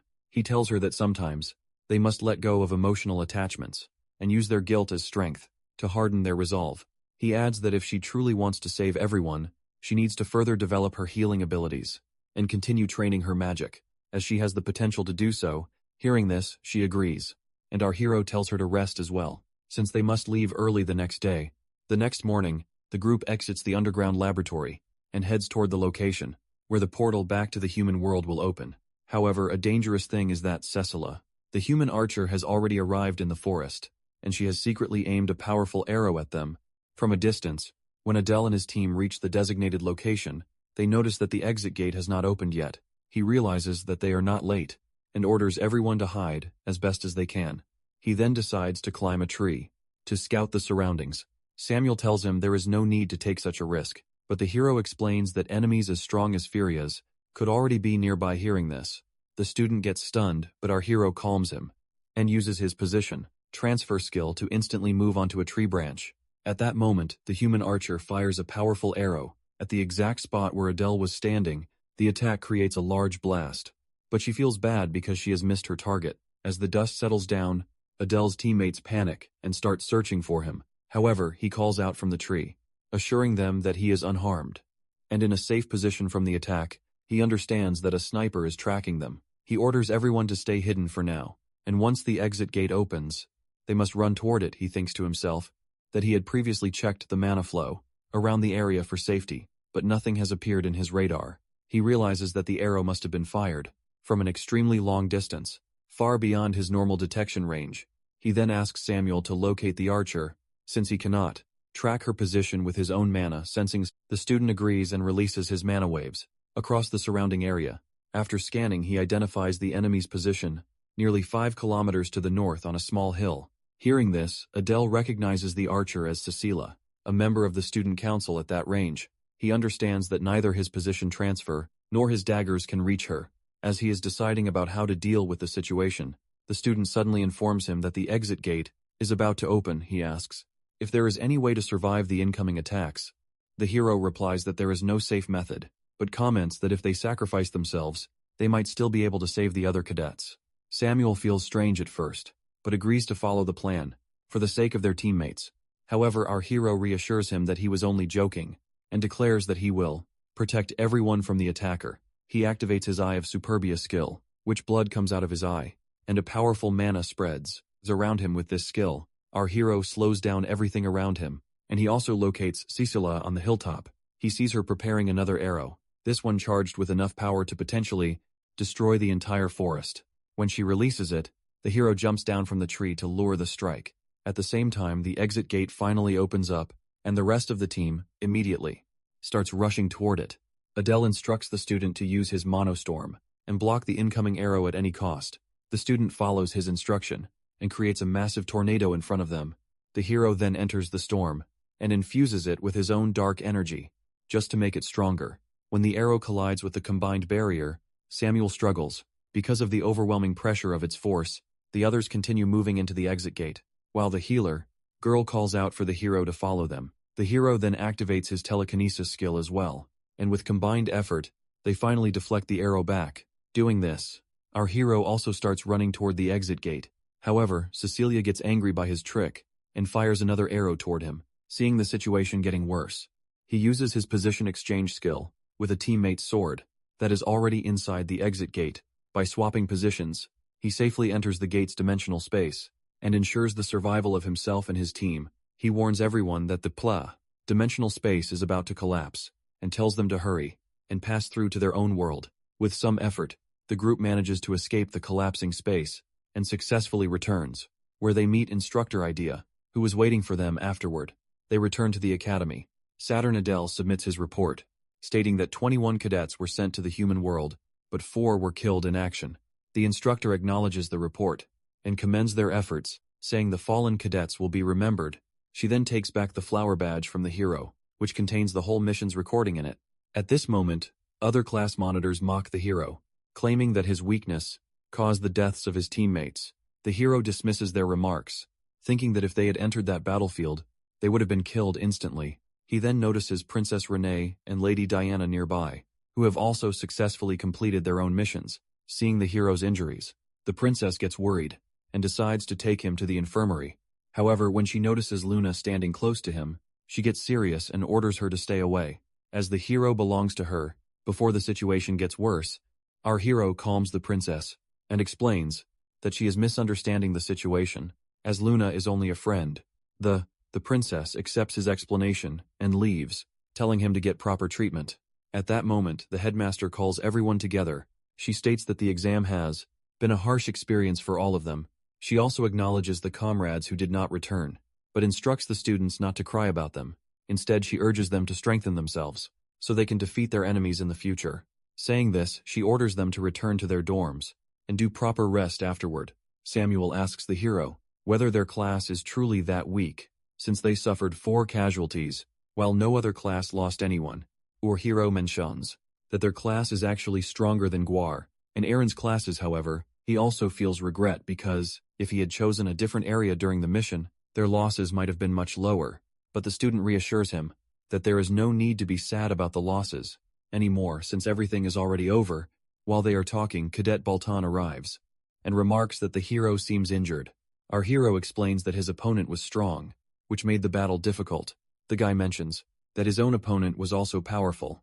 He says it was an old swordsman, but he eventually became exhausted and collapsed during the fight. Hearing this, the hero becomes suspicious. He recognizes that Baltan's target was the famous King of Mercenaries. He finds it hard to believe that such a warrior would simply collapse on his own.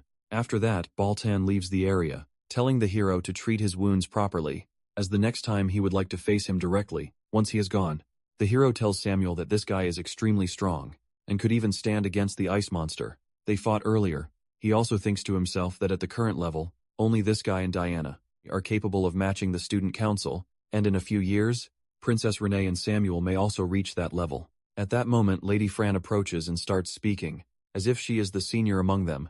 The student, still in his horn form, mocks her, to which she feels embarrassed, and starts beating both the hero and the student. As a friend, the healer girl, Luna, then stops her, reminding her that the hero needs medical attention. First after that, as Luna brings our hero to the infirmary, he thanks her for staying by his side. Through everything, she replies that she regrets not being able to use recovery magic well enough to heal his injuries earlier, but the hero reassures her not to blame herself and tells her to keep improving her abilities instead of getting sad on mistakes. When they enter the infirmary, they see a female doctor waiting there, who also feels strange to see 2 half-demons come here for the treatment. But after examining the hero's condition, she instructs him to lie down on the bed. She inspects his stomach wound closely and states that immediate surgery is necessary due to the severity of the injury. Hearing this, Luna becomes worried and asks whether the surgery will have any side effects. The doctor reassures her that there will be no complications, but explains that the procedure will take around 3 hours, so she has to wait outside the room. Meanwhile, in the meeting hall, all instructors gather for the midterm evaluation, including the headmaster. She announces that she wants to determine which class monitor is the strongest, and orders the footage from the flower badge cameras to be played. Instructor Aries remarks that, as expected, the strongest will likely be from his class, or Class E. Instructor Idea agrees, but adds that Class C also contains the Demon King's daughter, who must have shown incredible abilities. Aries then states that the strongest individual is still Bolton, not only in combat, but also in swordsmanship. The magic instructor agrees, noting that if judged purely on physical potential, that guy has a rare talent who could go down in history.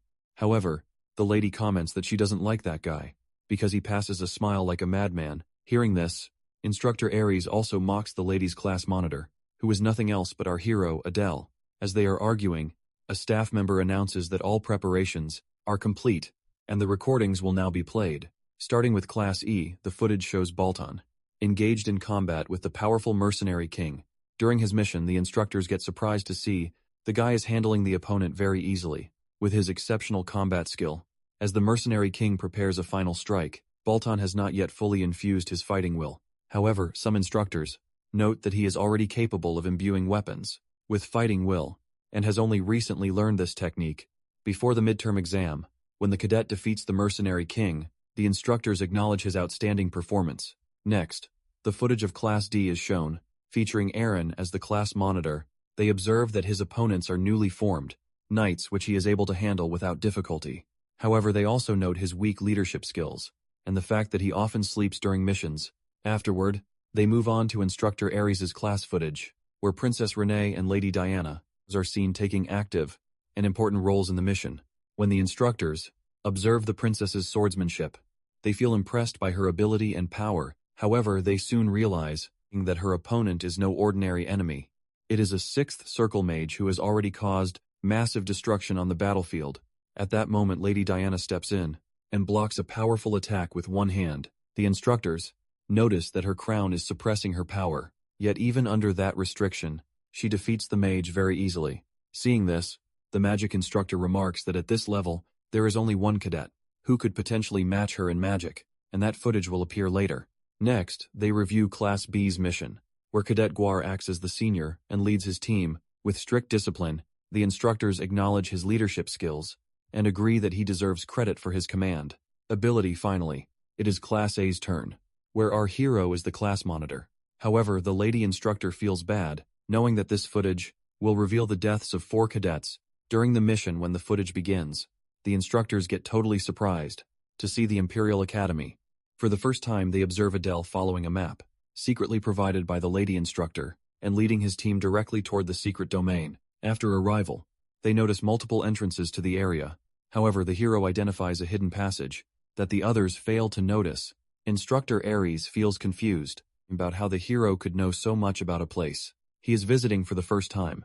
The magic instructor explains that the hero possesses an exceptional sensitivity to mana, allowing him to detect hidden magical structures and pathways. Instructor Arius argues that the hero was assigned to the easiest area. He adds that even though 2 members of the 7 deadly sins house were present there, 4 cadets still died and the rest returned injured, making it clear to him that the failure lies with the hero. The lady instructor points out that the hero himself was also seriously injured during the mission. However, the headmaster agrees with Aries' assessment for now, but she states that they have only seen the beginning of the footage and must continue watching before making a final judgment. Meanwhile, at the infirmary, our hero, Adele, wakes up after surgery and realizes that his wounds have been treated properly. The doctor approaches him with a bowl of soup to help restore his stamina and asks if he feels any remaining pain. The hero replies that he feels completely fine, and she instructs him to avoid any strenuous activity for some time,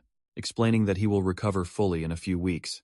The hero thinks that there is no need to push himself further, since the midterm exams are already over. However, he suddenly remembers that the finals may still be approaching, although he does not know when they will take place. He decides to ask Samuel about it, but notices that he is asleep. He then asks the doctor whether Luna came to the infirmary during his surgery. The doctor explains that the girl waited outside anxiously for 3 hours during the surgery. As soon as it ended, she rushed in, and immediately began using her healing magic on the hero as well. She adds that the girl's healing talent is rare among demons. Even though she lacks formal medical knowledge, she also notes that she can teach her proper medical skills. Hearing this, the hero feels amazed, and the doctor says that if Luna combines her natural recovery abilities with medical knowledge, she could become a highly valuable asset. Saying this, the doctor leaves the room, instructing him to rest a little longer before getting up from behind. Our hero thinks that this is a major opportunity for Luna. If she learns medical knowledge, it will also greatly benefit him in future battles.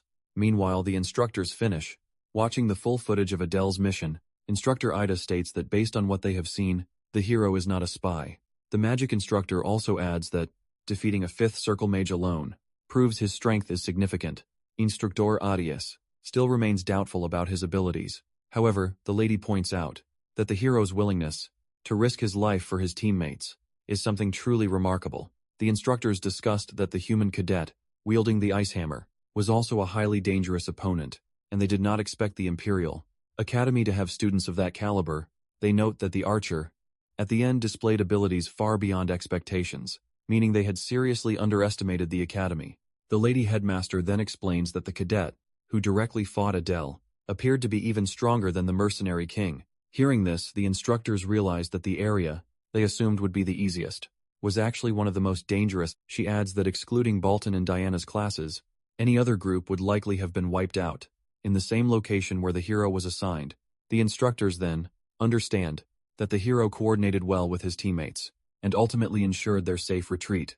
The headmaster comments that, based on what she has observed, Class A's practical score will not differ significantly between her evaluation and the other instructors. She then ends the meeting and instructs everyone to compile and submit the final evaluation scores of the cadets. Meanwhile, our hero Adele thanks the lady doctor for her care and decides to leave the infirmary, as now he is feeling much better.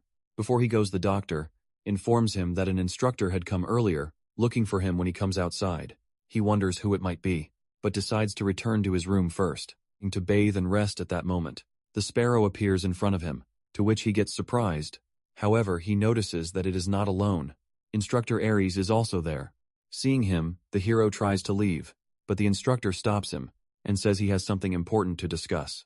The hero feels confused, thinking the instructor may be about to question him about the poison snake. However, the instructor instead tells him that he has reviewed all of his mission footage. He mentions that he fought while risking his life for his comrades, which he acknowledges as a good thing. Saying this, the instructor extends his hand for a handshake. Our hero feels it is unexpected, but accepts it and makes a friendly bond with the instructor. The instructor then leaves, advising him to focus on recovery before the final exams. Later, when he is sitting in his office, the lady instructor comes to him and comments that he must have met Adele. She reminds him that she had previously asked him to do so, since she appointed that boy as class monitor due to his talent. Aries admits that the hero is stronger than he had expected, but also suggests that such strength could become a future threat. The lady then decides to leave, and he tells her to proceed with whatever the headmaster has assigned her. As she leaves, he feels confused whether the hero will become an asset or a danger to the demonic realm, but he also notes that the hero's combat performance at the Imperial Academy exceeded all expectations. He realizes that there are several matters he must prepare for moving forward. For now, he considers that he should decide what punishment he has to assign the hero for breaking Satan's rules. Meanwhile, our hero, Adele, takes a bath and feels relieved, as it is the first proper bath he has had in a long time. He notices that Samuel, still in his horn form, has not woken up yet, although he feels relieved they returned from the human world alive, and that he gained 20% of the original Adele's power. He realizes that he has lost something in the process, and if this continues, his overall plan may fail. He decides that he must grow stronger, and also help his teammates improve their abilities for their future safety. He knows that the next encounter with Imperial Academy cadets will be far more dangerous than before. After finishing his bath, he examines the information paper and realizes that to achieve both of his goals, he needs the original Adele's mana cultivation technique. He asks the information paper to provide details on a cultivation method suitable for his current body. However, the information paper states that access to this knowledge requires a high price, either a legendary grade artifact or 10,000 gold coins. Hearing this, the hero gets stunned, but he realizes that, if he achieves a high score in the midterms, he will gain access to Saitama's weapon vault, where far greater treasures are stored. Still, one problem remains: whether instructor Aries will give him a high enough score. The next day, all cadets gather in the classroom. The lady instructor informs them that, after today's session, the midterm results will be posted. At that moment, Lady Fran approaches the hero and suggests a wager. When Luna also arrives, the hero agrees and asks her what she is offering. Lady Fran explains that her prize is an invitation ticket, allowing him to enter her estate. The hero recalls that the bear's estate is already quite large, but he feels curious about this lady's home as well. He accepts her offer and adds his own condition, that for one day he will act as her servant, allowing her to give him any orders she wants. During that time, the lady gets amazed by this, while our hero believes his victory is certain, and thinks about using the opportunity to visit her home and enjoy good food. He also adds that Luna must be invited to her house, as well as the three of them are talking. The lady instructor arrives and asks Adele to accompany her for an RG.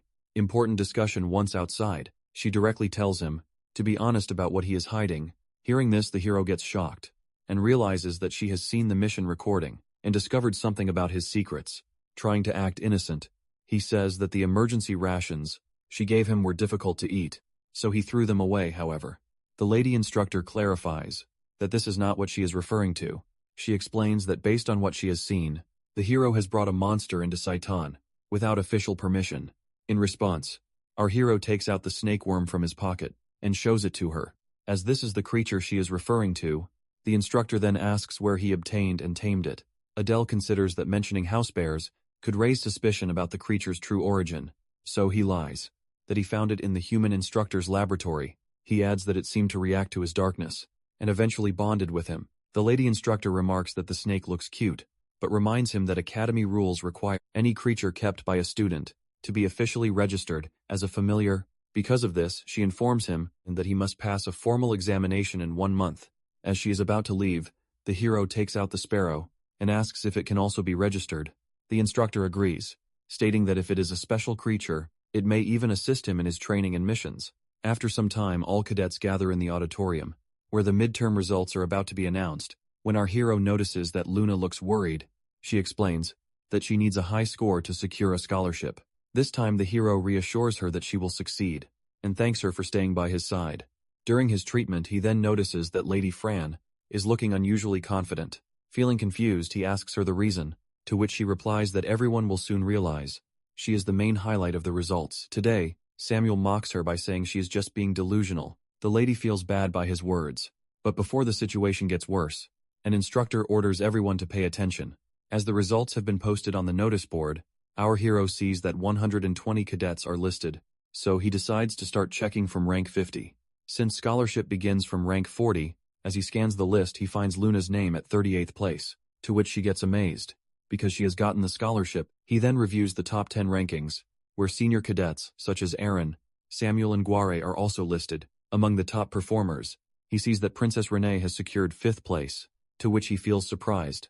But the more unexpected thing is that the hero himself has gotten 4th rank. He then notices that Lady Diana has taken 3rd place. The second position goes to Balton, which shocks many of the cadets, as he was considered one of the strongest among them. However, the biggest shock comes when the first place is revealed to be Lady Fran. The cadets get stunned while the lady herself laughs and declares that everyone should now serve as her slaves. The hero wonders how this result is possible, but Samuel explains that the head of the House of Lust produces hundreds of children, but only one of them is chosen as the representative heir, the strongest among all. This means Lady Fran has defeated hundreds of internal competitors to earn her position as the heir. He adds that she performed well, and without her buff magic, more cadets would likely have died in the secret domain. Adele understands the situation and realizes that securing first place requires near-perfect scores across all subjects. The lady then approaches him and orders him to sit in front of her, reminding him that he promised to obey her commands. For an entire day, our hero accepts her order happily, and he also feels satisfied seeing her take first place. As all the other cadets' attention shifts toward her, many of them are looking angry, especially Balton, and because many cadets are present, he can't take any action against her. Meanwhile, Princess Renee feels confused about the hero's 4th place ranking, as it does not match his earlier abilities. Before the midterm, while she is thinking about this, Lady Diana approaches her but the princess teases her, remarking that it is unfortunate she ended up in third place. Later that night, while everyone is asleep, Lady Fran secretly enters the bathroom. She removes the bandages from her body and uses a strange magic to force an artificial smile onto her face at the same time. Our hero is training alone in his room. He realizes that, even after gaining 20% of the original Adele's power, he still cannot use fighting will. Accepting his limits for now, he lies down on his bed, knowing his body still needs proper recovery, and that he must proceed carefully. He also thinks about the upcoming opening of Saitama's secret vault, and becomes curious about what he will obtain. This time, a few days later, he stands outside, and thinks that the secret vault will open today, and that's why Instructor Ares has summoned the top 8 cadets. The hero decides that he will take 2 items from the vault, one for Samuel, since he is currently not in his original body. At this moment, the student asks the hero why he is not heading to the main hall. Since the instructor has already called them, our hero replies that, since 3 of the top cadets are from Class A, it would be better for them to go together. Because of this, he decides to wait for Lady Fran to arrive first. However, after realizing she is not coming, he chooses to head to the hall on his own. At the main hall, Instructor Ares remarks that the class of cadets are late, despite being instructed to arrive on time. Because of this, some cadets disrespect them, to which Princess Renee feels uncomfortable. Winjadit Baltan comments that they are talking too much. The guy Gar assumes our hero, Adele, might have arrived, and tries to react angrily, but when he realizes Bolton is the one who spoke, he immediately backs down, because he cannot challenge him. Soon after, our hero appears in the hall, using his teleportation skill, and apologizes for being late. However, he notices that several cadets are looking at him angrily, and Guar once again speaks rudely to him. In response, our hero activates his dagger rain skill, and places a dagger at his neck, just to scare him, seeing the situation getting worse. The instructor stops the hero from taking any further action, to which the hero agrees. The instructor then scolds Guar, warning him that if he provokes other cadets again, without reason, he will face serious punishment. Our hero feels surprised, as he had expected to be the one scolded by the instructor. The instructor addresses everyone, stating that humans are their enemies, not comrades to rely on in battle. He adds that he has no intention of rewarding those who fail to understand this basic principle. Explaining this, he notices that Lady Fran, from Class A, has not yet arrived. Our hero explains that he waited for her until just before coming, but he does not know her current location. At that moment, Lady Fran finally appears, and remarks that it feels good, knowing everyone has been waiting for her. She adds that since she secured first place, arriving late suits her for now. The instructor does not react to her comment, and instructs her to stand with the other cadets. However, the guy, Bolton, suddenly blocks her path because of jealousy. Lady Fran also mocks him, acting as if she does not even know him. The guy states that they have met before the midterms, but the lady comments that she suffers from an incurable condition that prevents her from remembering the faces of anyone ranked below her. Hearing this insult, the guy feels angry, and a powerful mana starts flowing around him. He declares that if that is the case, he will challenge her immediately and fix her attitude. The lady replies that she has no interest in fighting him, but the guy insists that she should preserve her top rank so she can face him properly later. Our hero Adele notices that both of them are escalating the situation, while Instructor Ares is also not stopping them. The lady then provokes Bolton further, asking why he does not challenge the instructors, or even the headmaster directly. If he truly seeks strong opponents, she suggests that he avoids them, only because he knows he cannot win, and instead picks fights with weaker cadets. When the situation gets worse, our hero steps forward to stop them, aware that a serious fight could lead to severe injuries on either side. At that moment, the instructor finally orders them to stop, causing a disturbance, to which Bolton calms down. The instructor then changes the subject to the secret vault, and explains that the entry is usually determined by rank. However, during the previous entrance exam, he assigned the order arbitrarily, which caused those who entered later to face a disadvantage. Hearing this, our hero thinks that it is true, as he himself had entered last time at the last position and did not obtain anything useful. But this time the instructor announces that the hero will enter the vault first. He explains that, since the entry order was previously decided, without strict rules, and the current group is similar in composition, it is only fair to reverse the order now. He adds that from next time onward, entry will only follow rank, saying that the instructor uses his magic to open the vault door. Adele thinks to himself that if luck is on his side, he may finally obtain the original Adele's mana cultivation technique. From within the vault, Samuel notices his reaction and asks why he looks so amazed. The hero asks if he is not excited about the treasures, to which the guy replies that he cannot use any of them in his current form. Our hero Adele reassures him to not worry, as he will recover soon. He thinks that this is his second chance in the vault, and looks forward to what he will gain this time.